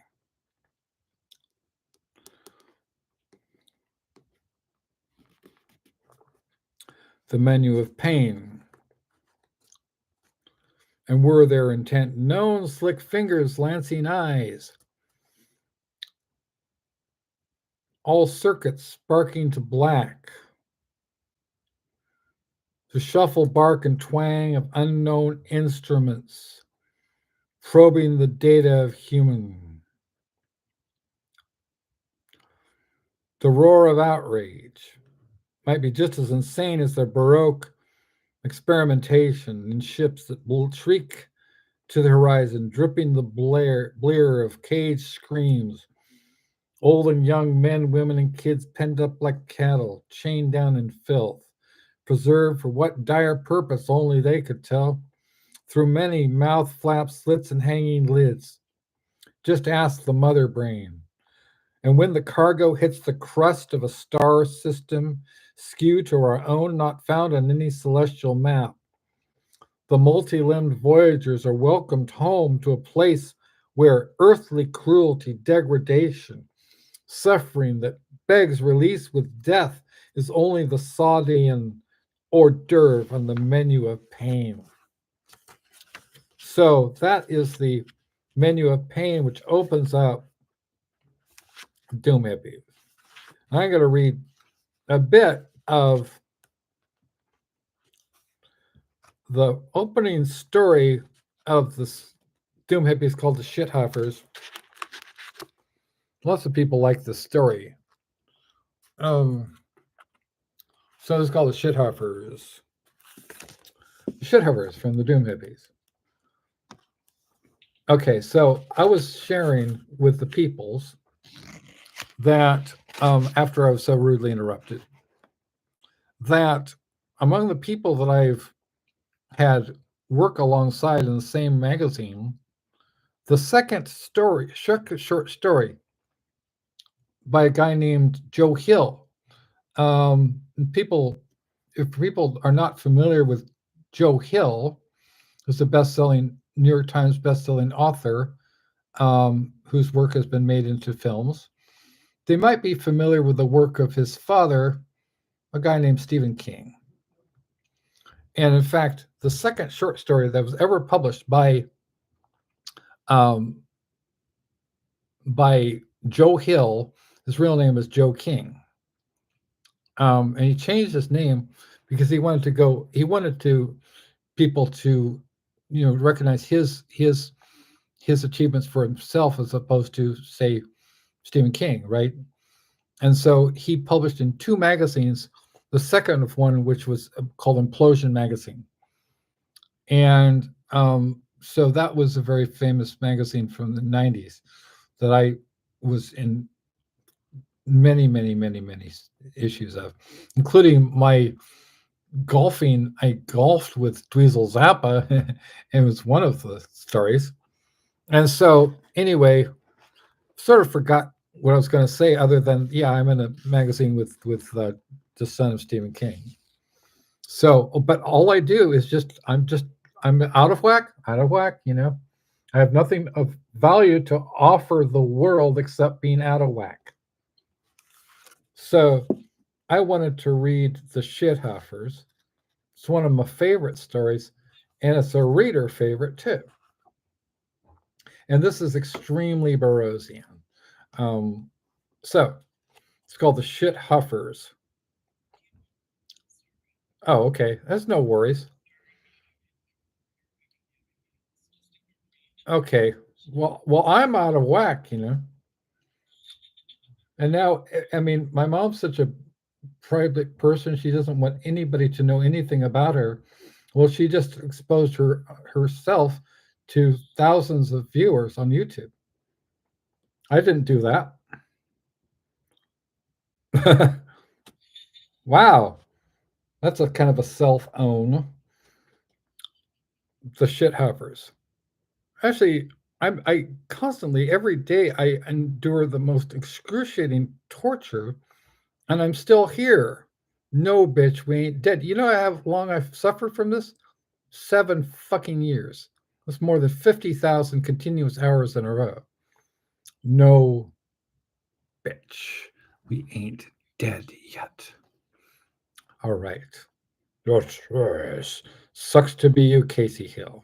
Everybody knows what you've been doing. Everybody now. Sorry, you could have maybe not stalked and harassed and made fun of a guy who did nothing wrong and steal his shit and harass his parents, his elderly parents, and abuse his elderly parents, threaten them with a lawsuit to shut him up. You could have not stolen his property. But you did that. You shamelessly did that. Shamelessly. Shame, shame, shame, shame, shame. Kasey Hill. Now everybody knows what you did. By your own doing, you brought this upon yourself. Curse your hole. Curse your hole. The Shithuffers. So this is Harvard University students are going to be reading this because it's in their library, the Widener Library. Hello, Harvard. Jack Kerbstoff scowled. A flush ran across his face, and the tendons stood up in his neck like steel cables. Get your elbows off the table.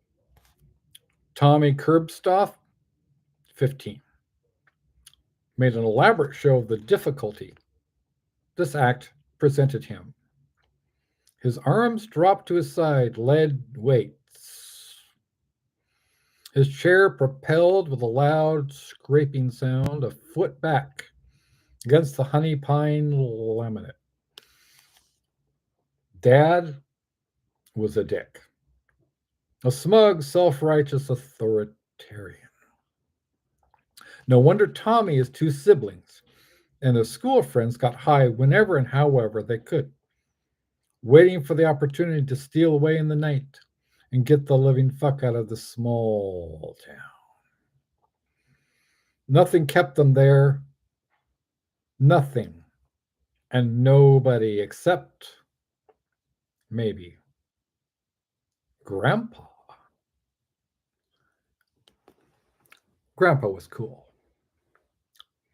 Tommy loved Gramps' war stories, the way they wandered meandering across highways and byways and led almost invariably to an ambush by the Kong, followed by bloodshed, mutilation, and the strange awesome drugs the soldiers in Vietnam had swallowed like popcorn just to keep a grip on their sanity. The stories were real, gritty, intense, and like nothing he'd experienced in this mountain town with its dead end skies and dumb coast inhabitants. He hoped someday to experience war for himself. Maybe then he would gain the courage to stand up to his dad, having seen action, faced death, laying face down in the pudding like muck. We're going to Kaiser. Okay, so that's my dad. This is my dad. He's 86 years old, and my parents have been cyber stalked and harassed and threatened with a lawsuit by Kasey Hill of Dark Moon Rising Publications, whose authors include Ramsey Campbell. That is just the bloody fucking truth. The stories were real, gritty, and intense, and like nothing experienced in this mountain town with its dead-end skies and dumb as toast inhabitants. He hoped someday to experience war for himself. Maybe then he would gain the courage to stand up to his dad, having seen action, faced death, laying face down in the pudding-like muck that had once been his best friend. Now, I'm going to ask you afterwards if you could read. Now, you don't have to, because it's a shocking story. If you could read live transmission. Okay, cool. Okay. You got to go easy on children, said Grandpa, who sat at the end of the rectangular oak table beside Tommy's sister, Christine, 16. Even at the dining table, Gramps dressed like some mystery hobo. A shapeless brown hat on his bald dome, a beige trench coat that dusted the floor, threadbare gray t-shirt, big-ass jeans, and sneakers that looked like raccoons had been at them. He fingered his curly white beard. They'll learn soon enough what life is really like.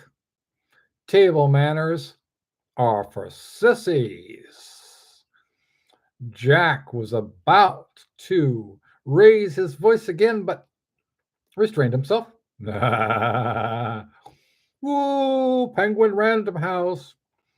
Everyone loved his wife. Suzanne's father would always be the true patriarch of the clan. Woo, master, slave, master. Woo, woo, scary stuff, man. That's horror for you.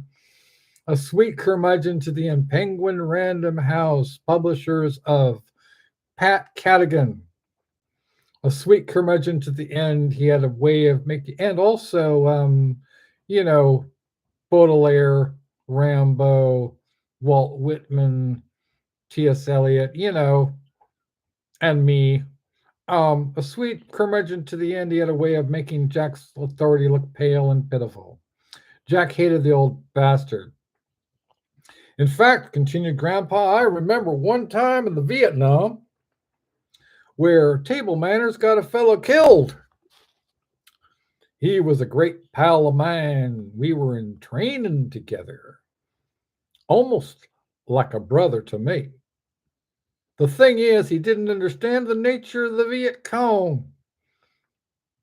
He was polite too, always, sir, this, and yes, ma'am, that. Well, so we were hunkered down in the jungle, and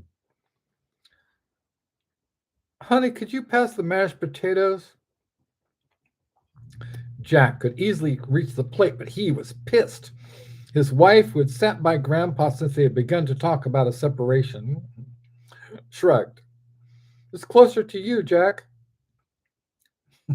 She had never called him Jack before. This was bad. He stood up, leaned over the table, and grabbed the plate with both hands. Jack's youngest child, Dorfman, 14, jerked back as though he'd been electrocuted. Jack glared at him. What? Never mind, said Dorfman. He wasn't going to give Dad the satisfaction of letting him know that his manners were worse than Tommy's. Later, he would strategize in one of his many ongoing war games to take out his dad in a sudden fire strike. He wasn't as bold as Tommy or even Christine. He brooded, internalized, and when he did act, it was never quite what was expected from him. In fact, when they were through with him, my friend kind of looked like the mashed potatoes. Mm-mm. Grandpa went on blithely, dropping just a hint of sling blade into the mix. Billy Bob Thornton. The three adolescents met eyes and grinned. Shout out to Amelie Franck and Billy Bob Thornton. Hey, folks. Okay, well, what happened was we were hunkered down there getting hit night and day, but Charlie separated from the rest of the platoon.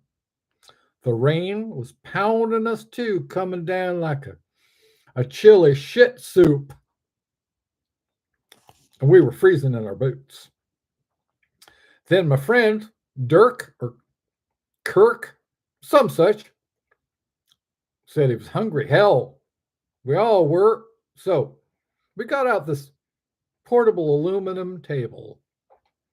The legs were folded in so you could adjust them full length or make them little stumps to sit in our laps. We used the lap mode. Long as we all kind of pushed in together and acted like vegetation, them Kong couldn't see us, but not Kirk. See, he had the table manners. Fact is, his daddy used to beat him with a razor strop if he put his elbows on the table, so he leaned back, elbows out. Well, sir, Kirk's elbows were so white, pale, and shiny. They caught one of them Kong's flares like a damn mirror. Next thing you know, boom! Rocket attack.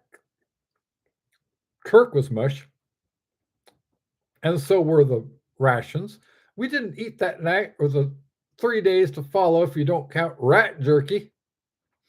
And even that was hard to keep down because we had to sit in Kirk's guts while he rotted out with a resounding clatter. Jack dropped his fork and knife onto his plate. Well, okay, I'm going to say it. I'm not going to apologize. His normally pristine short black hair was mussed and standing up in little spikes, his bow tie unknotted. I know I'm none too popular here, but damn it, this is still my house and I'm still the head of this household. And I happen to think Grandpa's stories are inappropriate for children, not to mention dead wrong for the dining table. Do we really need to hear about people being blown to kingdom come, rat jerky, what a grenade can do to your face while we're eating, or frankly, anytime? Or what a bullet can do to your ass? Grandpa picked up the thread, which reminds me of another story. Jack sputtered. His face now resembled boiled crab. He yanked out the bow tie and stuffed it in the pocket of his white dress shirt. I want to hear, said Tommy. Me too, said Christine. Sounds cool, added Dorfman. Then if you don't mind, I will be in my study. Jack pushed his chair back from the table, stood up, and stormed out of the dining room. What bug crawled up his ass and died? Grandpa asked, following the progress of Jack's business black behind, as his polished to a gleam dark gray Oxfords took him away from the dining room and the stress of watching his family fall sway to the cult of Gramps. Hannah Curbstop got up too. I'm going to go talk to him, she said.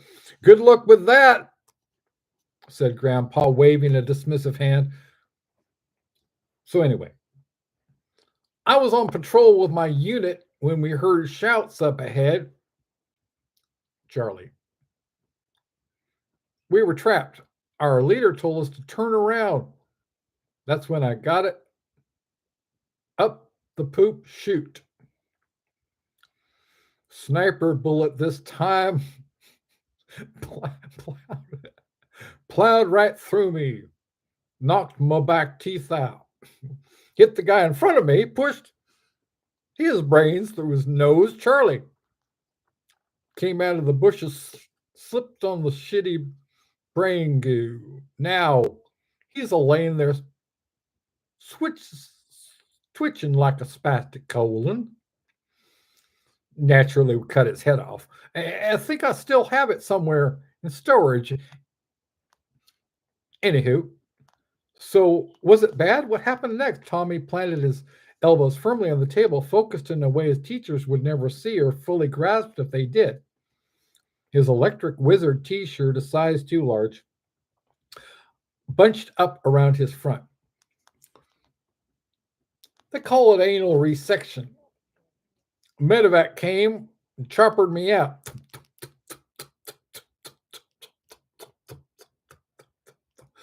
Next thing I know, I'm in a hospital in Saigon. The doctors were crazed. They've been working around the clock doing triage. Choppers come in, roll out a bunch of maimed, take off. They was popping a handful of pills just to stay awake. And that LSD. There was a batch of the strong acid going around too. The black acid. I don't know rightly what they were taking, but the docs were pulling off patches of skin and grafting them to my ass. Where my ass used to be, so see, because that bullet did some damage, only had one good cheek left. That they had to rescue from a palm tree. The other one, forget it. Maybe a little muscle like one of them frog asses that wriggle if you put a current through them. I got that one gold plated. Think it's in storage then also, along with the heads. There was more than one, see. Out there, you tend to lose track. Morally, ethically, and otherwise. Is that why you sit funny sometimes? Christine burst out. She clasped her hands to her mouth, but a giggle leaked through. I got one of them prosthetics, but it don't do me no good. See, when you lose a limb or any kind of organ, sometimes you can still feel it. If I got the ass prosthetic on, I can't get in there and scratch. Okay, so I was in the hospital. Suction cups and snakes up the wazoo. Felt more like plumbing than surgery. I'd pass out and wake up and the doctors would be frying hard, chattering about lizards and bats flying through the operating room. They had that Doors music playing. This is the end. Beautiful friend. Well, I figured they were using the music to orient themselves in space. I pass out again. Feel these arms slipping in and out of the chocolate tunnel, the fudge tunnel.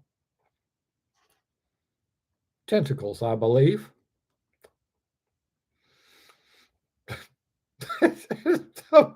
They had some squid delivered, and the seafood got mixed up in the works.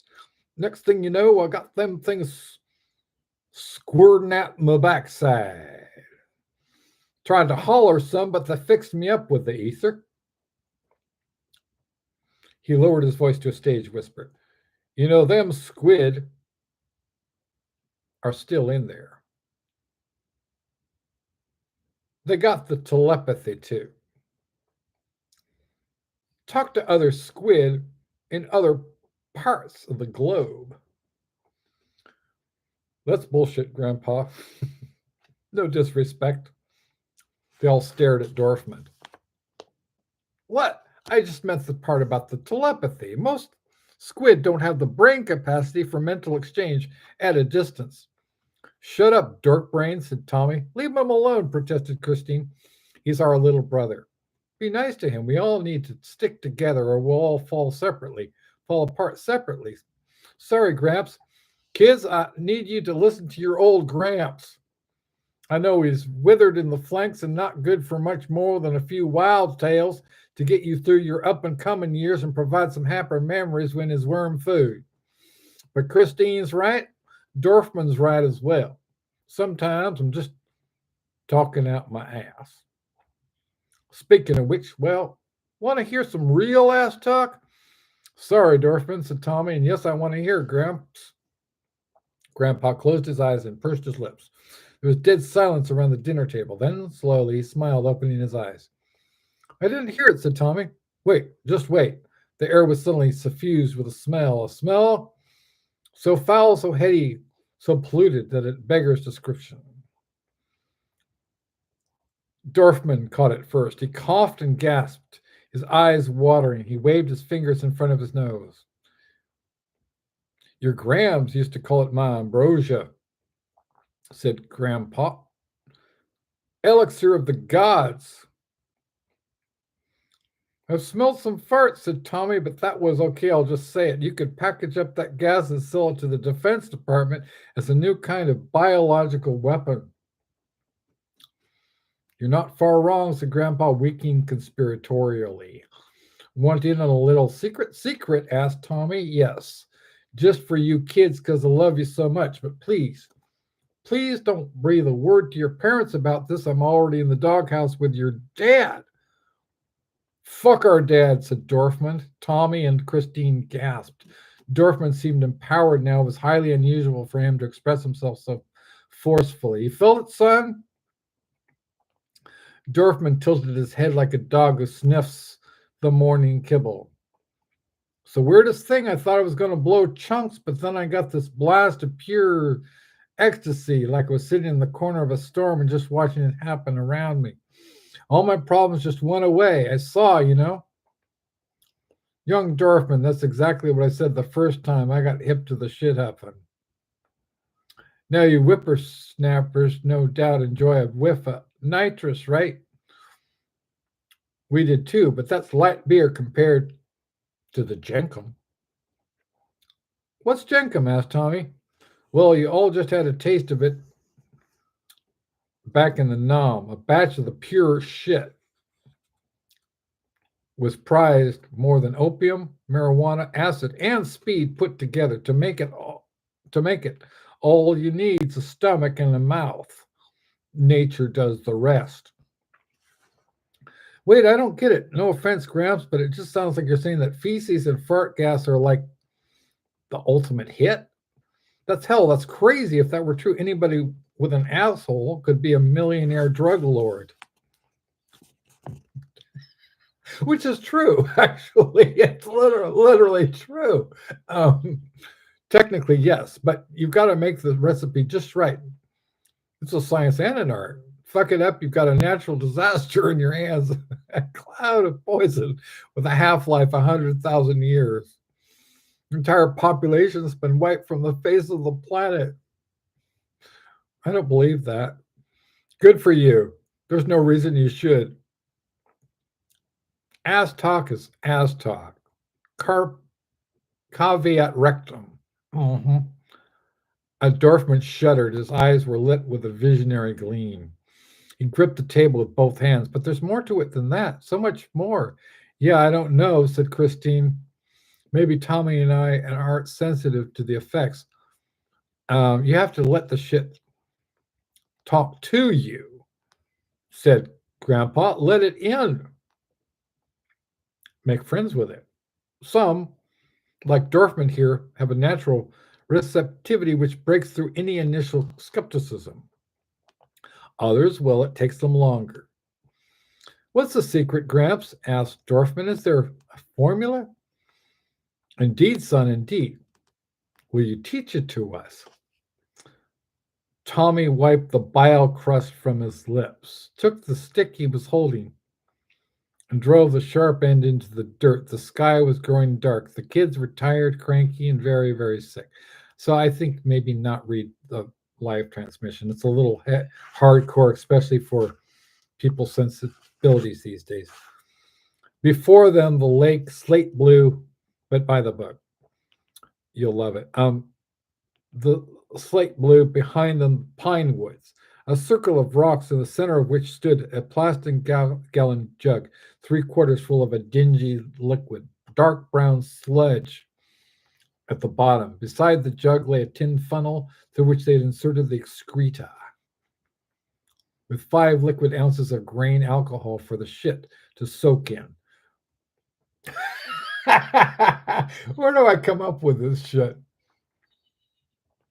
Pools of vomit were scattered about, ranging in color from green yellow bile to brownish pink. The hot dogs, dingy beige red, French fries with ketchup, and finally, milky pink, the strawberry shakes. Every last direction in Grandpa's recipe had been followed to a T. Well, almost. The argument now concerned the zero high produced by the resultant mixture. If this was the true jenkum, then they'd been had big time. Okay, just admit it, dork breath. You and Grandpa were in this thing together. There's no such thing as jenkum.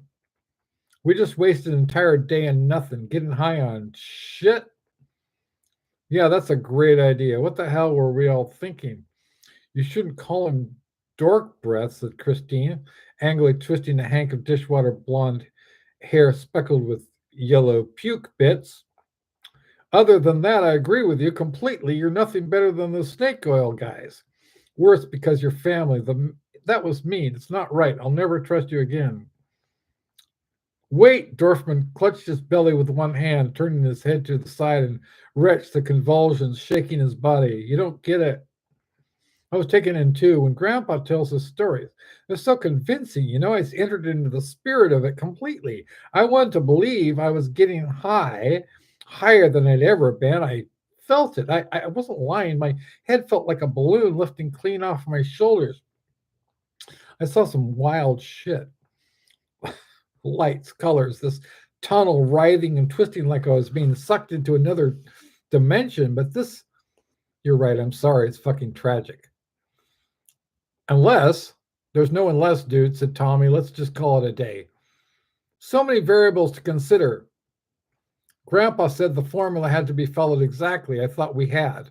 But maybe when we took that extra 15 minutes before the last supersized fries, it threw us off. We were supposed to power down the fries immediately after the strawberry milkshakes. Instead, we smoked weed to give us more appetite. Think about it. The THC in the break period alone might have made all the difference between an incredible shit high and nothing, or heavy nausea and vomiting. Hold on, said Christine. She was shaking with excitement, her large breasts wobbling as though they were about to launch themselves into the stratosphere. Not you too, sis. For God's sakes, it's getting late. Dad's going to have a cow. We're probably all going to have to go to the ER and get our stomachs pumped. Tommy frowned, regarding the pit. Well, maybe not, but I feel worse than the time we all huffed vaporized Tabasco sauce, which, as I recall, was young Dork Butt's idea. His name, said Christine, emphasizing each word carefully, is Dorfman. And besides, this ain't the sauce. I'm feeling something. A whole lot of wonderful something. Her eyes shone. She smiled, the dimples in her chubby cheeks popping into place. I love all of you. My family. That's it. Chrissy's lost her ever-loving mind behind the shit huffing. Tommy stood up. As the eldest sibling, I feel it is my responsibility to. Would you shut the fuck up and listen to me? Christine clutched at Tommy's jeans. It's working. It just took a while, is all. Grandpa says sometimes there's a delay. Chemicals sorting themselves out or some such, finding their natural groove thing. Can't you see? Jenkum isn't just a drug. It's the drug, lovingly prepared in the oven of our very own bodies. It's us. Are you pregnant? Asked Tommy. Because if that Banks dude knocked you up, I'm going to have to put my fist through his face. I should have known. All that extra weight gain wasn't just junk food, is it? It wasn't Todd. My God, you think I would sleep with that creep? And fuck you, I'm not pregnant. I have enhanced curvature. She took a deep breath and exhaled slowly. I'm telling you, I'm high as fuck. Ripped, buzzed, blazed, and toasted. Yeah, I'm feeling it too, said Dorfman, even stronger than before. Do you see the tunnel, sis? The wormhole into the future? The rainbow and the elves? Right, those two, but the future. It's glorious. Dad leaves town with that slut Charlotte Harris. You know that those two were having an affair. She's had clown eyes on him for ages. Mom hooks up with Franklin Burbank, that really cool dude with the white hair who works at Second Spin Records. He is cool, said Christine. He sorted me out with some vintage Sabbath vinyl, live at Donington with a special guest appearance by Epic Fail. Gave me a really good deal too. And we all get the hell out of Dodge, said Tommy, a smile creeping over his face. We're going to make the mints, baby. The three siblings looked back into the pit. Vapor still puffed from the gallon jug, and for a brief instant, they formed a grin that hung in the air and then vanished. Tommy held out his hands, and his brother and sister took them. Thank you, Grandpa, not just for the Jenkum, for everything. Here, here, said Christine. That's the fact, Jack, said Dorfman. Who's up for seconds? Okay, so that was the Shithuffers, and I decided, since decided to read, from the Doom Hippies. Well, this is the kind of stuff that Harvard students are going to be reading, and I feel so kind of sorry for them in a way. But I think it's, I was inspired by Mark Twain, right? I'm not Mark Twain, but this is my this is my response to Mark Twain. So next I would like to read a reader favorite a little story called Ronaldo, the World's Smallest Circus Bear.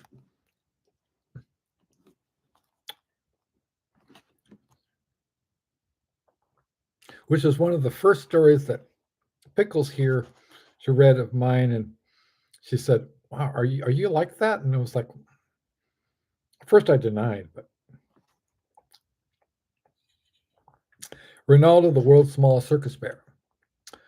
Just from looking at him, few would guess that by the time Ronaldo, the world's smallest circus bear, crossed the Bone City Fairgrounds on his unicycle, his reputation as a liar, thief, con artist, and other darker charges had grown exponentially.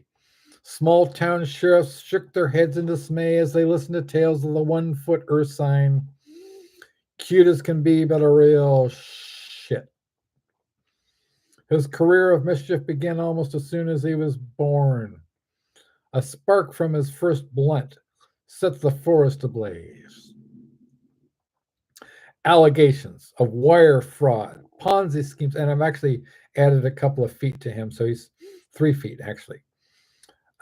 Allegations of wire fraud, Ponzi schemes, arson, robbery, and general mayhem attributed to the bear were all but impossible to pin on him.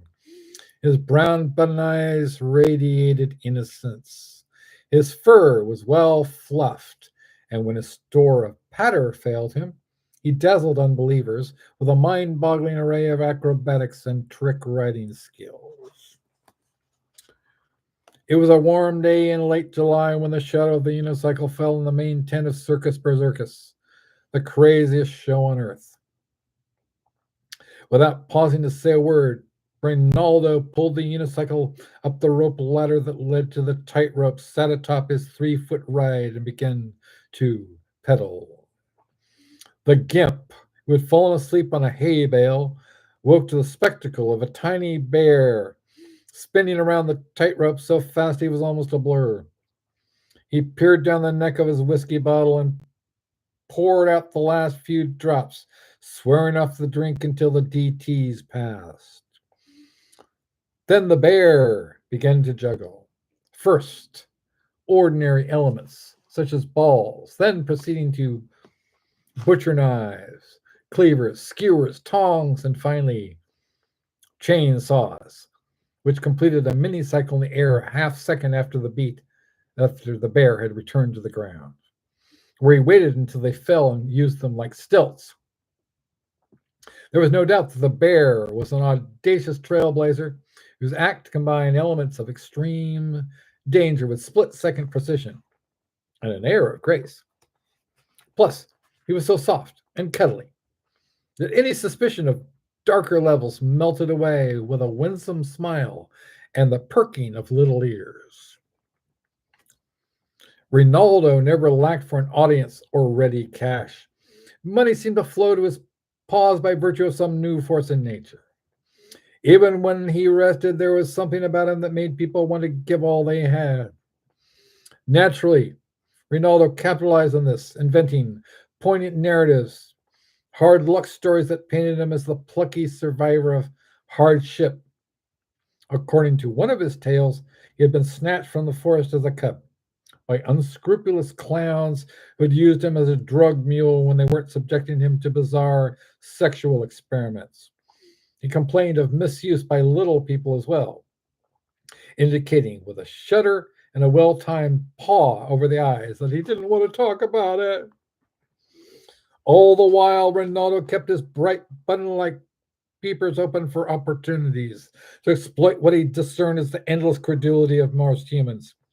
He realized that as long as he kept up a facade of innocence, he could get away with almost anything his heart desired. He desired many things, not all of them material or tangible. Most of all, he sought applause and attention, the power to compel obedience, to gratify an ever increasing list of fetishes, kinks, perversions, and simply acts he hadn't tried yet. The power, ultimately, of a tyrant. What he wanted, he would have: girls, drugs, powders, potions, gold, bullion, wine, food, expensive outfits, a turbocharged upgrade on his unicycle, fast cars, membership in the most expensive clubs, exotic adventure, or bionic implants that increased his strength and agility 1,000-fold. Yet, Rinaldo's path was not altogether smooth. Women in 10 states pursued him for non-payment of child support. After burying his hirsute half-human progeny, a pimp in Detroit put out a hit on the bear after he poached several hoes for his own personal harem. Forensic experts pored over evidence, a clump of hair here, a honey trail there. But when the police net closed in, Rinaldo always found a way to slip through at the last second. The bear's adroit escapes fed his ego until he began to believe he was invulnerable, which is how he nearly met his Waterloo. A rest stop in Portland, Oregon saw Rinaldo slumming it, but for the short days in the freezing cold, he enjoyed his stay in the Pacific Northwest, and that's absolutely true. He became popular with the downtown arts crowd and the exhibitions, and his exhibitions of tumbling, juggling, and magic tricks drew large crowds to coffee shops and galleries. For a short time, he became the mascot of a circle of small press authors. Rinaldo began to relax and even enjoyed himself, expanding his repertoire into tarot readings. One day, after convincing a well-developed freshman at University of Oregon that her destiny lay in the arms of a small bear, he walked out of the metaphysical bookstore where he worked to sip a can of Coke and smoke a cigarette. After chugging the soda and stubbing out the butt, he looked around for a trash can, finding none in the vicinity.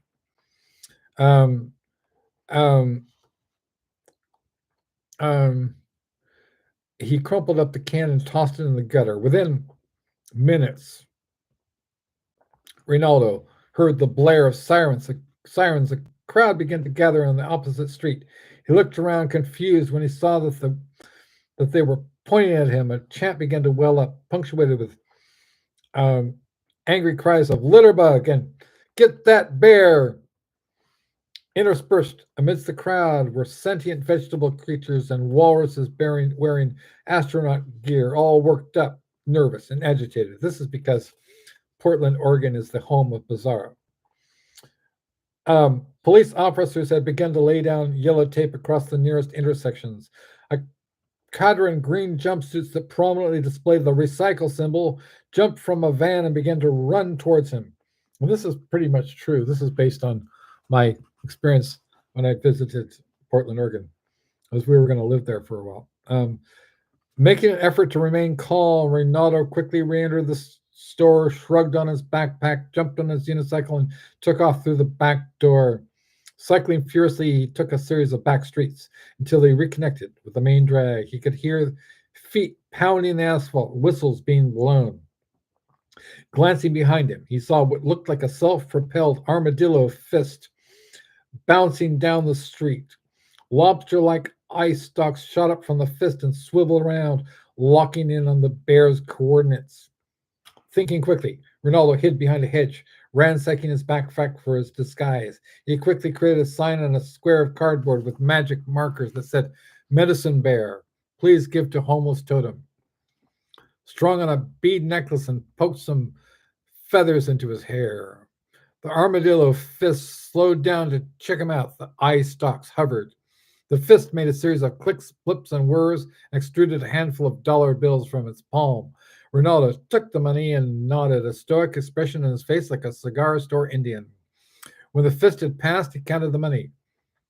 "Cheap-ass bastard," he muttered. "$5 will barely get me a medium latte." The bear's sojourn with Circus Berserkus followed his usual narrative arc. At first, Ronaldo's prowess with tricks, cycling, acrobatics, and juggling combined with his uncanny tarot readings captivated both circus folk and the public alike. But the honeymoon was short-lived. Despite larger and larger crowds, the daily take actually increased, and people began to suspect a paw in the till.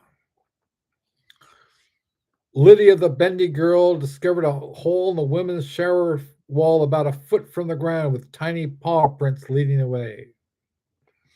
The telltale ruts of a small unicycle were associated with exploding clown noses, the super gluing of the human cannonball, booby trap, magic axe, and near fatal incidents with fire.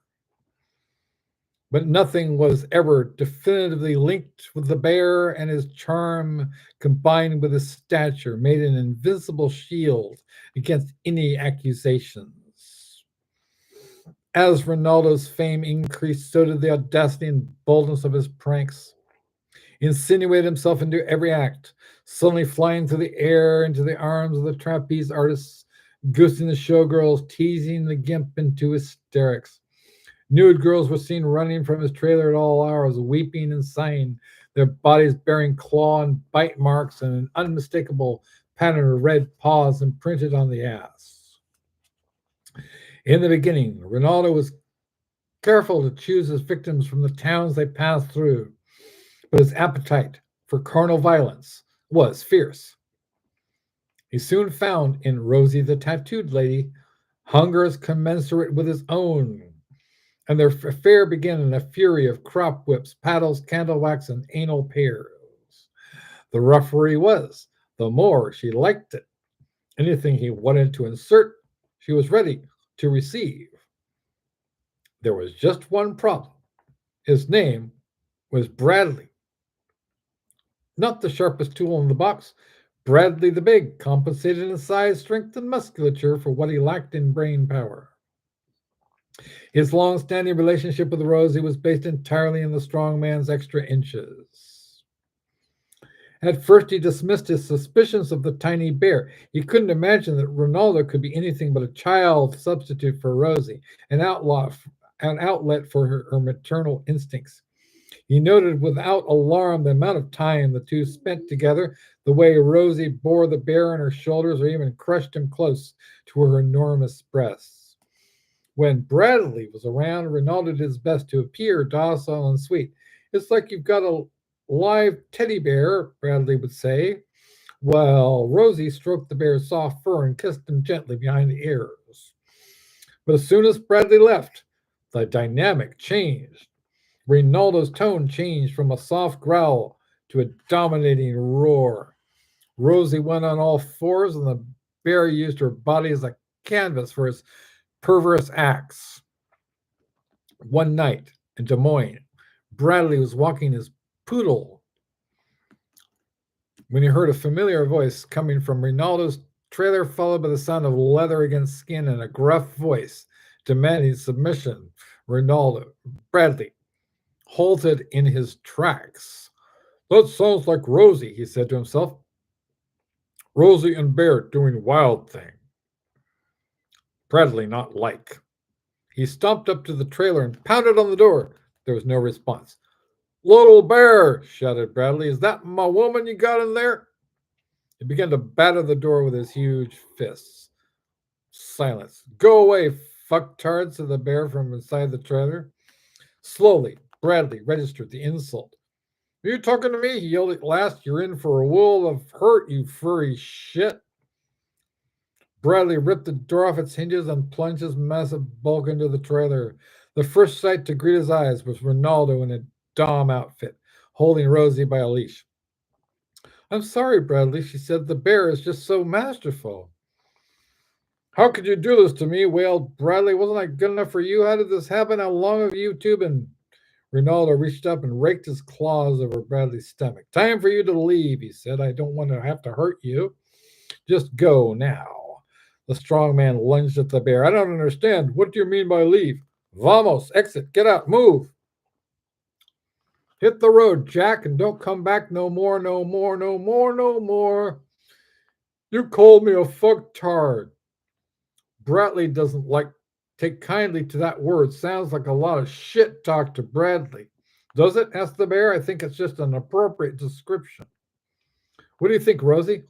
Pretty much, said the tattooed lady. Shit talker, yelled Bradley, grabbing Ronaldo by the hind legs. He tugged him out of the trailer, windmilled him across his head, and threw him across the grounds.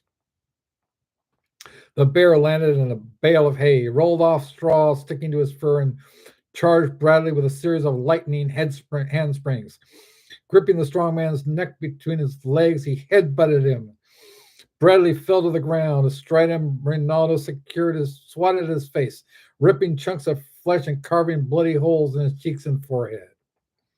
Red-faced and raged, Bradley got to his feet, wrested the bear's legs from around his neck, and slammed him to the ground.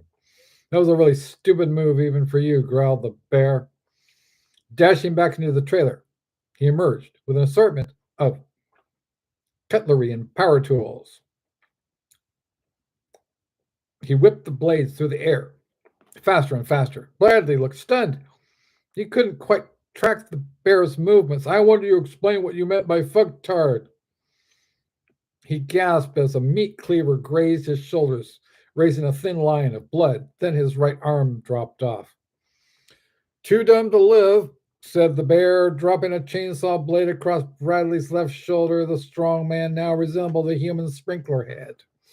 As powerful bursts of arterial blood shot from his head, neck, and chest. Bradley's final words were interrupted by a Ginsu knife. His head rolled to the ground, still formulating sounds. Shit talk! When the police arrived at the crime scene, they saw a 3-foot bear astride a unicycle. Ronaldo had scrubbed and groomed himself, his fur glowing with a golden sheen.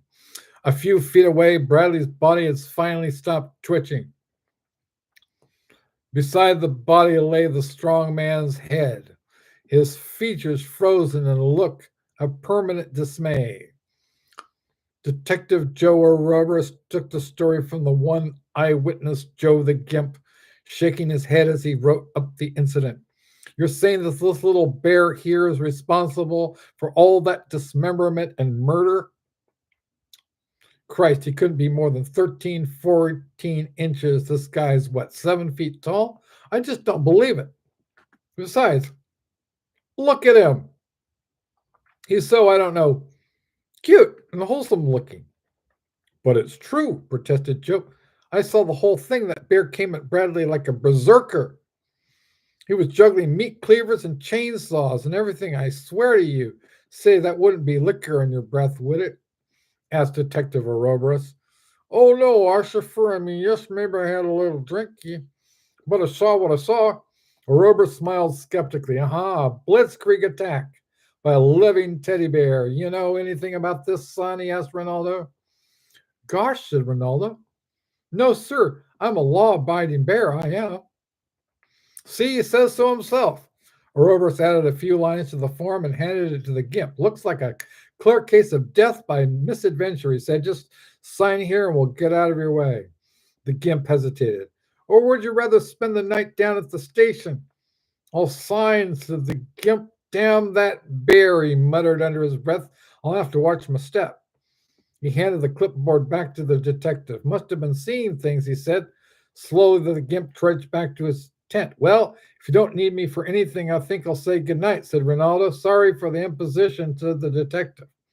Oh, by the way, if it wouldn't be too much trouble, Ronaldo grinned. I'd be happy to sign an autograph for your daughter. How'd you know I was going to ask? The bear shrugged. Guess it's just a special little bear sense. The detective smiled, his heart suffused with warmth. God bless you, Ronaldo, world's smallest circus bear, he said. You too, officer, said Ronaldo. As soon as the detective's back was turned, Ronaldo drop-kicked Bradley's head into a dumpster, walked back up the ramp to his trailer, and duct-taped a length of tarp where the door had hung. A few minutes later, the sounds of love and pain resumed. And that was the debut of Ronaldo, the world's smallest circus bear. So I don't know which of my books that you have, but could you show them to me, and maybe we could like, yeah, I just want to see what you have, because you're looking awfully lovely today. Yes, you got a natural color to you.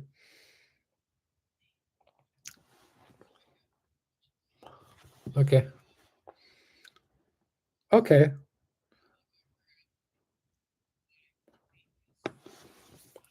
Okay. Awesome.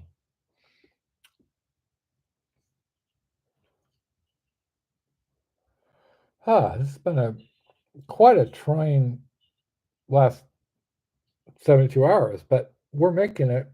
No, bitch, we ain't dead yet, and we're putting out The Junk Merchants, a literary tribute to William S. Burroughs, featuring an introduction by Poppy Z. Bright, the author of Exquisite Corpse, and stories by Maxim Jakubowski, Graham Masterton, John Shirley, David J. Haskins, who wrote Bela Lugosi's Dead, Caitlin R. Kiernan, Jeffrey Thomas, Jarbo, and Carrie Lee Crum, who founded The Runaways. So you're going to get more than what you paid for. You're going to get more than 100,000 words of chewy goodness, a tribute to the greatest author of our time, William S. Burroughs, and brought to you by the greatest authors of our time. That was his time. Yes, no worries. So, yes, I was just telling the people, reminding the viewers of what kind of goodness they're going to get when it comes to the David J. Haskins and Jarabo and Carrie Lee Crum and Graham Masterton and Poppy Z. Bright and all the other, and Caitlin R. Kiernan and Jeffrey Thomas and L.L. Soares and Greg F. Gifune and John Shirley, and it just goes, and Chris Kelso, Dean M. Drinkle. The list goes on and on. Joe Kidd, just you name it, you name it. And So it's just incredible. It's a real luxury of extravagance of riches. It's all good. It's all solid meat products. You're not gonna find anything in the junk merchants too that is anything less than spectacularly awesome and highly entertaining and beautiful. Um, just oh, you've got Brides of Doom, yeah. S- Oh my gosh, you have you have you have more of my books than a bear has.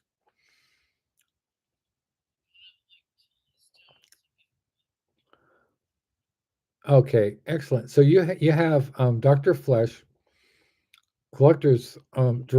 director's cut. You've got let's see, Freaks of Hell, Master Slave. You got two copies of Master Slave, Brides of Doom, and then Axis of Evil, heavy metal horror anthology, Bad Sunset. I mean, oh my God, the Death Jazz. Um, you've got man, you've got the most complete collection of Mo works that anybody has so far that I am aware of.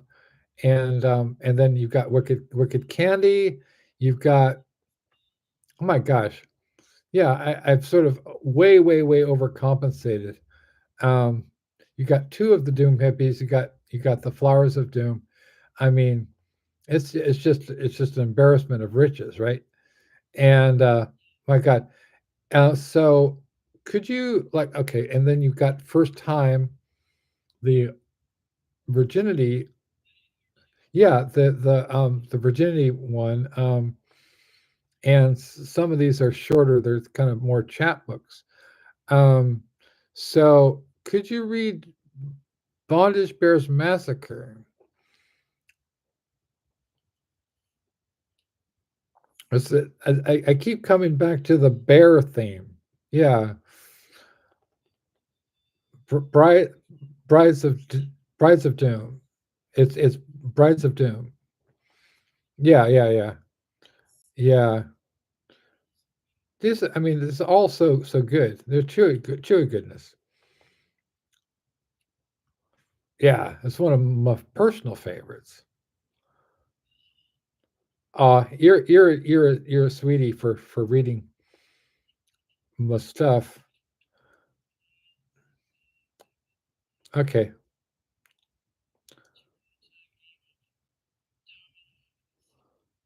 and submission. See what I did there? um, oh, you said dominoes, and I said and submission. Oh yeah, bear make bear make joke.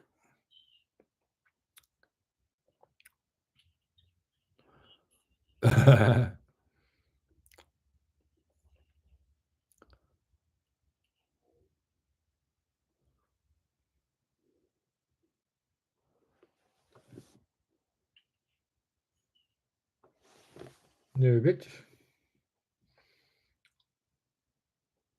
I think it's just toward the end. Yeah, and the table of contents is a little different from the story sequence. So it might be a few pages after it says in the table of contents. So I kind of messed that up, but no, bitch. We ate the drugs.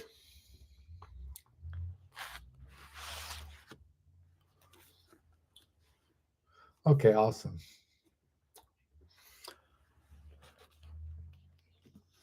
Yeah, I certainly am.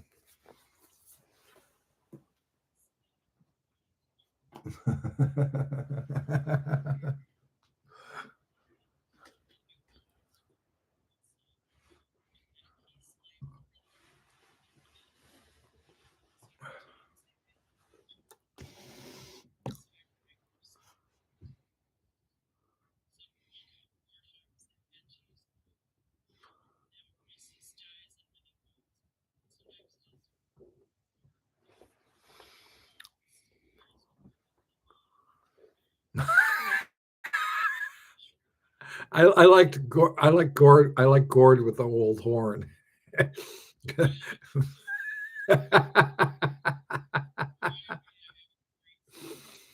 Great. I can't wait to hear it.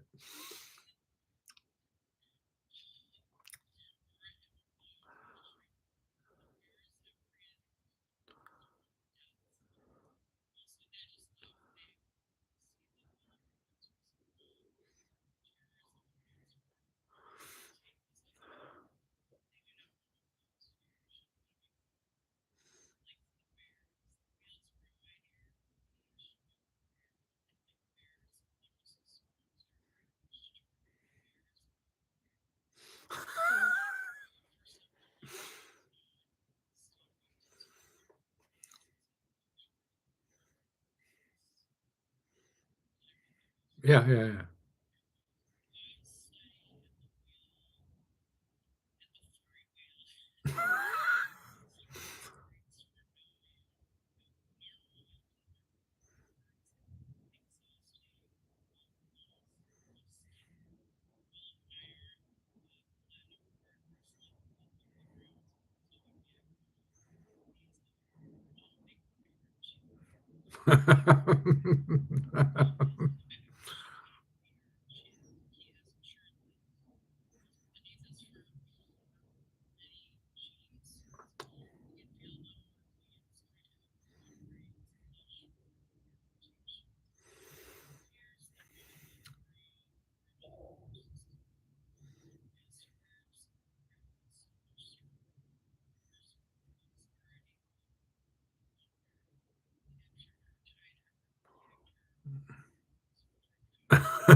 It's your eyebrows go up that you're like, interesting.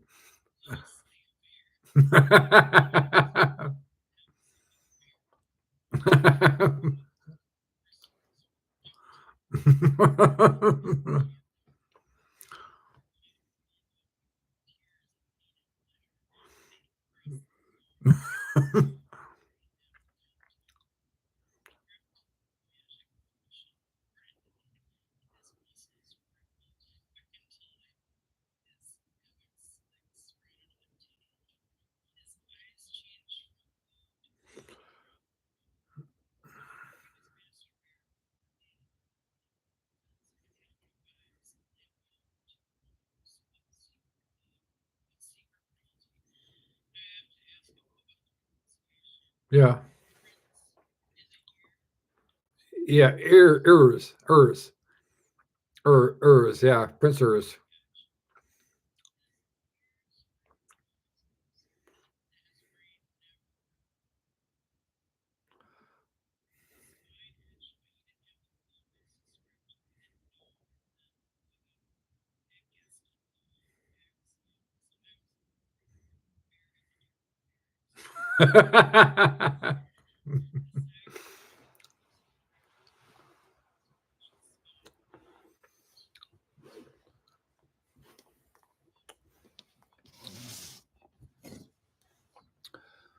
Urs.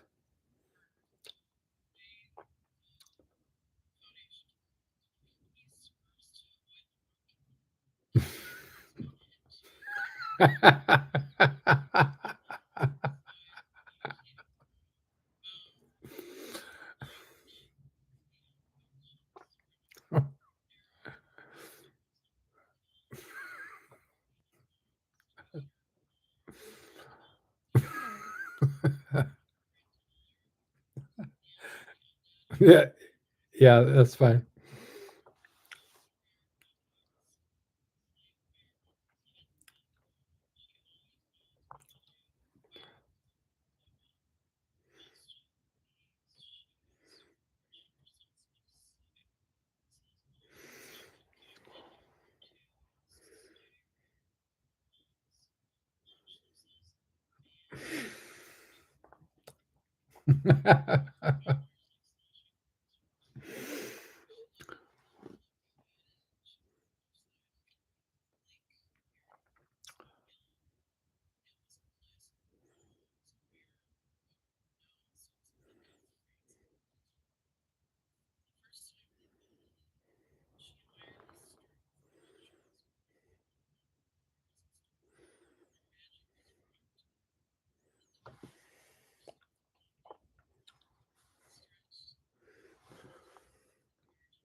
Uh-huh.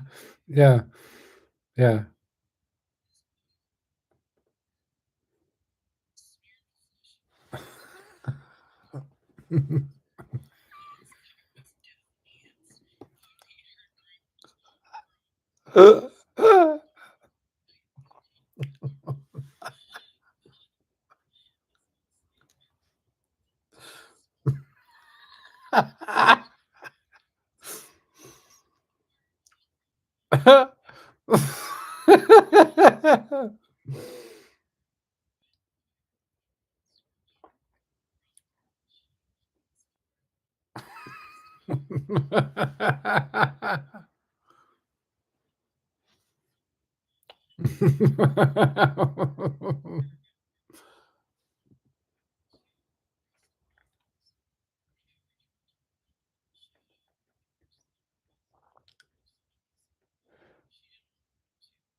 Ah!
Gwendolyn.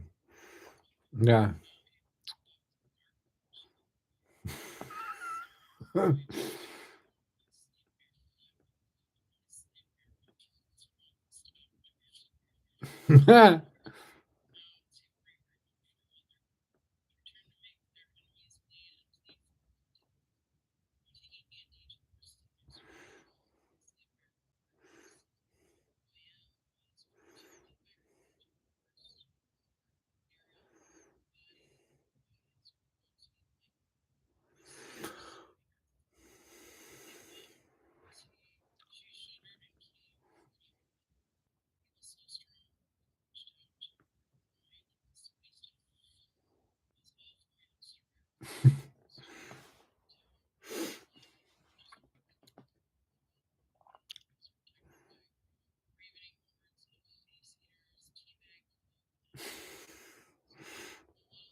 Repel. Yeah.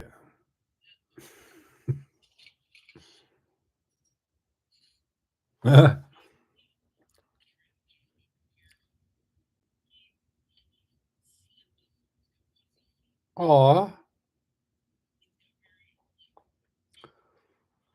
Aw. Aw.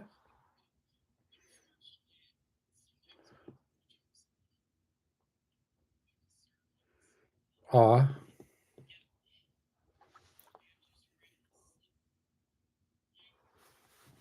Yeah. Patents. Patents.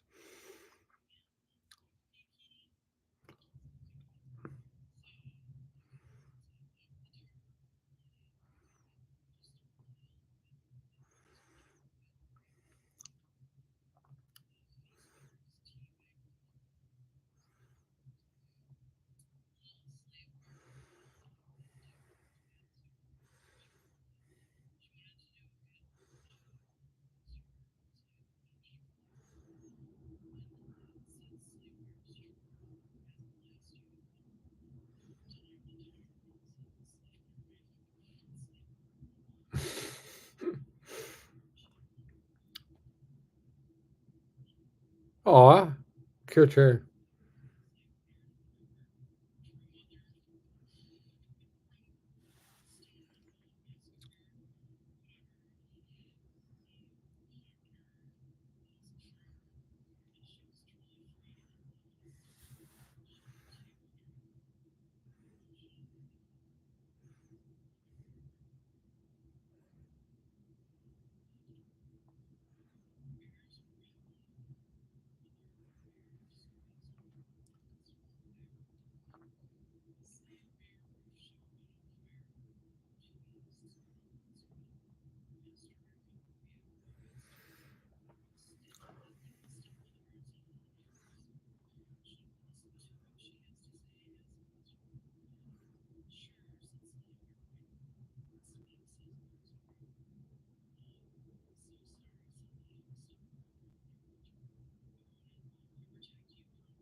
So, that sounds like something you would say.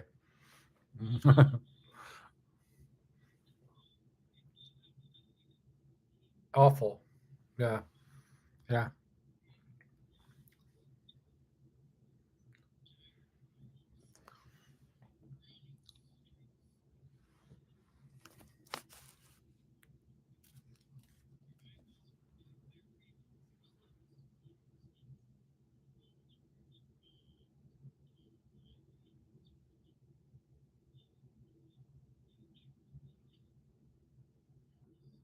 Thank you.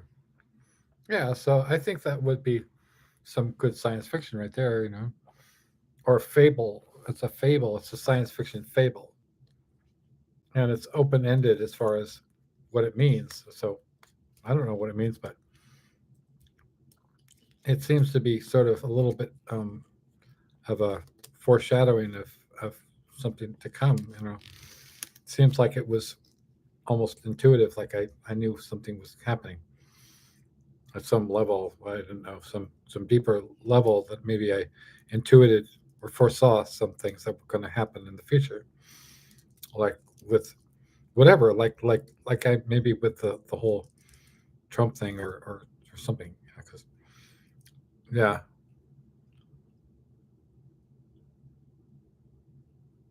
yeah. So wow. So I wanna stop recording and then upload these, and then we can continue. Um, so maybe take a little break and then I'll come back. Okay. Okay, sweetie pie. Love you.